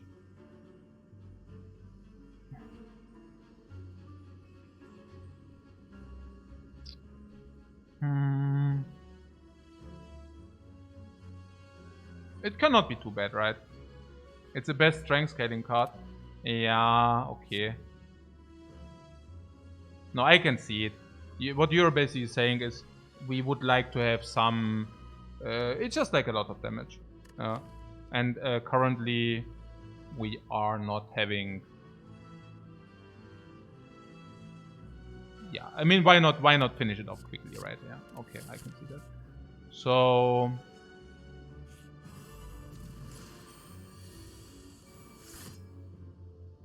Hmm.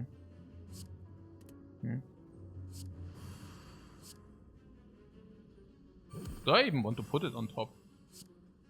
Oh, I don't know. Oh.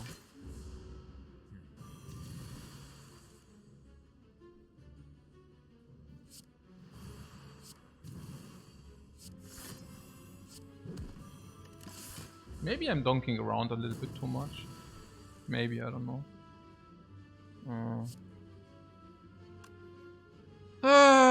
Okay, I don't know. Let's play corruption. Shrug it off. This. Rage, sure, why not? Pause will not be needed. Pausing around. Brutality, apparition, and oh, I could have actually played second wind or what? Do rage,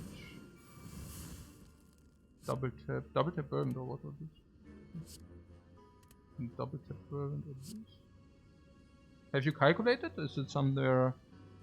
I mean, I don't want to kill this thing, but this is 24, so we are never killing, and this is around. So like this, right? This into double tap, and then burn.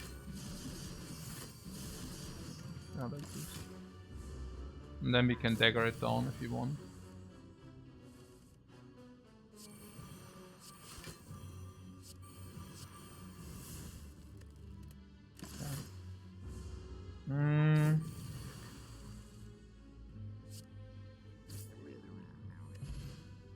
Oh, memory. What the garbage. Dropkick marbles.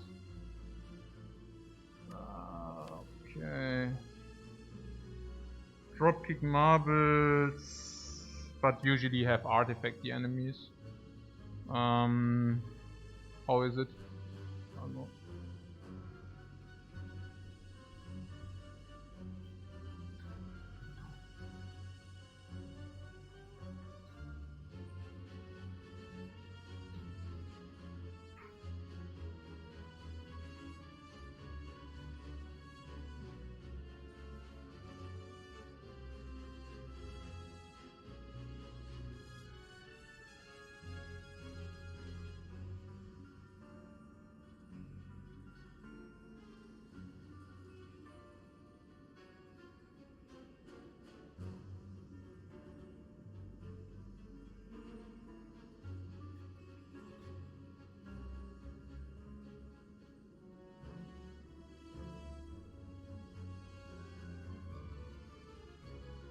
What, we don't have a shockwave? Nah.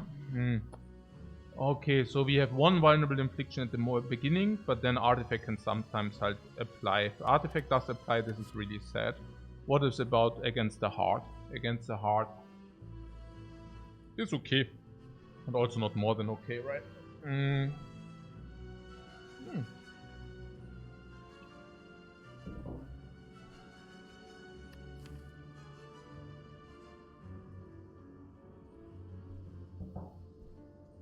If we draw a second turn against the heart and we don't have vulnerable inflicted, is really sad.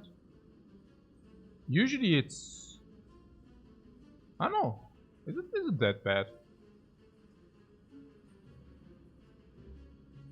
I mean, with marbles, who is the boss? Yeah, whatever, I guess. Don't we just have vulnerable inflicted? Sometimes we don't. Sometimes, and against the heart? Against the heart, we say it's also not very important, yeah? We can play an attack, it deals damage. I don't know. Spire Shield, Spire Spear. Against Spire Shield, Spire Spears could be very sad. No.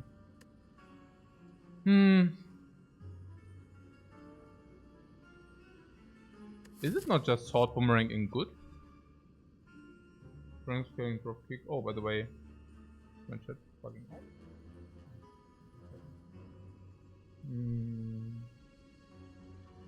Drop kick. Yeah. Okay, yeah, here we go. looks not needed, the dropkick, you say. Yeah, but if it's for free, we can play it. That's my point. But like against the heart, sometimes it can deal like 40 damage, 50 damage, and this is on top of everything else. And does it really brick against the heart?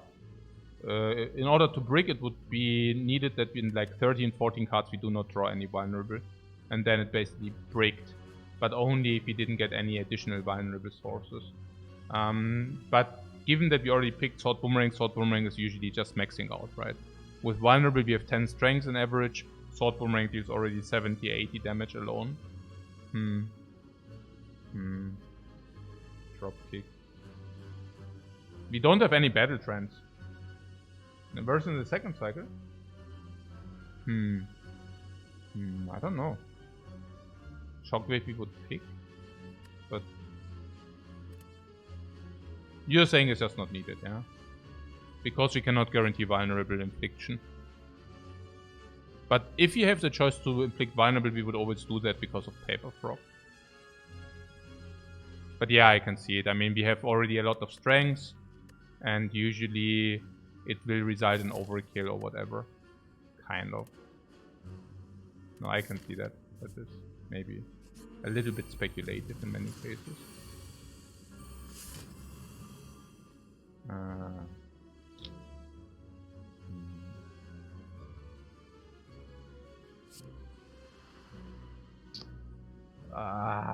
Okay.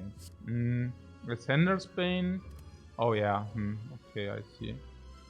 Fire Potion, Block Potion, Disarm. Yeah. Alright.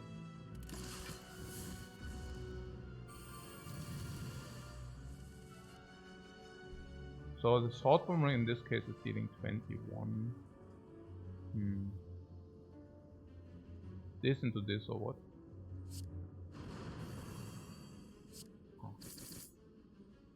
Or should have I killed something first?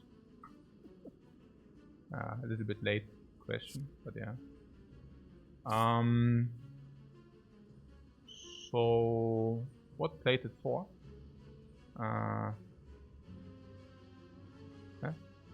Oh yeah. Thread and needle, yeah.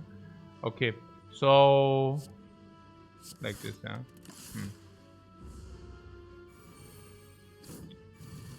Drop kick. Yeah, probably not needed. Okay, so 56. Apparition Whirlwind or what? Apparition Whirlwind. And then wait for the dagger. Ah, tungsten. Oh yeah, right. Sorry guys. Yeah, it's true.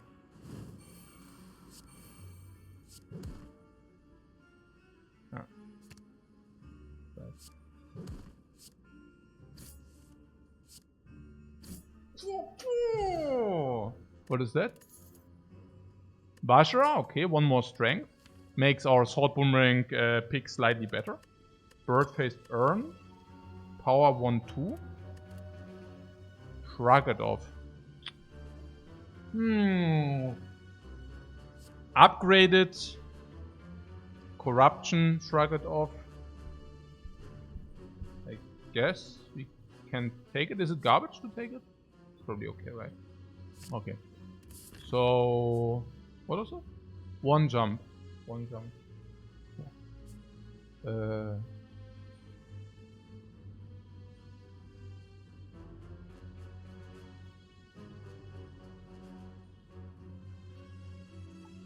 Question mark or a normal enemy? Question mark. Question mark.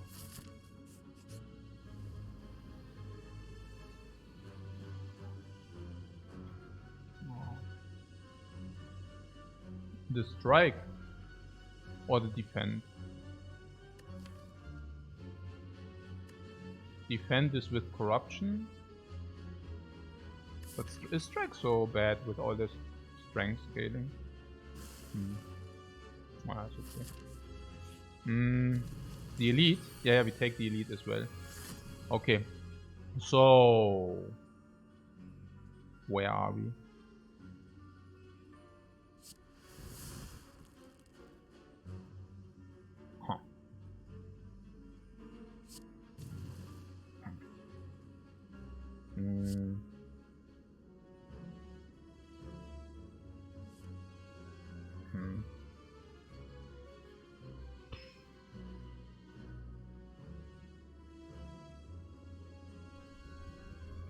120.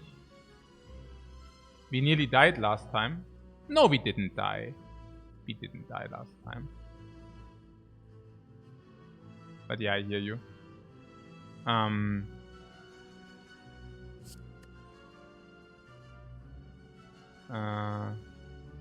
Like this or what? I don't get it. I don't get it. It's a little bit weird. Oh yeah, shockwave, yes. Let's do that. I mean, I definitely want to spoon this thing. So, I mean, that's for sure. Huh. Oh. What Monka? No, that guy is definitely not Monka. I maybe... What did you want? I want to... redraw. I want to redraw the dagger ASAP. That's the idea. This is... yeah, okay. Is it too much? Probably not, right? Maybe it's not. Oh, it's okay. Oh yeah, we didn't get the exhaust, right? Oh, what a pity. So... What? Shield of the Gods? Yeah, but only if it exhausts. Okay, so... Oh yeah, there's the dagger for next turn. For next turn... Oh. Is the dagger damage enough? Or what? No, we can just double headbutt. Dagger... Dagger and... and headbutt or whatever. Not that it is important.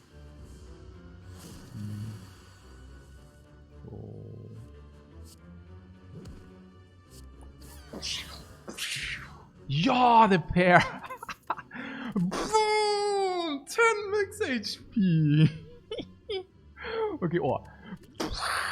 And the force potion before the boss. Bam! Shuriken for strength. Yeah, close net. Yeah, so healthy. Okay. Brutality? We said we don't want that or what? In the opening time. So, yeah. Sword boomerang, no? It's okay. Make this always max out the heart, which is important. It can be important. Okay. Yeah, brutality against this guy is also not exactly great. Okay.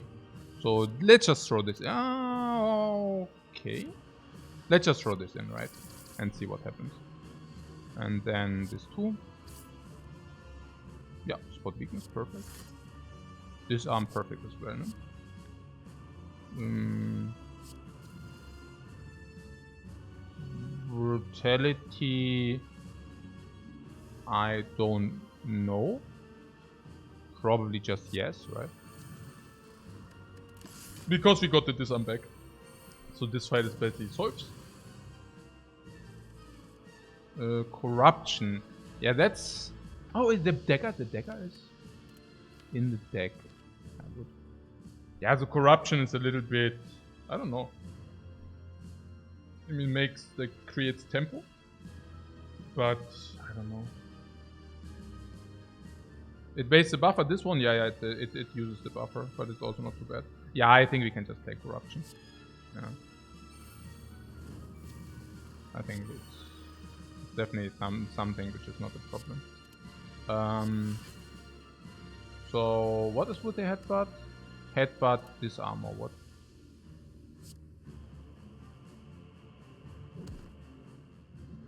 Yes. Right.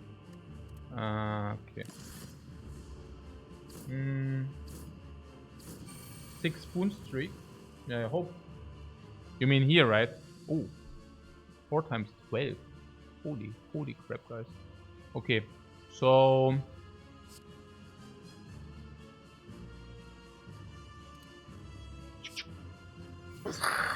Three strength down. Ja, jetzt ist halt mit dem Dagger, können wir uns halt... We can decide. I don't know. Demon form, okay. Yeah, these powers are really not very useful. Okay. So... Hmm.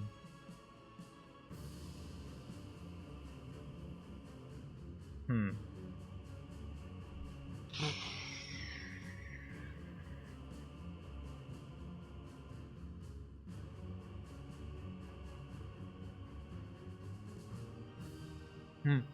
I mean, we do not need to... It's actually interesting, right? I mean, I'm spewing a little bit around, maybe. Because there's also the option that we do not nourish the dagger. Yeah, maybe we want the value on the dagger on the boss, exactly. I mean, it's 71 damage. And it goes against 5. So... I also think maybe we just want the value on the boss. Don't forget the potions. Yeah, but we don't use them now, right? No, I think we can probably use the dagger of the boss. I'm also not feeling infinitely comfy here. Yeah, I think if we get this fight done, I wouldn't mind. Yeah.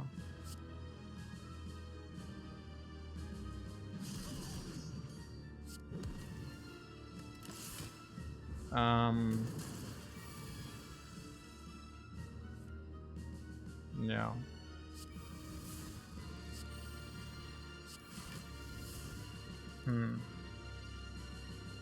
Okay, we can basically choose to exhaust or not. Okay. So now this can upgrade this. And we can basically send the bird into... Yeah. Die. Do we want to activate? Yeah, sure. No. Why not? What, or just spoon it? Yeah, we can just spoon it. No, I mean, if it's spoon, I mean, then it's not good. Because what means not good? Also, to spoon it doesn't make a difference. I could have still used it on the little bird. But we basically decided against that because we say, hey, this is not easy. And because we say this is not easy, yeah, basically like this. So, Inflame, Whirlwind, there is a dagger.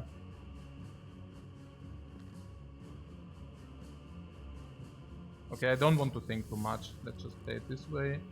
And this is 62. Now I can use Inflame also for the heal. Actually, it's also heal, but I don't know. And we can heal with this, is what I'm saying. Let's heal. Yeah, why not? Why not actually? It's actually not bad. Okay.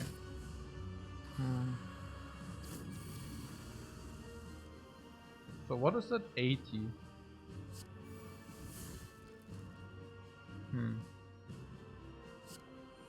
So we can kill, right? Yeah, of course we can kill. We can also sword boomerang. Headbutt, pommel strike, sword boomerang does not work, but headbutt, thunderclap. Thunderclap, guys. Thunderclap. Yeah, this is too much already. Did I? Yeah, like this. Yeah. Ha! Perfect full health. Yes. Alright. Apparition. Disarm.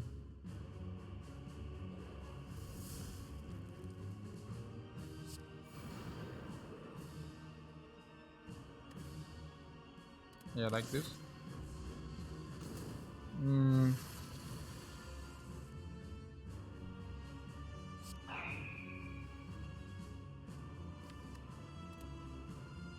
Seven tempt. We could use a buffer here. Make shrug it off. We could also use apparition, but I don't want to use it now. 70 damage. And again, we could use it in order to hope that it will not fight. Okay.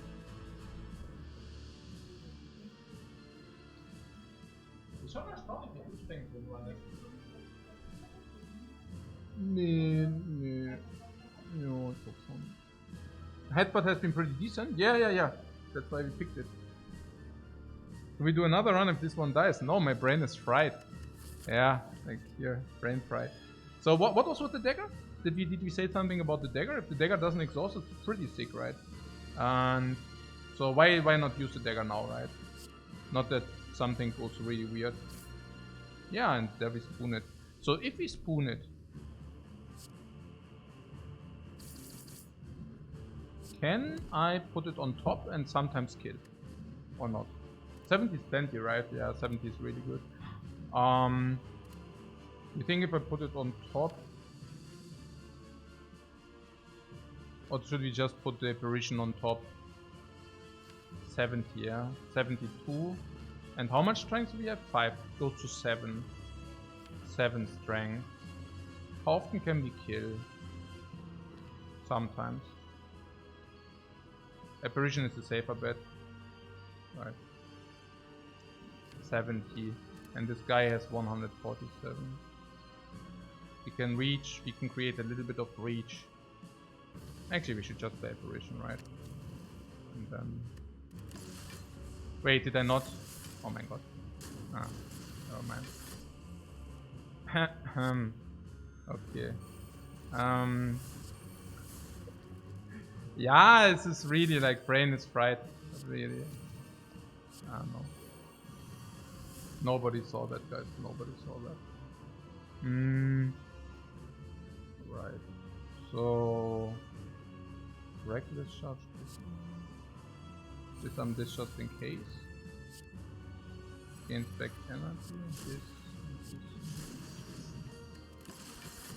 Passive Aura Mind. Yeah. Auf jeden Fall. Yeah, that's true. It's definitely true. And French. Okay, probably this one. This one. This is hard.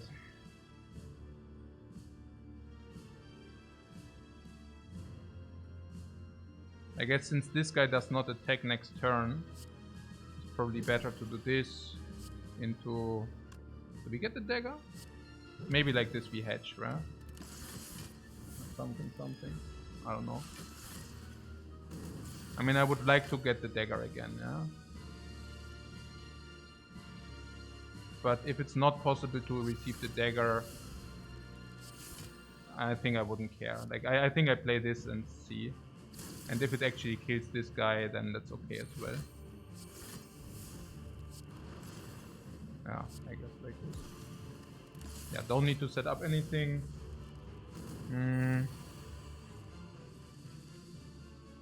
The dagger is still in the deck. Yeah. That's why it's called deck air. Okay, whatever. Na schön. Was ist jetzt hier los? This. Oh my god, too much.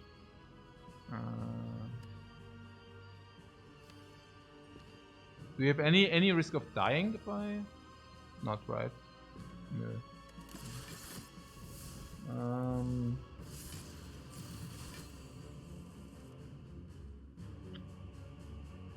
Here. Oh.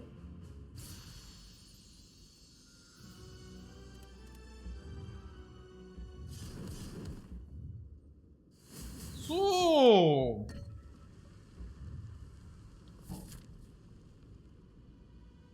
Nice. What do we upgrade? We always are at the same point where we think, okay, what do we upgrade, right? Miss 2 heal? Yeah, 1 heal.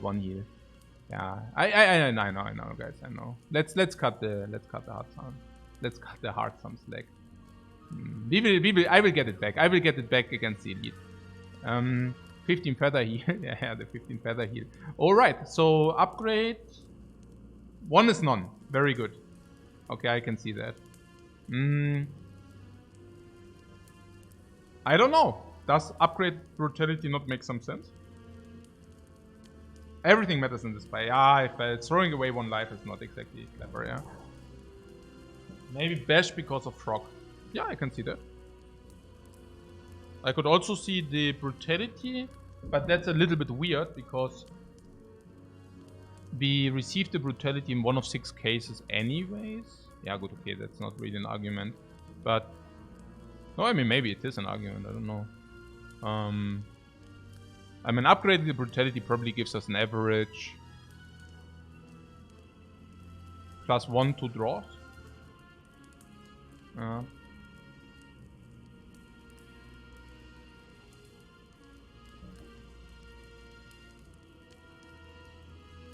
So if we play brutality turn 1, but then we lose the buffer. Yeah, it removes the buffer, which is a little bit weird, because against the heart, if the first attack is a big attack, and we do not draw... If the first attack is a big attack and we do not draw apparition, then it would be very helpful. But only if you also didn't draw any apparitions turn 1. Huh. And if the first attack is a multi-attack? Naja, still, because if the first attack is a multi-attack, we can have disarm, but... No, then it doesn't. Yeah, maybe sometimes, right? I mean, if you get disarm, sometimes we can preserve the buffer into the next turn too, but usually not. So, what we have 5 energy turn 1, play 3 cards if we upgrade brutality. Yeah, and from then we have more cards. I mean, that's the thing, right? But I could also see upgrading Bash. It's also not bad, right? I mean, putting 2 energy into Bash is also so sad. Ah, this is so sad. Apparition cannot be because we want to play Apparition on spot. Brutality, we lose the tungsten. Yeah, and if then there is a big attack, how bad is it? Yeah, super bad, right? I mean, we don't have weakness, we don't have weakness. Yeah. Okay. Okay. Yeah, Bash Plus is actually fine, you say. Yeah. Really? Yeah, I don't know about that. Maybe brutality is okay. I mean, it loses us the buffer. So we play Apparition.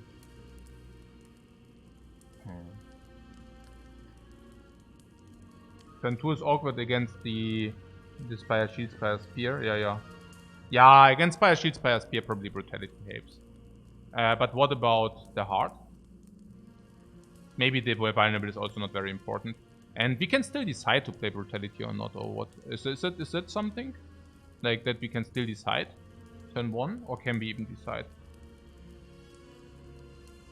Maybe it's okay, because turn 1 we can even take, right? We can even block or take or whatever. Yeah. Maybe it's okay.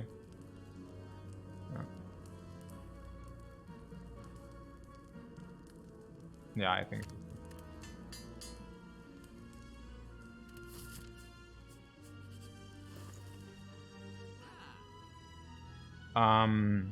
There is a bottle tornado.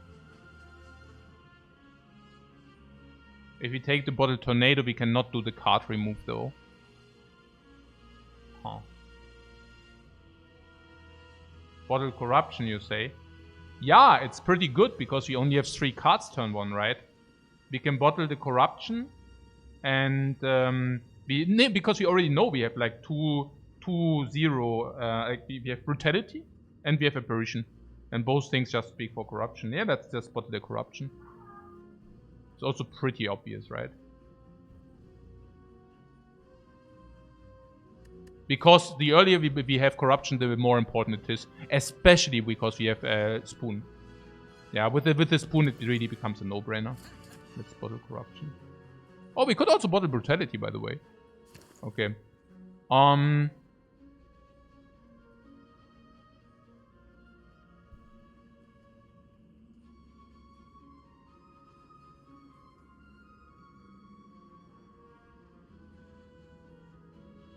Havoc is pretty sick eigentlich, ne? Ah yeah, we can also decide here on the potion. Whether some of these potions could be better. I feel that the fire potion is not very good. Yeah, Fire Potion is pretty bad, right? So this and this are better.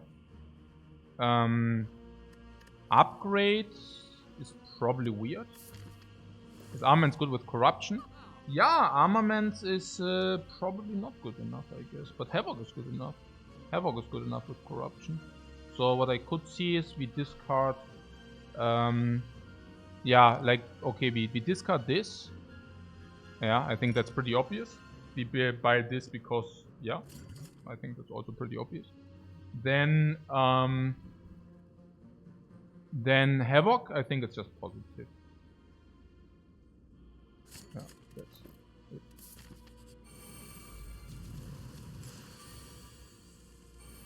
And now we go Corruption.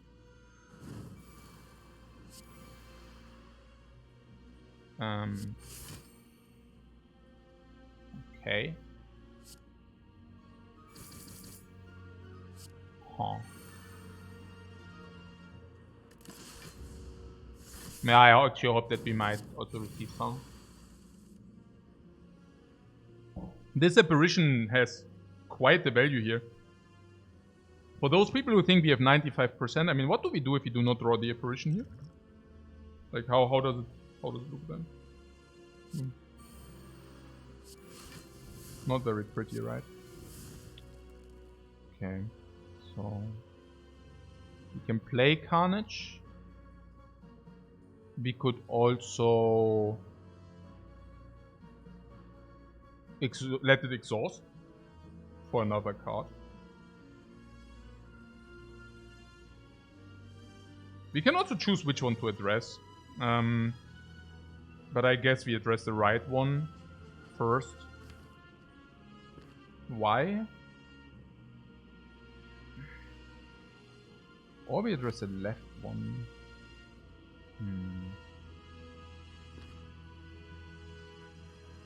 Or we really take the exhaust. Actually, we take the exhaust. This is 40 damage, so we deal 20 damage or we get another card. I believe getting another card is just more important. And then the question is, where do we want to... Oh, actually it's more than that. It's like 30 something damage. 30 something damage or a card.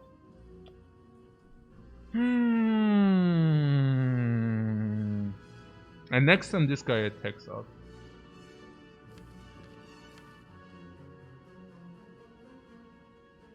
But this guy doesn't. Hey, Onima Ryuko, thanks so much for your sub, man. So... I guess this also doesn't matter, right? So... If you just focus fire this Spire shield, and then we have a chance to kill this Spire shield. Let's do this. Yeah. Like if we draw the dagger but we don't draw apparition, we can kill this Spire shield. And this was the big attack, and next turn is this big attack. So like this. And now...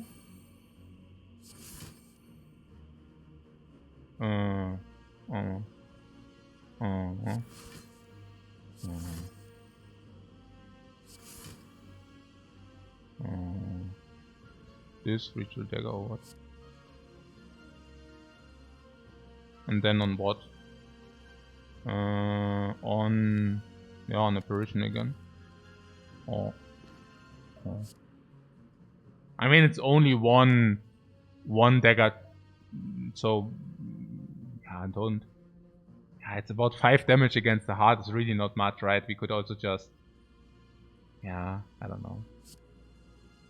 How many apparitions do we have? 1 next turn. Yeah, I could also just play dagger and whirlwind, so it's okay. I don't think the 5 damage from the freaking stupid dagger will matter, really. Like, let's just play this and pair this. Yeah. What we have set up? No risk? I don't know. I mean, here we can Axiom dagger again. Here, look at this.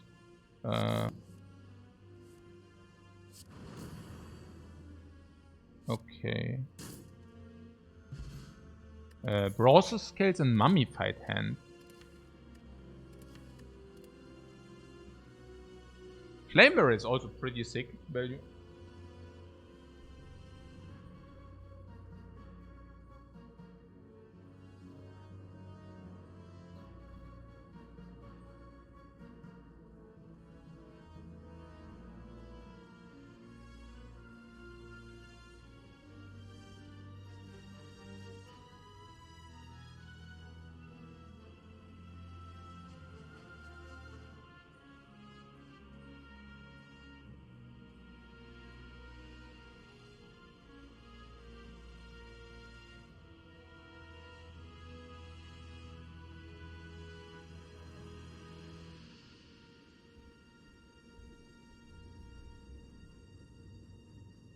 What? Flame Barrier Plus is crying in the corner?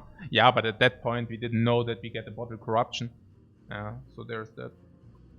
Hand plus branch is also pretty good. Yeah, that's true. What about a Flame Barrier for 0 energy? It provides us 9 block or 7 block after being vulnerable. After being... I don't know, it's not even that great. It's good though. Right, it's okay. It's also a lot of throwback damage, and sometimes if it actually does exhaust, then we get a random card. A lot of damage dealt. I don't know about a lot of damage dealt. Actually, we deal the damage with strength. Maybe it's not good enough. It's basically a card. Maybe it's just not good enough. Yeah, because it actually reads 0, and it's like, I mean, look at these cards, right? Against a multi-attack is okay, but otherwise...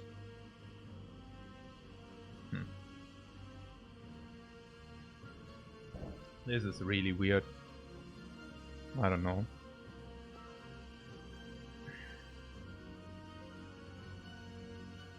Yeah, we have Paper Frog and strength-based damage. So just ignore the damage we would deal. It's just basically the block. And I think before we are starting to block in, we need to deal damage. And that's about it. Yeah. Damage deal is more important than anything else. Okay, so this fight we should actually take serious. So how do we start?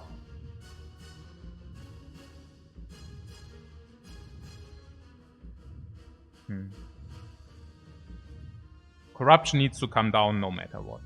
Yeah. This is clear. Like, there is no world where corruption does not happen. And now...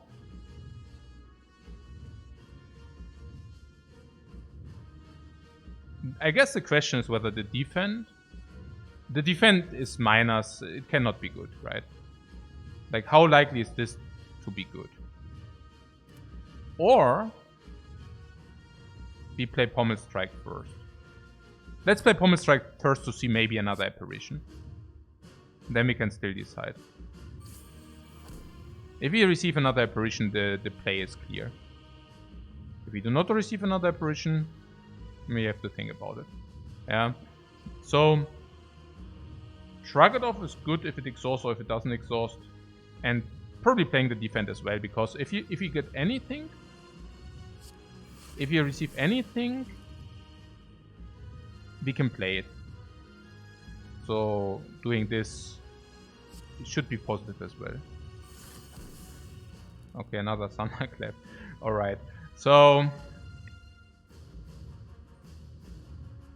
Hey Colomar, thanks very much for your sub, man. So the idea is if this exhaust is better than if it doesn't exhaust. So we can wait. We don't want to receive that back or what? Happy frog? And the frog is happy. The apparition. Also, okay, so prevent the next time you would lose HP. I think we definitely play brutality. That's okay. I mean, let me just lose the buffer. The game noticed we like thunderclaps. Yeah, definitely noticed that. So apparition this turn.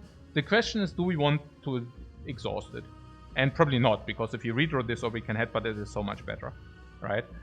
So the last question, I think that's also clear. Is it clear? I don't know. I mean, we are getting vulnerable, and then we take 55 or whatever if we do not receive a weakness. For that we receive one more card. Yeah, that was basically the situation I was talking about, right? We have a situation like this, and now brutality, but we only did draw one apparition, no headbutt. So that's a little bit weird. Yeah. If the next attack is a single attack, not playing brutality would make a lot of sense if we do not draw apparition. Now we have 18 cards, of which if we draw 6, we have roughly a 50-50, a little bit better because course, we have this, we have this, we have this. Which basically means if it's a single attack... I mean, first of all, we do not die anyways, because we have 55 life. We could take the hit and could even do this. Also, there are some ways to block this as well, right? I mean, we have some ways to block a little bit. Also with the cards we receive afterwards. So we probably have whatever. Even Headbutt into draw also gives us Apparition. So maybe we have like a 70%. And this is only if the big hit also appears. And that being said, we would also already have Brutality down to draw more cards. If that's something we are concerned about.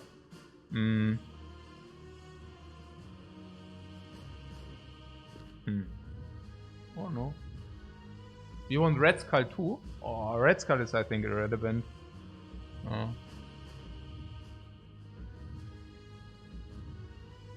Red Skull should be irrelevant. Ah yeah, the Ghostly Armor also gives us a random card. Yeah. So that is that. And what else? I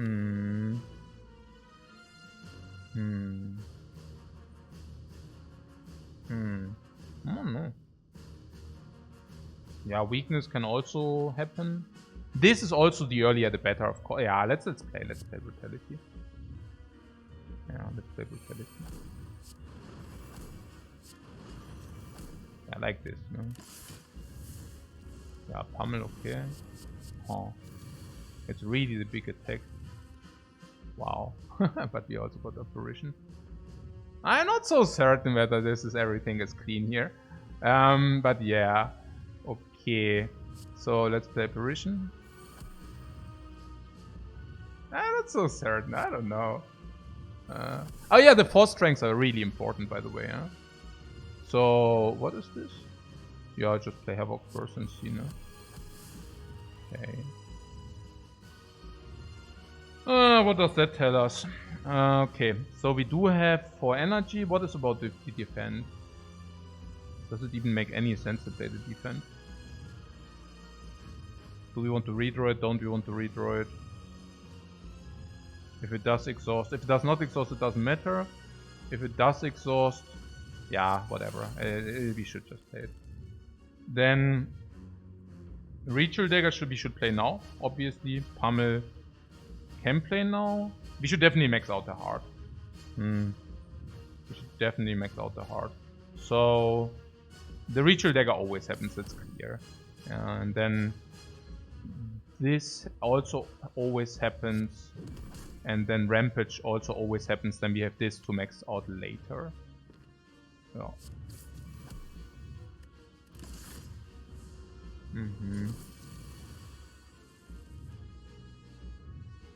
Disarm is a no-brainer because we disarm the entire 3. Which is unusual, but pretty cool that we have that opportunity. We can exhaust the Ascender's Bane now. Or we could wait 1 turn. But if he exhausted, you would rather like to have the card now. But if this goes into the discard pile, it would be quite worse. Huh. Oh, disarm did we no, disarm exhausted. But yeah. So another card for days, that's right.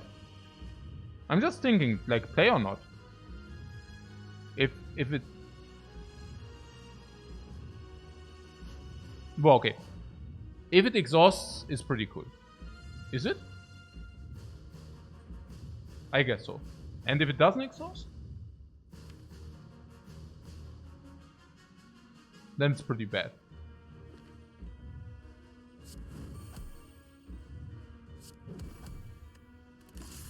Cool. Okay. Yeah, we could also get into a threshold with this. So I definitely do not regret that. Okay. So, let's play this. Reckless Charge. We can headbutt the Apparition, right? Yeah. Yeah, this run is pretty one. Slime for 0. Yes.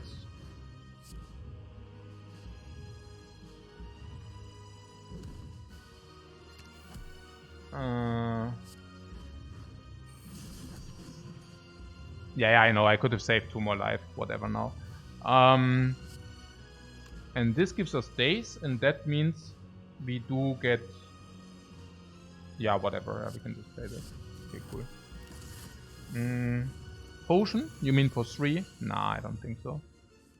I don't think we need that. Yeah, it's pretty... Yeah, I mean... Yeah, whatever. Okay, cool. Right. Yeah, that's like... of course if it goes like this, but we also need to cover a little bit for it if something sucks. Oh, look at this. Oh! We actually get to go with the dagger. Look at this, guys. Look at this. We can even free all the potions. Yeah, the stupid potions. But yeah, that was also... Yeah, very good. Smooth sailing. Yeah. Smooth sailing. Let's upgrade the... Let's update the score.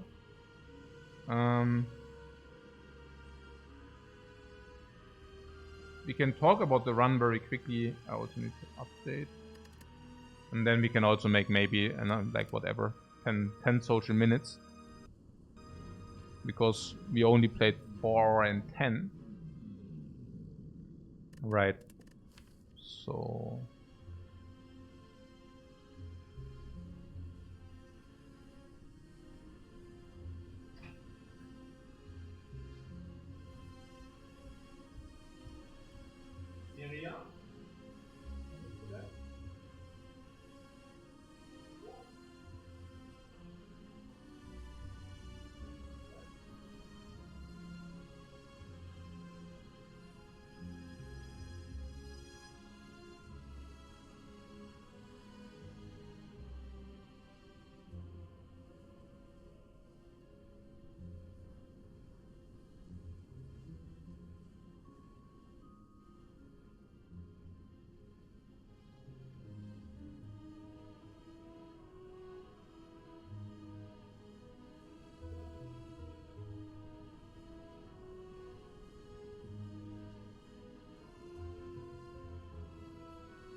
Okay. So...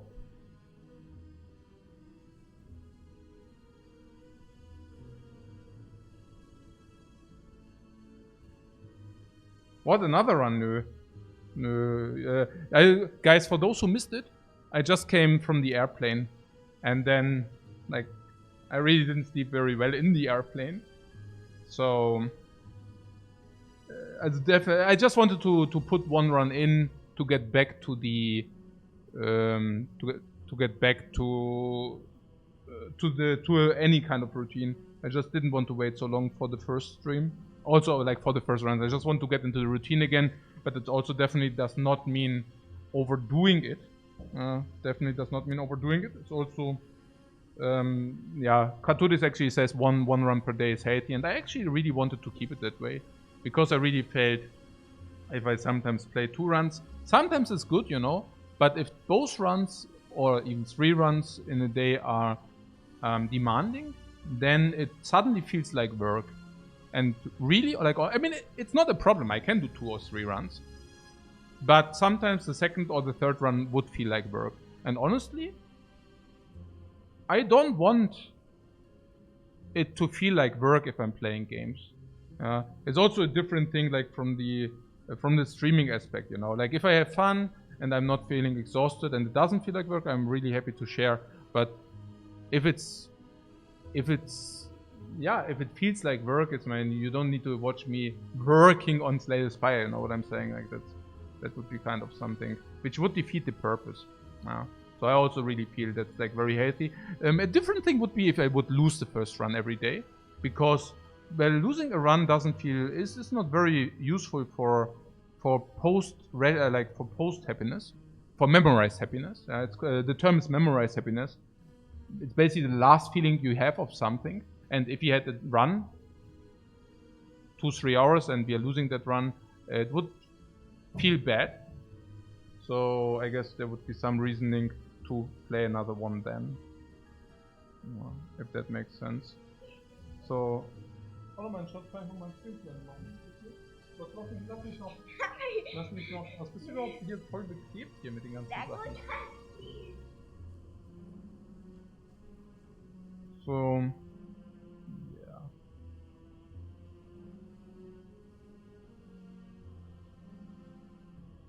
Yeah, also, again, like this, it's also much more chill out if you, yeah. I mean, I don't know exactly, but what I'm simply saying is, I think in the past I have been not putting enough emphasis on well-being, like talking about things I learned in the last 3 months, right? And I'm really thinking, okay, I really only want to stream and only want to play games if it's really a lot of fun for me. And if it like even smells remotely like stress, or really, even if it smells remotely like work, I really don't want it. You know, it's just like something where I'm thinking, okay, the payout is just not, or the necessity of it is just not high enough for me to do it. And basically like this. No. Thoughts on the spoon? Thanks. Yeah, we can talk about everything. What are the thoughts on the spoon? How did you feel like? Very often apparitions didn't come back. I don't know. How was it? How was the spoon?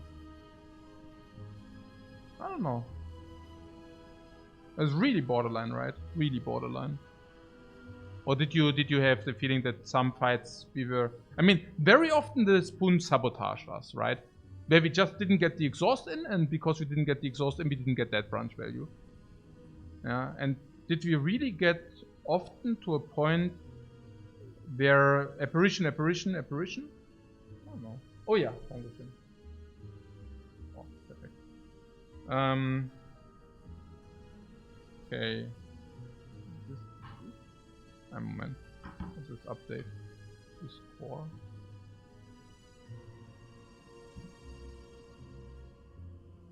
I have this Twitch, like Twitch sends me some message on my mobile phone in order to verify that it's me, but in Thailand I had a different SIM card and I tried to exchange the SIM card here, but I just could not find any kind of utility item which could open my SIM card slot. Did you ever had that problem as well? I was literally looking for it like for 10-15 minutes, like a donkey. Like it was crazy. I was thinking, okay, I need something which has the size of this. And I was looking like Büroklammer. Ja, aber weiß ich nicht, wo die sind. Ja, weiß ich nicht, wo die sind. Normal sind Büroklammer. Aber I just didn't know. Was ist denn das jetzt eigentlich? Wo kommt ihr jetzt mal langsam hier, die SMS, oder? Hey.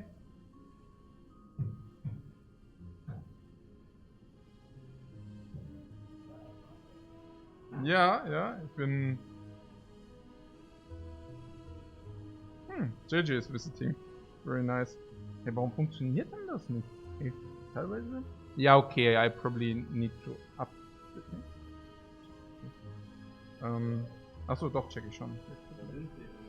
Hey, dann... Ja, du bist mega braun, Alter. Ich bin schon... Was ist los? Du bist mega braun. Ja, natürlich, Mann, ja klar. Ja, Du hast dich da eingebürgert, oder was? Ja, auf den Islands, ja sicher, ja. Klar, logisch. Ich wollte eine Mira-Konkurrenz machen. Alles klar? Ah, hier, jetzt geht's ab. Sehr gut, Moment. Moment. Okay. Nee, ich bin schon fertig. Ich muss... Ich muss nur ganz kurz noch updaten. 49 now, yeah? 49. Very good. Okay, the life is knocking on my door, guys. I need to say bye-bye. we see each other tomorrow, guys. Thanks so much for watching and have a nice one, guys. Bye bye. Weiß nicht, aber das ist ja bloß Profilfrage.